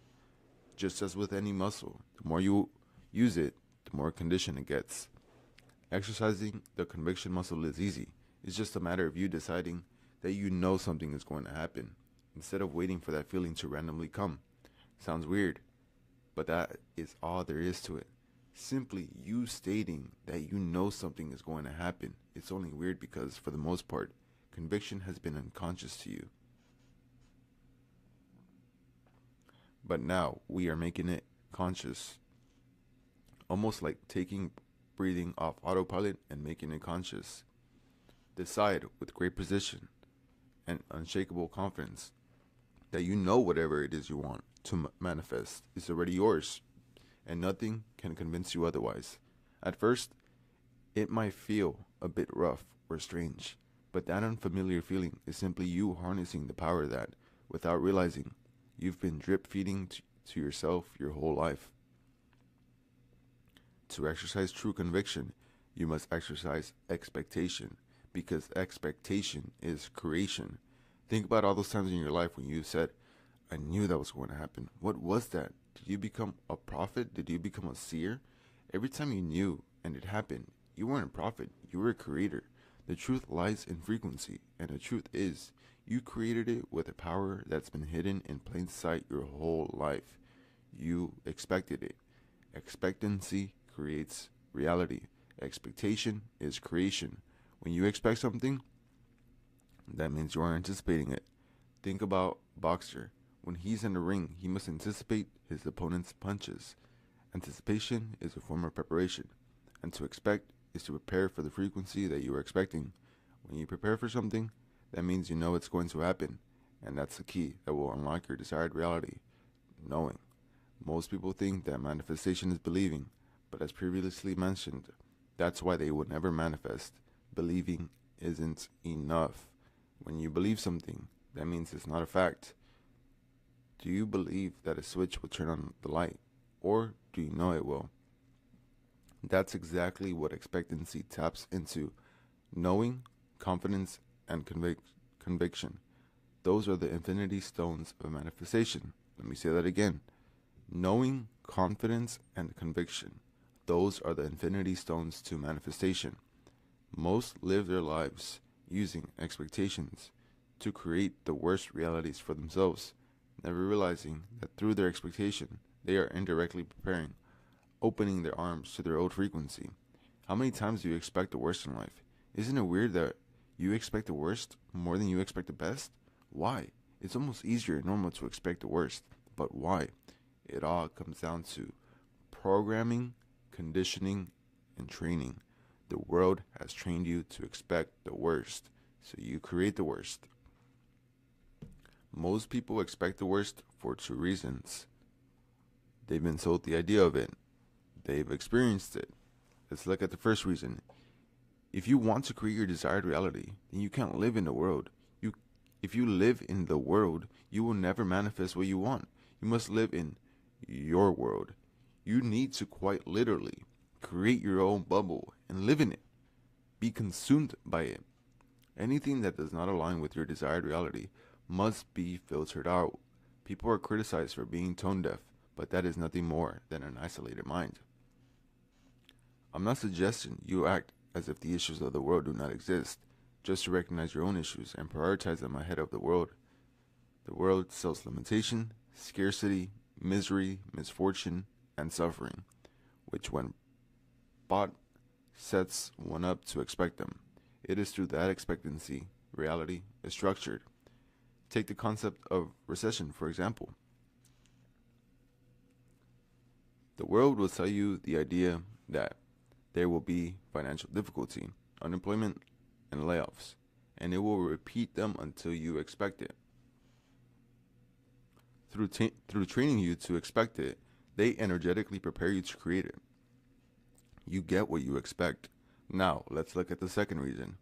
Whenever we go through the worst, to protect our heart, we normalize it to avoid the pain of being disappointed or frustrated again. We normalize the worst without realizing it as a defense mechanism. When you normalize the worst, you expect the worst, so you create the worst. The universe will not seek to alter your perspective. It will simply reflect what you expect, regardless of whether you deserve it or not, unfortunately. To the universe, what you expect is what you are asking for. It's hard to conceptualize that you may expect the worst, but it's likely you do. To gauge whether you expect the worst, determine what you find normal. Do you find it normal to suffer financially? Then you are expecting it. Do you find it normal for people to let you down? Then you are expecting it.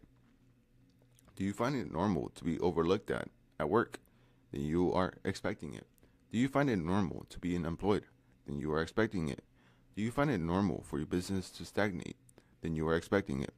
Whatever you find normal is what you are unconsciously, indirectly expecting. And anything that you find normal will find you. Your desired reality must become normal to you before it can become normal to the world. To normalize your desired reality simply requires neutralization. The moment you become neutral to your desired reality, you collapse the space between you and it. Neutralization is simply a matter of relinquishing the external reliance of your desired reality by giving it to yourself internally to such a degree you are good with or without it. Think about expectation like ordering at a restaurant. If you want steak but you ask for fish, what are they going to bring out? The direction you look in is eventually where you will find yourself. A powerful example of faith-based expectancy is found in the biblical story of Elijah and the three kings. During this time, King Jeroham of Israel, king of Judah, and the king of Edom found themselves in a desperate situation. They were preparing for battle against the Moabites, but after marching for 7 days, they ran out of water, leaving their armies and animals on the brink of collapse. In their distress, they sought out the prophet Elijah for guidance.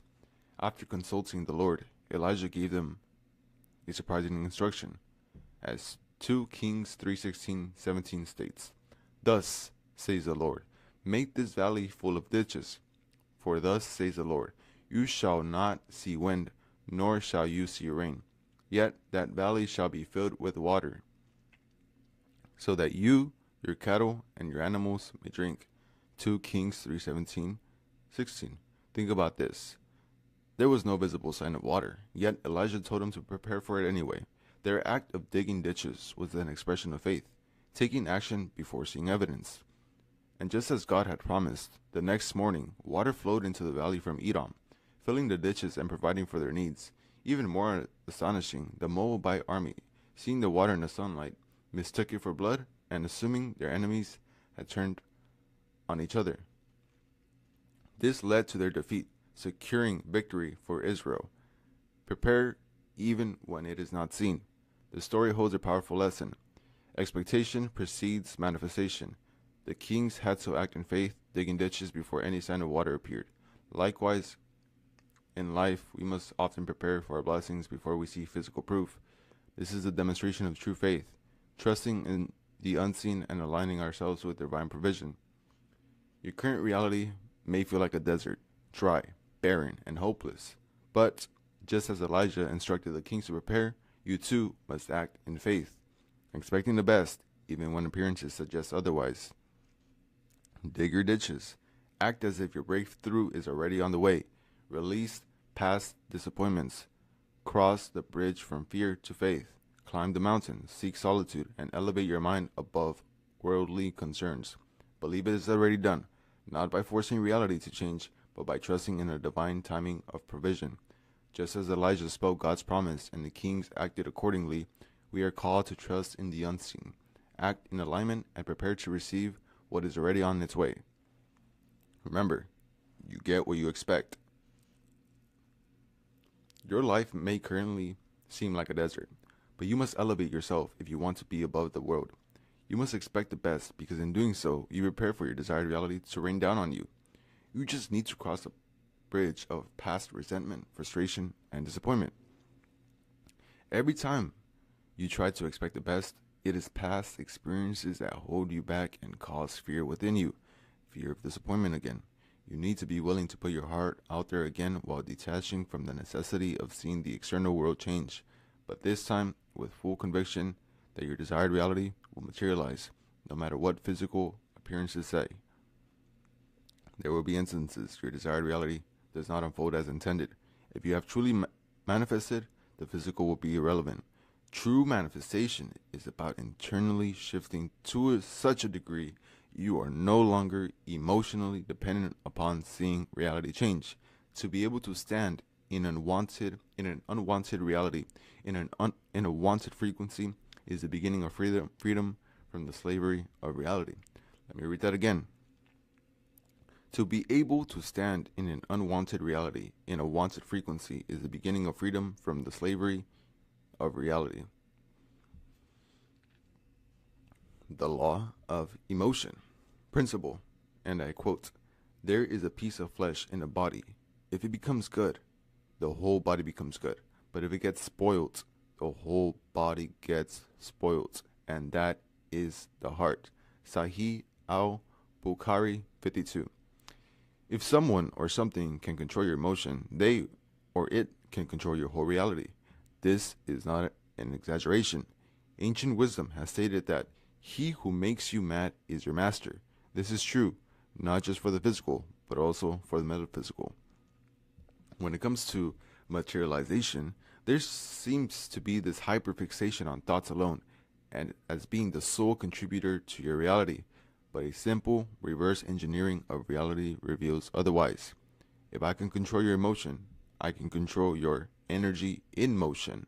If I can control your energy in motion, I can control your vibration. If I can control your vibration, I can control your frequency. And if I can control your frequency, I can control your reality.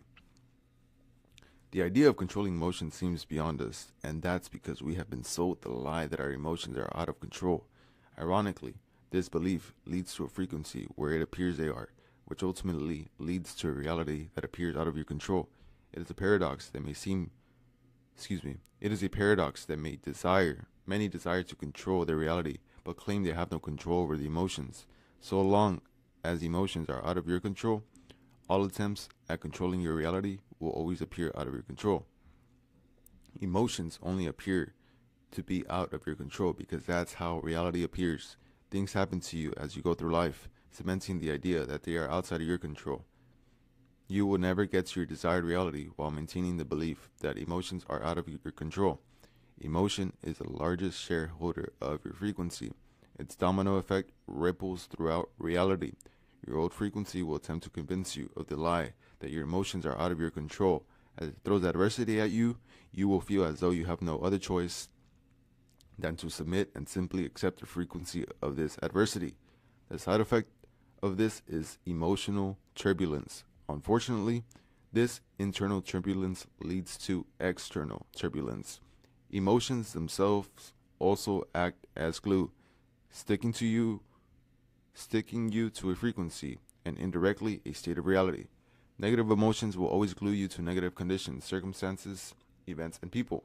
Positive emotions will always glue you to positive conditions, circumstances, events, and even people. If you experience adversity, and as a result experience negative emotions, if not transmuted, those negative emotions will glue you to that adversity, which does nothing more than solidify and strengthen it in your life. If emotions are the largest shareholder of your frequency, that means your base emotional state, which we call an attitude, is a central unfolding point of your reality. Attitude is defined as a settled way of thinking or feeling about something. Your attitude is the emotional baseline that, through repetition, has become ingrained in your identity. A simple thought experiment that takes a couple of seconds can prove to you that you have always been in control of your emotions. Close your eyes and relax. When you feel calm, imagine the person that matters to you the most. See them and allow love to appear. Then imagine the idea of being at that person's grave. Those negative or uncomfortable feelings you just felt were conjured by you. That was you doing it consciously. Most of the time, you do it unconsciously. So, you don't realize that whether consciously or unconsciously, it is still in your control. The moment you awaken to the truth that you control your emotions, you will have the entirety of reality in the palm of your hands, detached from the idea that they are above you and out of your control, because indirectly, this is a confession that reality is out of your control. Without emotion, nothing works. It is the true language of the subconscious mind, and the moment you speak it, you will be understood by the universe. Imagine you only speak Spanish and you encounter someone who only speaks Mandarin. You can spend as much time and effort speaking as you want, but there will be little progression. That's not to say it will be all in vain. There may be instances of understanding, but it is not ideal, nor is it optimal. All miscommunication leads to confusion. How many miscommunicate with the universe? When the universe understands you, the materialization of your desired reality is inevitable. But when it doesn't, the materialization of your desired reality is a struggle. Sometimes it can feel like you've done everything you possibly can on your journey to materializing your desired reality, but still, nothing. You may have tried multiple manifestation techniques such as affirmation, vision board, scripting, visualizations, or subliminals, but still, nothing. Even though you've done the most, you're still getting the least. If you fall into this category, it's because you are not speaking the language of the universe. The secret to the most powerful and efficient language of the universe lays in the first organ that God gives you when you incarnate on this physical plane, the heart. Emotion is the language of the subconscious mind. Let me say that again. Emotion is the true language of the subconscious mind. It is the gateway to everything you're trying to manifest. The subconscious mind operates without logic, reason, or rationale. It is inherently illogical, much like emotion itself. Emotions don't follow a structured, rational framework. They simply arise and flow. This shared, irrational nature creates a direct parallel between the two, as both function beyond the realm of conscious reasoning and instead shape reality through feeling and impression rather than analysis. To control emotion is to control the subconscious mind. Think of emotion like the vibrational language through which manifestation occurs, as what is deeply felt becomes frequency, which then materializes into reality. Those who run the world don't require physical force. They simply need to control the emotions of the masses, to control their subconscious mind, so they can create their own reality and justify it as truth. Now, remember, the reality you are currently experiencing is a result of the frequency you are tuned into. Think about it like a radio station. Each frequency emits a different sound, and reality is no different. Always remember, realities are nothing more than the reflection of their frequency. Emotion is equal to frequency, and frequency is equal to your reality. Emotions play the largest role in what you experience in reality. The heart and emotions are key. Most people make the mistake of not injecting emotion into their thoughts intended to materialize their desired reality. Affirmations without emotions are dead. Visualization without emotion is dead. Vision boards without emotion are dead. Positive thinking without emotion is dead. It is the missing key, which will unlock everything that you have been doing. It is what supercharges the frequency of a specific thought, making it more likely to materialize in reality. Since emotion is the language of the subconscious mind, it is the language of God. In the teachings of the Bible, the Quran, and ancient Egypt, Kemet, the heart has always been the gateway to eternal life and the consciousness of the infinite intelligence. The heart is revered in nearly all ancient scriptures and spiritual traditions, yet its deeper esoteric significance is often overshadowed or overlooked in favor of intellectual understanding. Proverbs 23:7 states, "For as he thinketh in his heart, so is he. Eat and drink, saith he to thee, but his heart is not with thee." Proverbs 23:7. The verse does not state, "For as he thinketh, so is he," but "in his heart," illustrating that thoughts nurtured with emotion lead to one's frequency. Not all thoughts are made equal. It is not thought alone that leads to creation of one's reality, but the thoughts that are backed by the heart, by emotion. Proverbs 4:23 states, "Keep thy heart with all diligence, for out of it are the issues of life." Proverbs 4:23. This verse illustrates that the heart must be protected, for the issues that we experience in reality stem from it. And with a metaphysical understanding, it all makes sense. The heart produces emotion. Emotion is energy in motion. When energy that is in motion gains momentum, it becomes vibration. When vibration continues to gain momentum, it becomes frequency. Frequency is nothing more than immaterialized reality. The suffering that we often experience can be traced to our hearts, and so ultimately our frequency. Many suffer adversity and let reality hurt or distort their hearts naturally, but unfortunately this leads to a distorted reality. Everything is a reference to everything you can experience in reality. The origin of reality is your frequency, and a large percentage of your frequency is derived from the heart. It has been stated that the heart produces an electromagnetic field that is 60 to 100 times larger than that of the brain, highlighting the power of the heart. In ancient Egypt, Kemet, it was believed that the heart recorded all the good and bad deeds of a person's life and was needed for judgment in the afterlife. Practical. Your emotional state nourishes and allows your mental state, which can take place either positively or negatively. The emotional state that you occupy must be reflective of your desired reality, meaning that you must feel how you'd feel in your desired reality now. Emotion is not just euphoria, joy, excitement, or happiness. It can refer to serenity, calm, bliss, accomplishment, or satisfaction. It isn't necessarily overwhelmingly intense, although it can be. It must simply be as close as possible to how you'd feel in your desired reality. One way to access the emotional state that you would have in your desired reality is to exist in the mental state that you would have in your desired reality. The other technique prescribed earlier is when you internally, intensely, and vividly experience your desired reality to generate the emotion you would feel. The more you do this, the more emotion you will generate internally. It should be noted that the more you experience your desired reality internally, the less you'll desire it externally, since the emotions eventually burn out like fuel. This is perfect.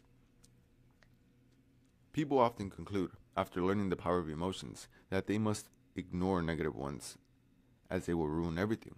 The truth of reality is that adversity is inescapable.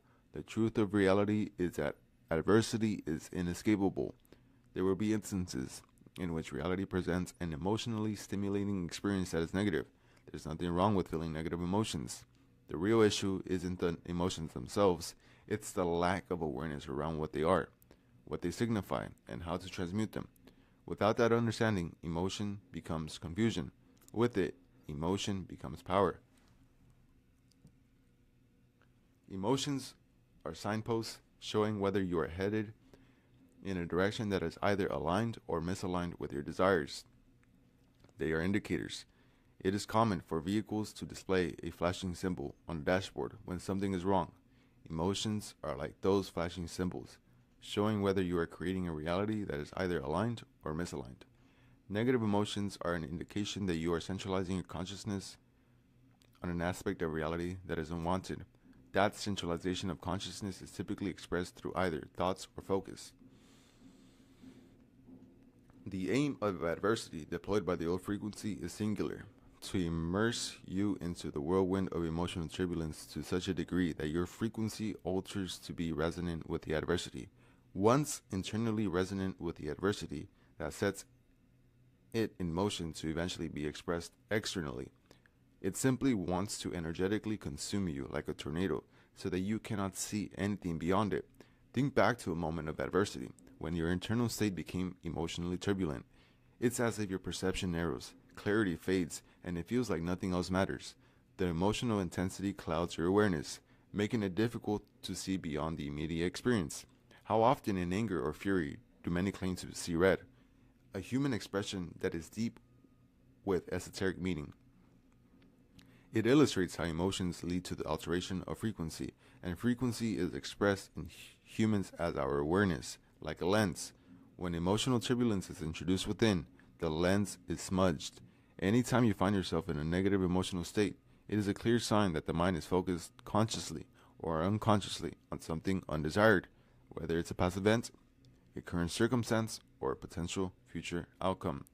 The only way to move through negative emotions is by engaging in a conscious process that shifts the mental filter, distorting the emotional energy, a process known as emotional alchemy.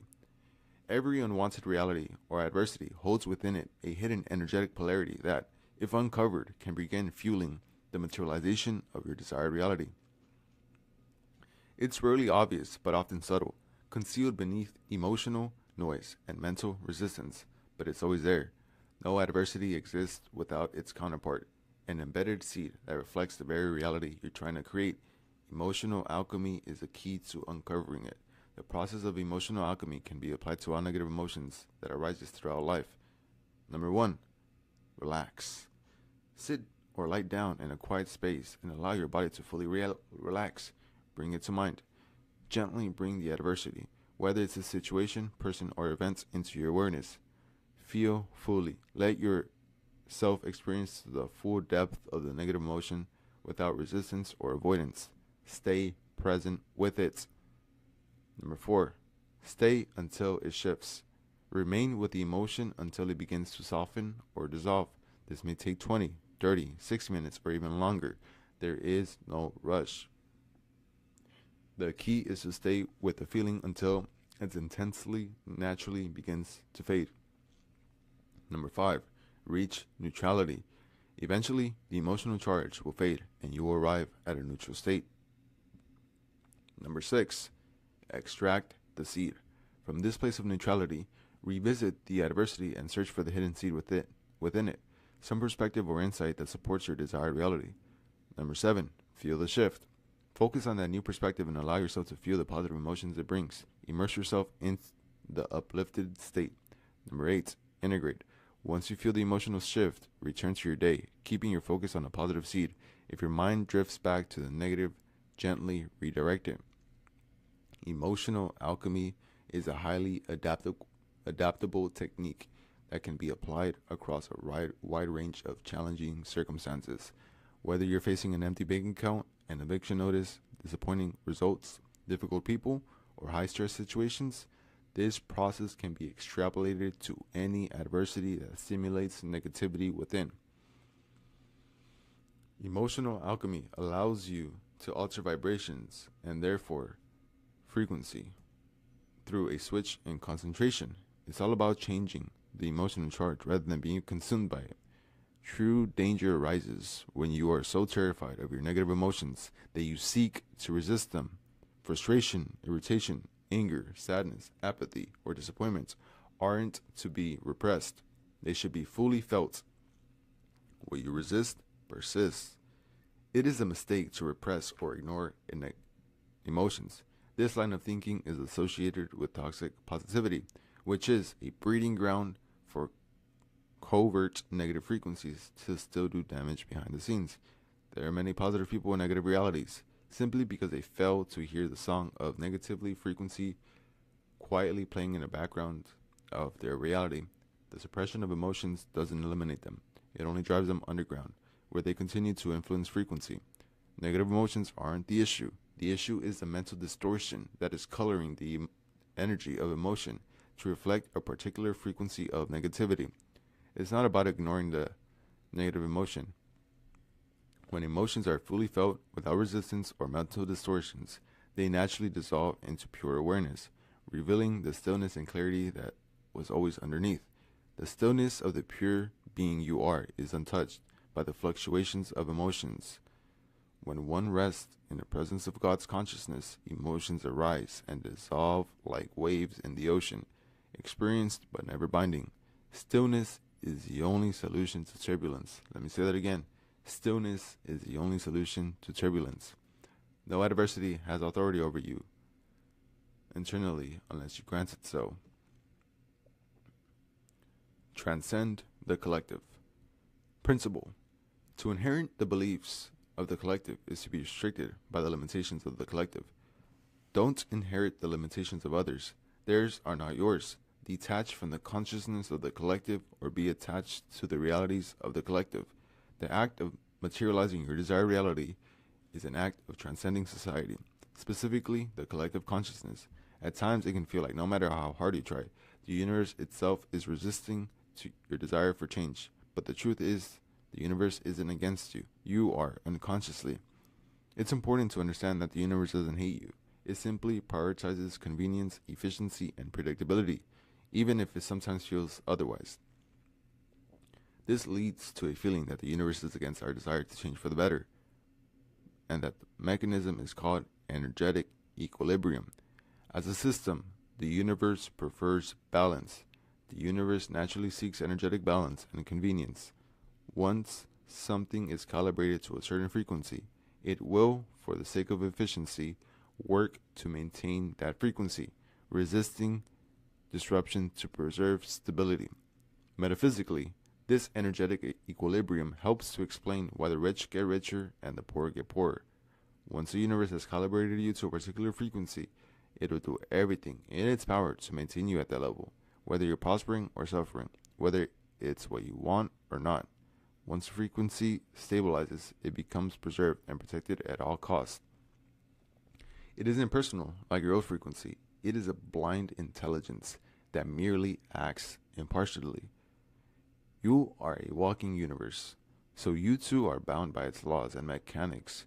We also have a form of energetic equilibrium within us. There exists a collective frequency that seeks to bring people under its umbrella and hold them within its grasp.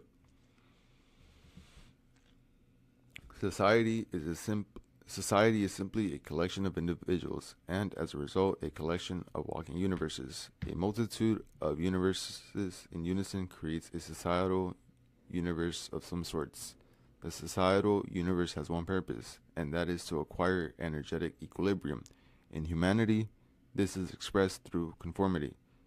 In the same way you have your own frequency, society has its own frequency, with its own mind and its own desires. The desires are created by the collective consciousness that will seek to maintain its existence through materializing in the lives of those who adhere to it.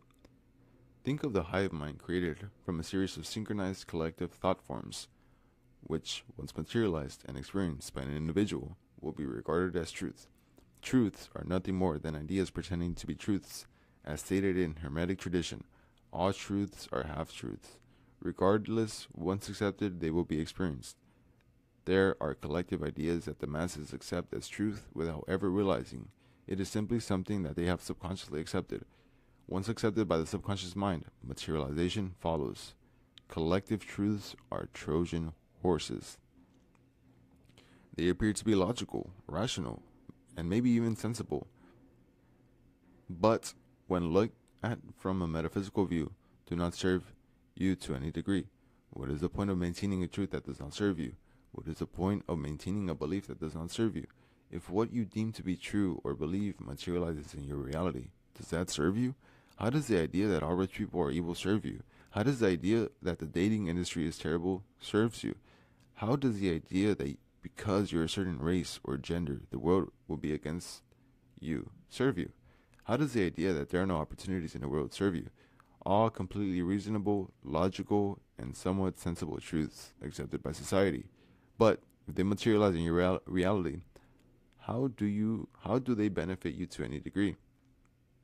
You can't have the same state of consciousness or frequency as those around you and expect your reality to be different.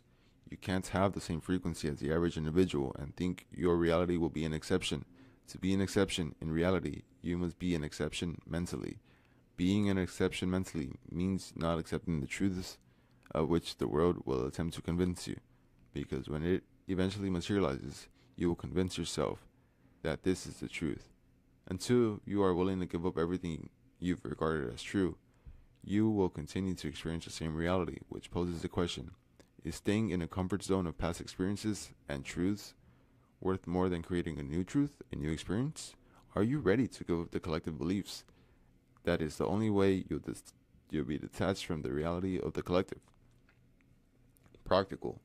Pondering whether to detach from collective truth triggers the societal hive mind into a state of discomfort, which it then projects onto you. Do you feel audacious? Do you feel tone deaf? Do you feel ignorant? Do you feel crazy? Deep down, you know that if you were to disconnect from the collective truths and create your own, you'd be looked at as all the above, and that is what you need to accept. You cannot become an anomaly while thinking like those around you. You must make the irrational rational. You must make the unrealistic realistic. You must make the things that don't make sense make sense. Frequency will forever defy rationality. We live in a world where boundaries are imposed by society on what is possible for people to achieve, yet it seems there are those who fit the parameters and achieve the unachievable. There seem to be talentless musicians who are extremely successful. There seem to be poor actors who are highly regarded. Those who are unqualified for a position still somehow seem to obtain that very position. For some people, the rules do not seem to apply, and the truth is they don't. But the deeper truth is that there are no rules other than the ones you accept. The biggest barrier to materializing your desired reality will be what you regard as common sense. In other words, your logic. As humans, what we define as logic or common sense is limited to what we can see in the world around us. We see through a process that involves reflection and refraction of light, but primarily reflection when it comes to perceiving objects. Visible light reflects off the surface of an object and enters our eyes. The eyes themselves don't see. They receive this light and convert it into electrical signals via the retina. These signals are then sent to the brain, which interprets them and constructs the image we perceive. The key point is this: we only see a tiny fraction of what actually exists. Visible light makes up such a small portion of the electromagnetic spectrum, which includes many other frequencies like infrared, ultraviolet, X-rays, and radio waves, all of which are invisible to the human eye. Many live a limited existence by regarding a fraction of reality to be its entire truth. By doing so, they set themselves up to live by this fraction, which then limits their possibilities. These people will probably regard themselves as realistic, as if it is a badge of honor. The truth is, it's a badge of dishonor to their infinite nature within. To be realistic simply means to define your world by what you can see, which indirectly is a confession of you being limited. What you and those who accept the same as you deem impossible will be the ceiling you impose on yourself. There are no truths in reality other than what the subconscious mind accepts as true. Your desired reality has collective beliefs that surround it. Identify them, clearly defining them, and decide to detach from them. Everything is simply a decision, and the inability to see that comes from the hive mind that keeps you under its umbrella to extract more energy from you. To make the impossible possible, it must first be made possible in the mind. Attention beats intention. Principle. When sunlight is concentrated, it is powerful enough to start a fire. Do not underestimate the power of concentrated energy. In this instant, concentrated attention. Concentration is the centralization of energy, which is a form of creation. Think about concentration like the water that makes a plant grow.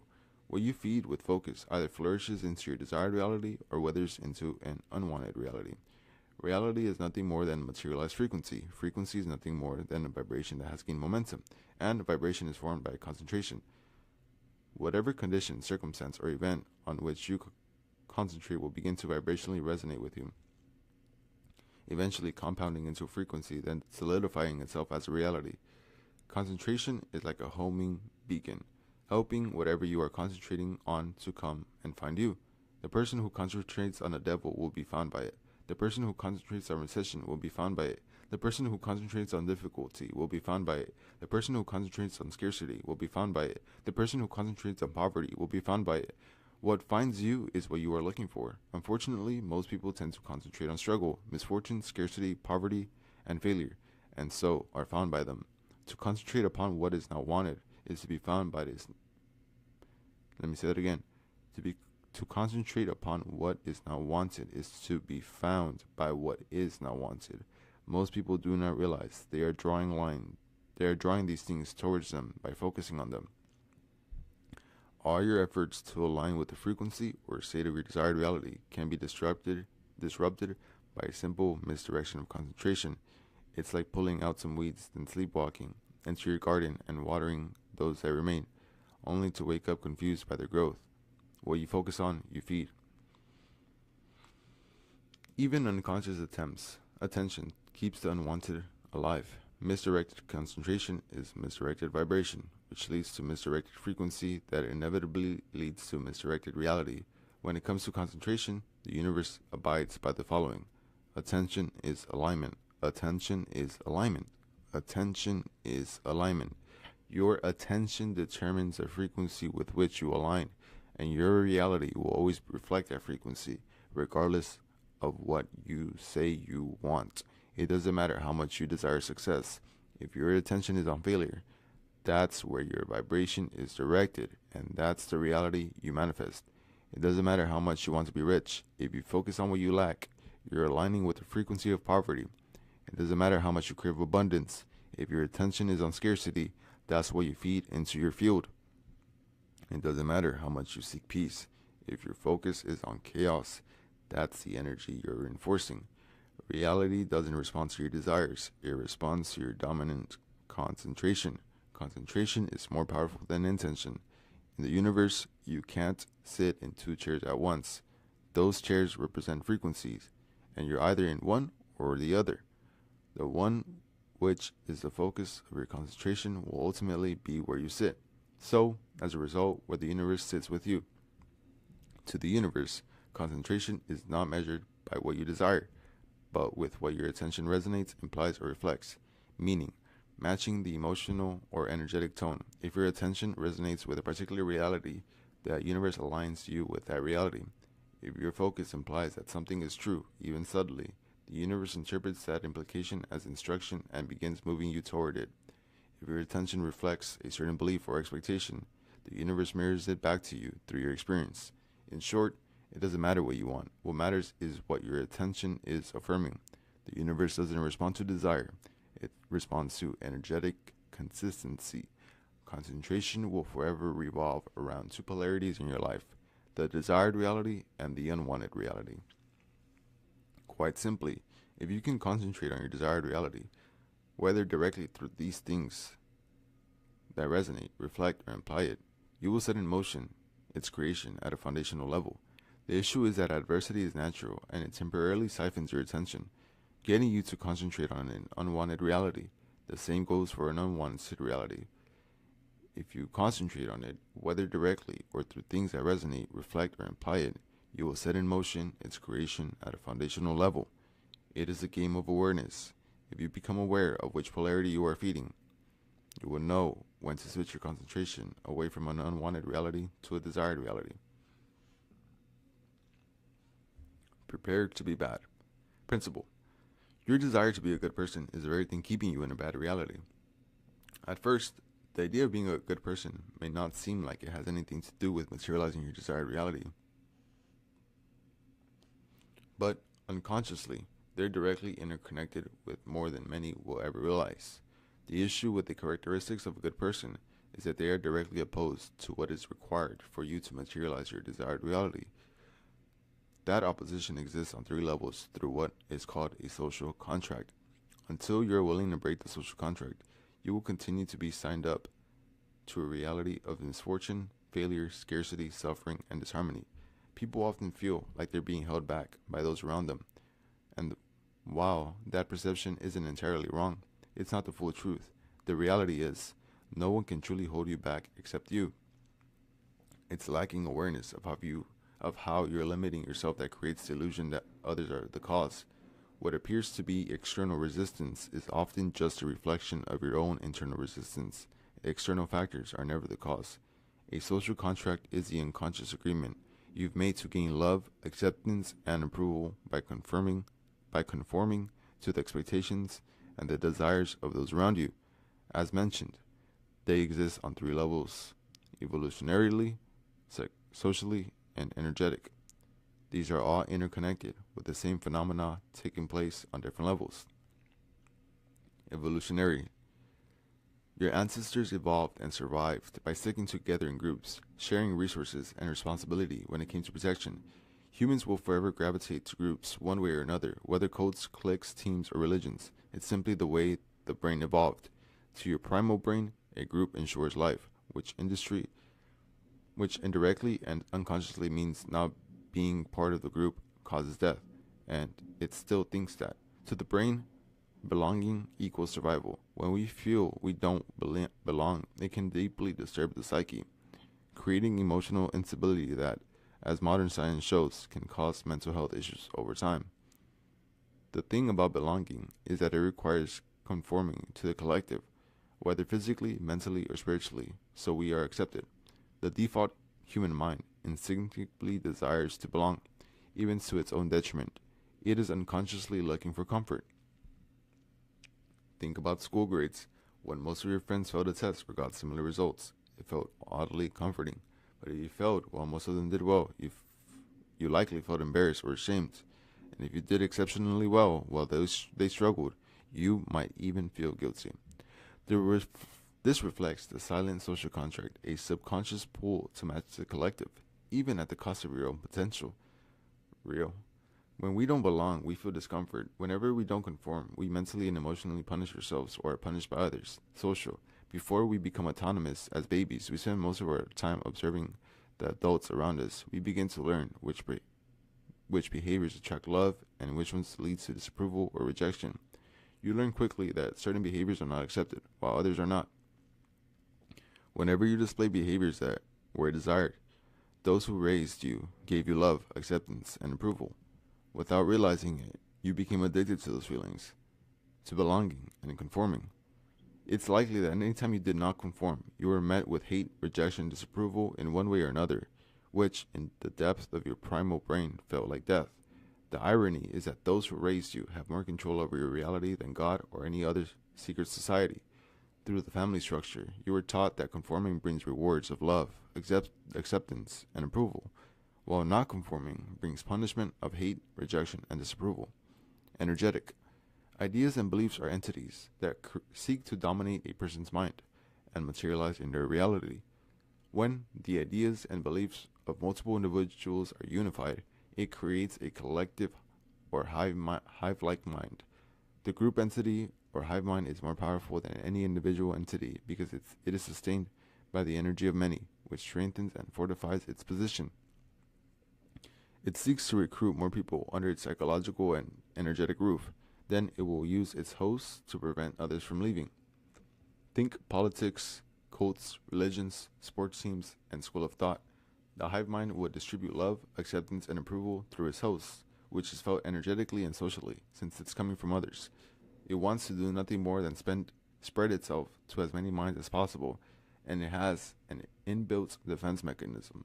When members wish to leave, it distributes disappointment, rejection, disapproval, and hate through its hosts, which is also felt energetically and socially since it's coming through others. With a clear understanding of the three levels of social contracts, it is now time to re-examine what it truly means to be a good person within this new contract. To most, a good person is someone who we can relate to, doesn't make other people feel bad, puts others before themselves, even in their own detriment, knows their place, is humble. So it stands to reason that most people having characteristics opposing the above makes you a bad person. When most people think of a bad person, they are not thinking of someone evil or immoral. They are simply thinking of somebody that is different, somebody that isn't like them. Whether you realize this or not, materializing your desired reality requires you to transcend everything it means to be a good person in our society, because otherwise you will be a good person in a bad reality. You will be different and you won't be like them. Of course, I'm not condoning evil or immoral behavior. This is simply a call to unapologetically accept the differences between you and those around you. The process of materializing your desired reality will require you to unapologetically break the social contract that you signed on all three levels. Let's examine how the characteristics of a good person prevent you from materializing your desired reality. Someone we can relate to. It's likely that people will struggle to relate to you if you materialize your desired reality. If you want to be like everyone else, you will vibrationally self-sabotage the frequency of your desired reality to avoid the discomfort that comes with being no longer relatable. Someone who doesn't make other people feel bad. Materializing your desired reality may lead to those around you feeling diminished, insecure, or uncomfortable. These feelings do not arise because of you, but because of the perception of you to which they could relate no longer exist. Others feeling discomfort at your success will lead to you purposely dimming your light to avoid making them feel bad. You will vibrationally self-sabotage the frequency of your desired reality by diminishing yourself, becoming insecure or uncomfortable in order to make others feel comfortable. Someone who puts others before themselves, even to their own detriment. Materializing your desired reality requires a degree of selfishness by prioritizing yourself. If you put others first, you prioritize their frequency instead of yours, meaning it never accumulates the momentum required to materialize. Someone who knows their place. Materializing your desired reality requires changing your status quo and leaving others behind. If you accept the limitations of your place in their world, you accept the same energetic ceiling as them. Someone who is humble. It's likely that materializing your desired reality will require you to be the opposite of humble. You have to lift yourself, your self-worth, self-confidence, and self-concept, which is interpreted by others as arrogance or egotistic. So, you avoid lifting yourself, and without realizing it, you lower yourself. It's clear now that a person is simply someone that conforms. Those who conform are loved, accepted, and approved. Conversely, a bad person is simply someone that refuses to conform. Those who don't conform are hated, rejected, and disapproved. The materialization of your desired reality will continue to be hated, rejected, and disapproved to some degree. If you want your desired reality, you must accept all that comes with it. Often, on a subconscious level, we know all that comes with our desired reality, and we avoid it because we aren't ready. As mentioned earlier, social contracts have an inbuilt defense mechanism to maintain conformity, self-sabotage. You will go to any lengths necessary to be a good person, which even includes destroying the frequency of your desired reality. Practical. There are two ways to break the social contract once and for all. Number 1, unapologetic acceptance. Until you can unapologetically accept that attaining your desired reality will lead to those around you considering you to be a bad person, you will feel guilty for your success, and as a result, to avoid that feeling of guilt, you will avoid your success because unconsciously in your mind they are merged. Out of respect for those around you, you will disrespect yourself. Do you want the love and approval of those around you if it means you never materialize your desired reality? If the love and approval of those around you is conditional on never materializing your desired reality, is it true love and approval? If those around you do not wish for you to be in your desired reality, then what do they wish for you? Do they truly love you, or do they only love you if you're the same as them? Have you worked this hard to stay the same? You can't feel guilty, or you will unconsciously clip your own wings just to stay on the ground. You must pursue your desired reality without guilt and realize that reaching it would make you an inspiration to others. Number 2, make peace with it. Until you can make peace with being different, every time you conceptualize change, your desired reality, your mind will produce nothing but chaos. Most don't realize that they are weighing themselves down with the chaos they associate with the transformation they desire. It's likely they are trying to swim holding on an anchor. How will they see me? How will they think of me? What will they still love me? The truth is, you won't know until you've entered that desired reality. But it's your fear of finding out that is corrupting the frequency.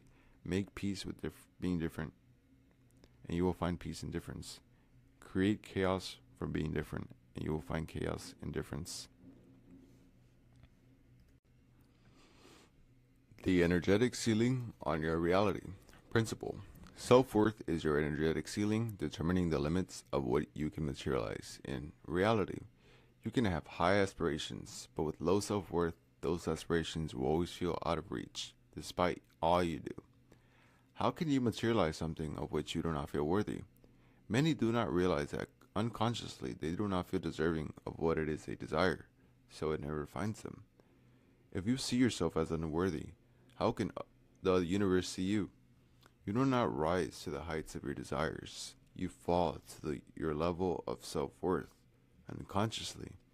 An individual with low self-worth will not see themselves as worthy of their desired reality, despite having the right intentions and striving for their desired reality.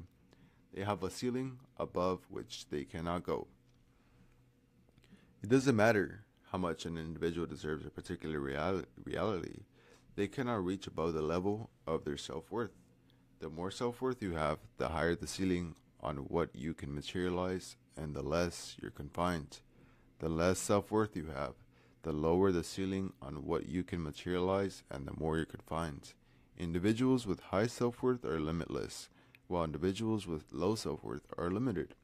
The mistake that most make is allowing their self-worth, which is internal, to be determined by the external. As humans, we typically derive self-worth from others' opinions of us or our success, worthy, and failures, unworthy. The universe will never give you more than what you know you deserve. Self-worth ultimately determines what you know you deserve, not what you believe you deserve. The two are often mistaken. You may believe you deserve better, yet it doesn't arrive, not because you don't believe it, but because you don't know it. Self-worth isn't about belief, it's about knowing. Belief lives in the conscious mind, but the reality responds to the subconscious. And the subconscious mind speaks in emotion.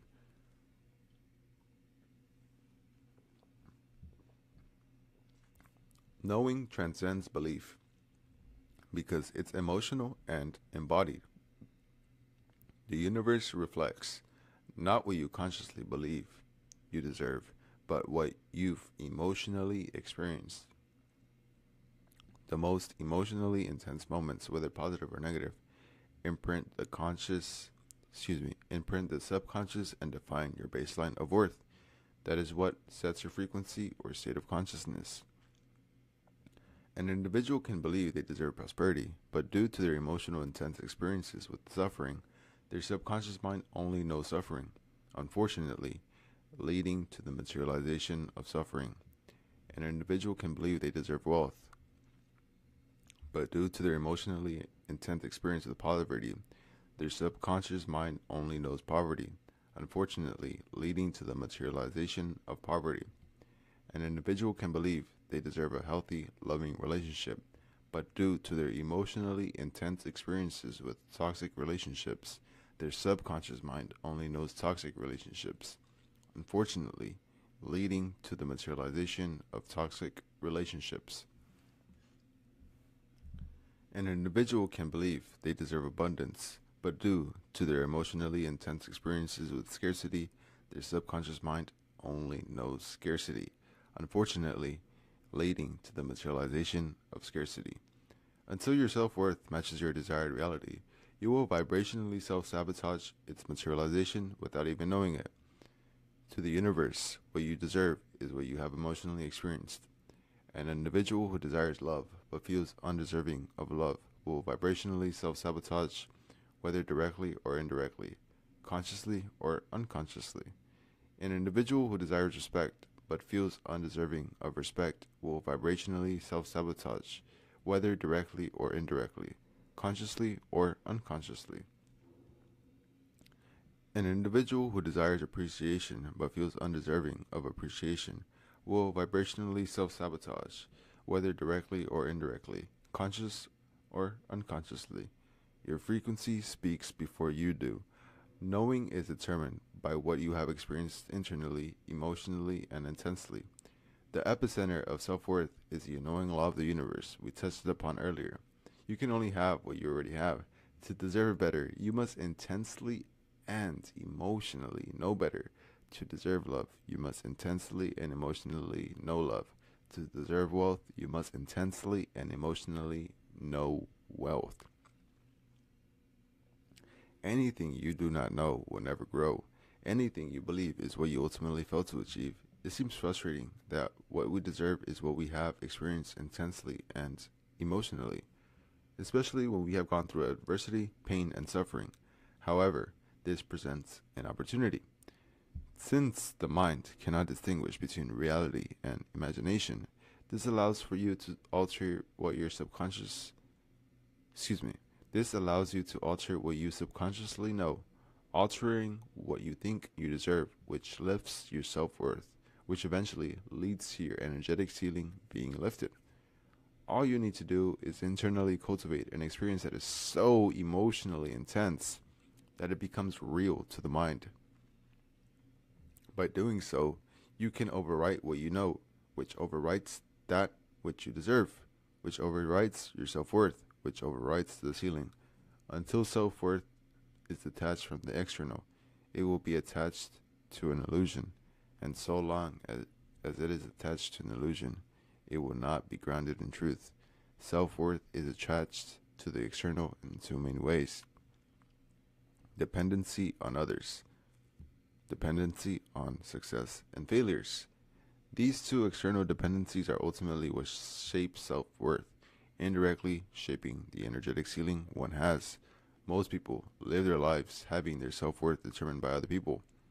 The more approval, validation, and recognition that you get from others, which is the external, the more we feel worthy. This can come in the form of accolades, compliments, or approval from others, which have the ability to either increase or decrease your self-worth. If others can increase or decrease your self-worth, then they are controlling your frequency, ultimately controlling your reality. Many fail to realize this. Self-worth is an energetic ceiling. If people possess the power to determine your self-worth, they determine the limits of what you can materialize in reality. How many allow their self-worth to be dependent on others? Care about what other people think, and you will always be their prisoner. Lao Tzu. The idea of not caring what people think is often seen in a negative light, but that is a misunderstanding. Whether positively or negatively affected, a door is open. True freedom means being unattached to both their criticism and their praise. To detach from your self-worth being dependent on others, you must realize that nobody will ever see the real you. The idea of being emotionally swayed by what others think is pointless if you understand the nature of reality. Understand that people don't see you as you are. They see you as they are. Even when they try hard, they are not seeing you. They are seeing you through their own frequency, through their own tinted lens. Alternatively, nobody cannot see you beyond their preconceived notion of you. Ultimately, their minds will filter out and dismiss anything that does not align with that preconceived notion of you. What people think is based on what they are vibrationally, and if they aren't in a vibration that you wish to be compounded into frequency, then materialized as reality, why do you care? Validation and approval aren't the issue. The issue is external reliance on them.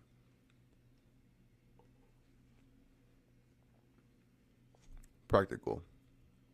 The moment you become internally reliant, you become independent of reality. This is true freedom, to be free from reality dictating your internal self. Validation and approval must come from within, and only within. You must use your imagination to cultivate an internal experience that intensely stimulates feelings of approval and validation. That can be a scene or the sounds of people praising you, appreciating you, honoring and respecting you. Use the technique prescribed. In doing so, You detach from external reliance. And you alter what you know, altering what you deserve, and ultimately what you are able to materialize. Seeking validation and approval from others means you lack it from yourself. Through utilizing the mind to create experiences in which you are validated and approved of within, when you set in motion for it to materialize without, what you desire from the world is what you must give yourself before the world gives it to you. Moving on to successes and failures, the other way in which we derive our self-worth. To adhere to the concept of success and failure is to unconsciously and vibrationally subject yourself to the illusion of polarity. The mind that sees two instead of one is separated, and to be separated internally is to be separated externally. Success can prompt intense feelings of pleasure, accomplishment, and satisfaction, which seems harmless. But by allowing the external to take you to the heights of happiness, you unknowingly open the door for it to take you down to the lows of sadness. Failure can prompt intense feelings of pain, disappointment, and satisfaction. The heights of pleasure and the lows of disappointment. The heights of euphoria and the lows of dysphoria. Without realizing it, you have made your internal dependent on the external. Without realizing it, you have empowered the external and made yourself powerless. Without realizing it, you have now subjected yourself to reality's emotional roller coaster, rising high whenever it desires positive energy or plunging low when it desires negative energy. You need to transcend seeing life as a series of successes and failures. Detach from those labels, and you will energetically detach from the vibratory effect of those labels. Through labeling reality, we attribute meaning. When we attribute meaning, we attribute emotion. When we attribute emotion, we attribute frequency. When we attribute frequency, we attribute reality. Labels are part of our perception, which ultimately leads to our projection. And to perceive something as lost is to project the meaning, emotion of loss into your reality. When loss causes your self-worth to take a hit, that is only due to the meaning that you have attributed to that loss. Over time, if consistently repeated, this leads to our own self-worth diminishing. There are no wins or losses. Everything is one. There are no successes or failures. Everything is one. Categorizing some things as wins and others as losses is the source of your separation, which is the source of your limitation. So everything you experience as a win and only a win. By doing so, you transcend the duality of losses, the meaning of losses, the emotion of losses, the perception of losses, and finally, the projection of losses. You only perceive a win, so inevitably all conditions, circumstances, and events of reality only project a win. To label a loss is to create a detour from your desired reality. When you awaken to the truth that all paths on the journey to your desired reality are created by you, then you stop creating multiple paths and only follow one. Reaching your destination becomes not just possible, but inevitable. When you are the source of your self-worth, the world can never take anything from you. Let me say that again. When you are the source of your self-worth, the world can never take anything from you. What to do when reality goes wrong? Practical. Adversity is guaranteed in reality. There will be times when, despite all your efforts, reality feels heavy. Like everything is going wrong and the world is against you. There will be times when it feels like nothing that you are doing is working. There will be times you question your ability to change your reality. Adversity is inescapable, but that does not make it the be-all, end-all. How do you deal with the frequent lows of reality is true alchemy. How you respond to reality going wrong determines whether you reinforce your old reality or solidify the new one. In moments of adversity, we often unconsciously slip back into the old frequency, unknowingly reinforcing the very reality we're trying to leave behind. There are 4 ways to deal with adversity. Keeping them in your arsenal will prevent the destruction of your frequency of your desired reality. Number 1, give yourself grace. You have been asleep much longer than you have been awake. You've spent more time in the frequency of your old world being asleep than you have been awakened. This means the strength of the old frequency is more solidified and momentarily stronger than the new frequency into which you're currently trying to shift. It's likely that you've spent more years of your life without this knowledge than with it, and remembering this is the path to giving yourself grace. Mistakenly, as you begin to expand your consciousness and become aware of the mechanics of the universe, it can lead to your own frequency setting a trap, and that is to set you up with the desire to strive for perfection and excellence all the time. It does this because it knows you can't achieve this, so eventually, when you fail, you'll descend into the very same emotions it feeds off on. How do you feel when things are going wrong? Hopeless, frustrated, irritated, confused, apathetic. These are the very emotions feeding your old frequency. They're its fuel source, keeping it alive and active. The moment you descend into negative emotions that it desires, you'll no longer see clearly. Without a proper perspective, you'll feel guilty at every stumble, negatively altering the frequency you emit. Without a proper perspective, you'll feel annoyed at every stumble, negatively altering the frequency you emit. Without a proper perspective, you'll feel frustrated at every stumble, negatively altering the frequency you emit. Without a proper perspective, you'll feel hopeless at every stumble, negatively altering the frequency you emit. The old frequency wants to make you feel like you've let yourself down. You'll feel like you've let yourself down. Excuse me, let me say that again. You feel like you've let down your desired reality, and that all your work is ruined. Your progression towards your desired reality can never be lost. The only loss is the belief of your desired frequency already existing. People often spiral when they slip, thinking they've gone back to square root one. But the truth is, you only return to square root one if you decide you're back there. It's not the slip that resets you, it's the meaning you give it. It's a scam. Before Ponzi, there were entities. You fell, you feel guilty, and that guilt consumes you, drowns you, and without even realizing it, time has passed and you're back in your old ways. Until you know what I'm about to tell you, you continue to fall for the scam. So listen up. I'm sorry to break it to you, but you can't be high frequency all the time. One of the most misleading aspects of the spiritual community is its overemphasis on being high frequency or high vibrational. Ironically, it's this very fixation that often keeps people stuck in so-called lower states. Trying to be on a higher frequency all the time will cause you to be on a lower frequency. Frequency is simply a level of awareness. To be in a higher frequency isn't about feeling good or euphoric, although that is a side effect of having a higher level of awareness. To be in a low frequency is to have a low level of awareness. The lens through which you see reality is distorted and blurred by you. Frequencies are forever oscillating. Up, down, up, down. This is the nature of the universe.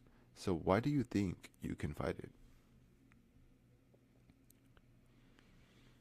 Frequencies aren't still.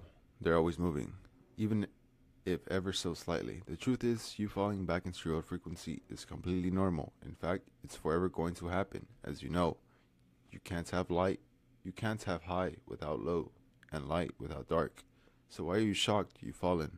Did you not rise first? This is the nature of the universe. The ancient alchemists referred to this as the law of rhythm. And I quote, "Everything flows out and in. Everything has its tides. All things rise and fall. The pendulum swings, manifests in everything. The measure of the swing to the right is the measure of the swing to the left. Rhythm compensates. All things rise, all things fall. The measure of the swing to the right is the measure of the swing to the left. Falling back into your old ways is a part of the universe. The issue is, you're trying to fight a tide, and you can't. Being frustrated with falling back into your old patterns is like being upset that night turns to day. You're striving for something that doesn't exist and isn't attainable. Once again, you're being set up. Once you recognize that falling back into your old frequency is simply part of the ebbs and flows of the universe, you'll be in a position to actually transmute it. You're not going to be disappointed every time you have a slip in frequency because it's normal. You can't rise without a drop. You can't have higher without the lower. The first step to getting back into your new frequency is freeing yourself from the frustration and guilt. Frustration and guilt bind you to your old frequency. They are a poisonous glue that destroys you. The more you resist, the more they persist. The only reason you've fallen is because you've risen. While you're wallowing in self-pity, guilt, and frustration, those emotions blind you and make you forget that you rose to begin with. You couldn't have fallen back into your old frequency if you hadn't risen out of it. which means you can do it again. This revelation can give you the confidence and empowerment to disrupt the negative emotions that are currently clouding you. The mistake most people make when they fall back into their old frequency is focusing on their failure. This feeds to their old frequency, which becomes stronger. They fail to realize they could have just fed the new frequency instead. Feeding the new frequency is so simple. Just focus on your past wins. This will tap you into the frequency you've had while you're rising. This energy can never be destroyed, as it exists within, so you will always be able to return to it. It all begins with your concentration, whether you realize this or not. You've been focusing on what you don't want to experience, consciously or unconsciously. As a result, your concentration has altered your vibration, altering what you experience in reality. You need to stop concentrating on your fall and concentrate on your rise. The moment you release the guilt, frustration, and irritation you believe you deserve to feel, you stop feeding the old frequency. That emotional weight does nothing but reinforce what you're trying to move beyond. Recognizing this is a prerequisite to 3 key steps you must take when reality feels like it's falling apart. How do you feel when you rose? How do you feel when you think about how much you elevated yourself? Immerse yourself into these feelings and let them marinate. The inability to see your rise isn't a confession that you have not risen, but an indication that the old frequency has clouded your consciousness. Just as you just need to give yourself permission to feel that pride, confidence, and self-accomplishment. Feel it out, because this is the fuel that will take you back to your desired reality. Number 1, transcend the label of wrong. Things only go wrong because you adhere to the illusion of wrong. Reality will only ever be unmovable to the degree that you are immovable. You will need to rid yourself of adhering to the concept of wrong. Do not forget, since there are no truths in reality other than what the subconscious mind accepts as true, you make the laws of your reality based upon your conviction behind a belief. Once you start to internalize the idea that reality is wrong or things aren't working, you set in motion a frequency that molds your reality to reflect that idea, which is strengthened by the emotions behind it, usually frustration, irritation, annoyance, anger, or sadness. When it comes to your desired reality, reality can never go wrong.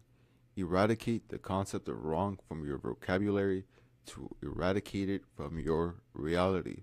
What we deem to be right or wrong in our reality is nothing more than the illusionary law of polarity in operation. Energetic pairs such as masculine and feminine, negative and positive, good, bad, only appear to be separate in our third dimensional realm. Outside of our reality, on a quantum level, everything is one. There is no separation outside of our reality, from where you must materialize your desired reality, meaning you must be above the polarity of reality and begin seeing everything as one. This extends to labeling reality. Everything in reality simply is. The inability to see this is due to our desire to moralize the universe, which will result in nothing more than pain and frustration. The universe doesn't adhere to morality. Gravity acts upon the innocent child in the same manner as it does an evil adult. How would you feel if you knew that nothing could ever truly go wrong in your reality? Despite how things appear temporarily, everything is leading to one place. Traditionally, our concept of things going wrong, right or wrong, stems from the idea of God, right, and the devil, wrong. Many assume the devil must exist because they believe in God. Like everything else in reality, something must have an opposite.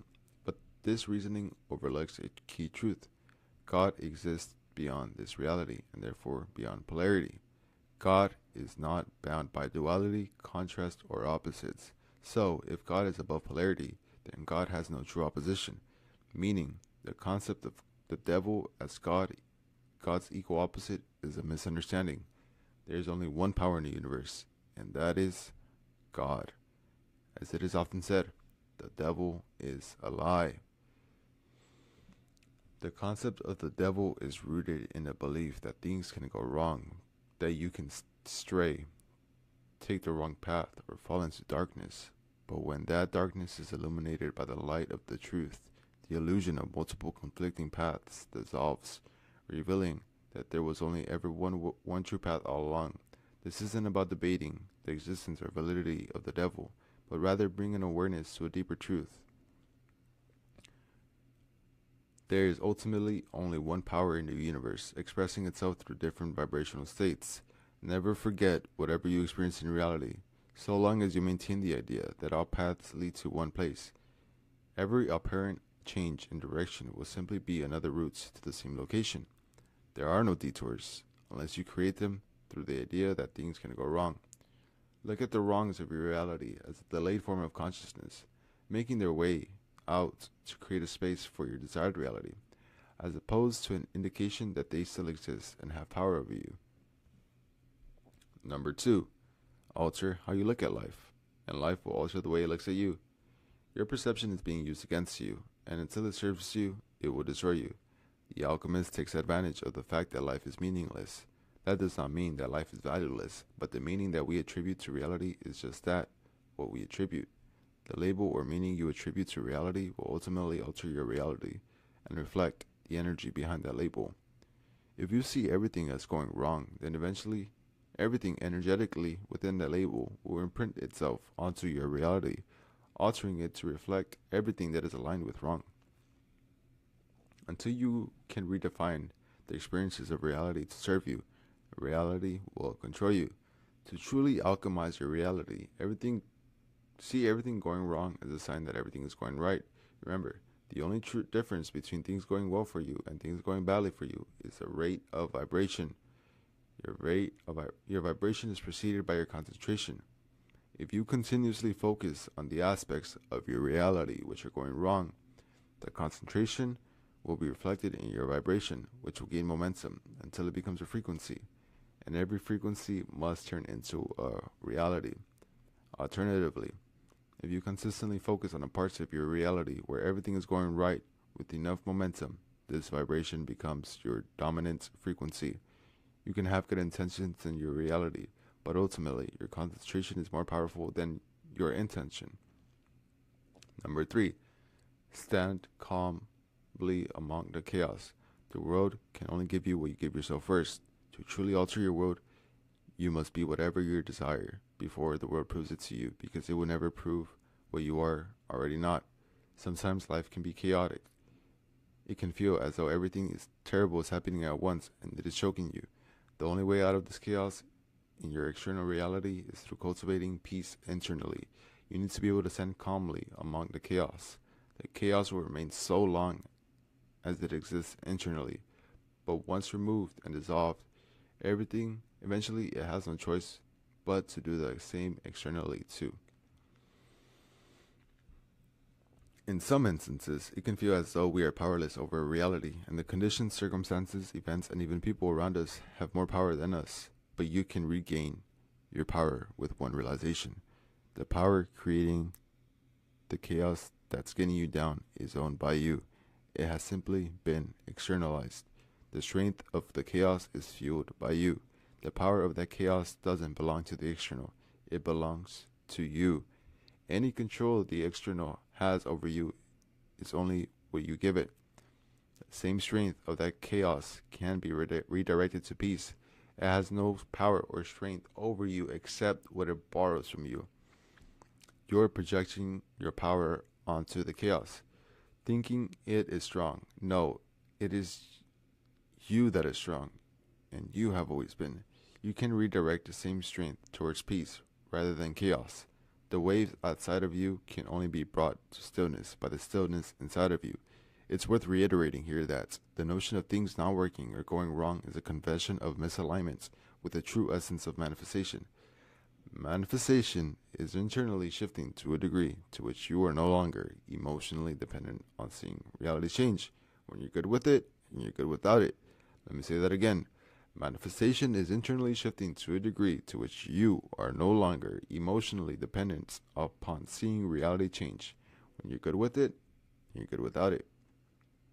Things not working is an admission that you have not shifted internally to such a degree that your mind has accepted your desired reality. Outro. You now know more than enough. You'll return to these pages, and when you do, you won't be the same. What was once hidden will now be obvious. not because the words have changed, but because you have. This book is you. As you evolve, it evolves with you. With everything within these pages, you now have what you need to outsmart your old frequency, and by doing so, outsmarting reality itself. There will be moments when you forget this knowledge, and that's okay. This isn't about being perfect. It's about remembering more often. The more you consciously bring this awareness to the top of your mind, the more you'll find yourself naturally staying above the noise, effortlessly staying on top of your reality. There will be times when reality just seems one step ahead of you. When that happens, don't panic. Just come back. Come back to your knowing. Come back to the frequency of having. Come back to yourself. It's never about what's going to happen. It's about who you're going to be when it does happen. Do not ever let the world gaslight you into believing that causality exists in external circumstances. You are and always will be one with the source. The moment you start attributing your outcomes to money, business strategies, other people, or fleeting opportunities, you fall into the grand illusion. You begin to worship false God, mistaking the mirror for the cause, when it has only ever been the reflection of your internal state. Money is not the source of abundance. Business tactics are not the source of success. No person is the source of your love, validation, or fulfillment, and external achievements are never the source of your worth. All of these are effects, shadows cast by the light of your own consciousness. When you believe that anything out there holds power over you, over your reality, you hand over your throne. You become a servant to the very illusions you were born to command. Remember, it is not the market, the economy, the algorithm, the client, the partner, or the timing. It is you. It has only ever been you. The world will constantly try to convince you otherwise. It will point to evidence, logic, consensus to prove that you are at the mercy of external forces. Do not fall for it. Refuse to make idols out of the facts. Refuse to forget that the true cause, the only cause, is within you. When you reclaim that truth, money flows, relationships align, success unfolds, not because they gave you anything, but because you stopped chasing shadows and stood as a source. The only true thing that exists in the universe is consciousness. That is all you have and all you will ever need. Now go and outsmart reality. Boom. Shout out to Nero. Thank you for listening.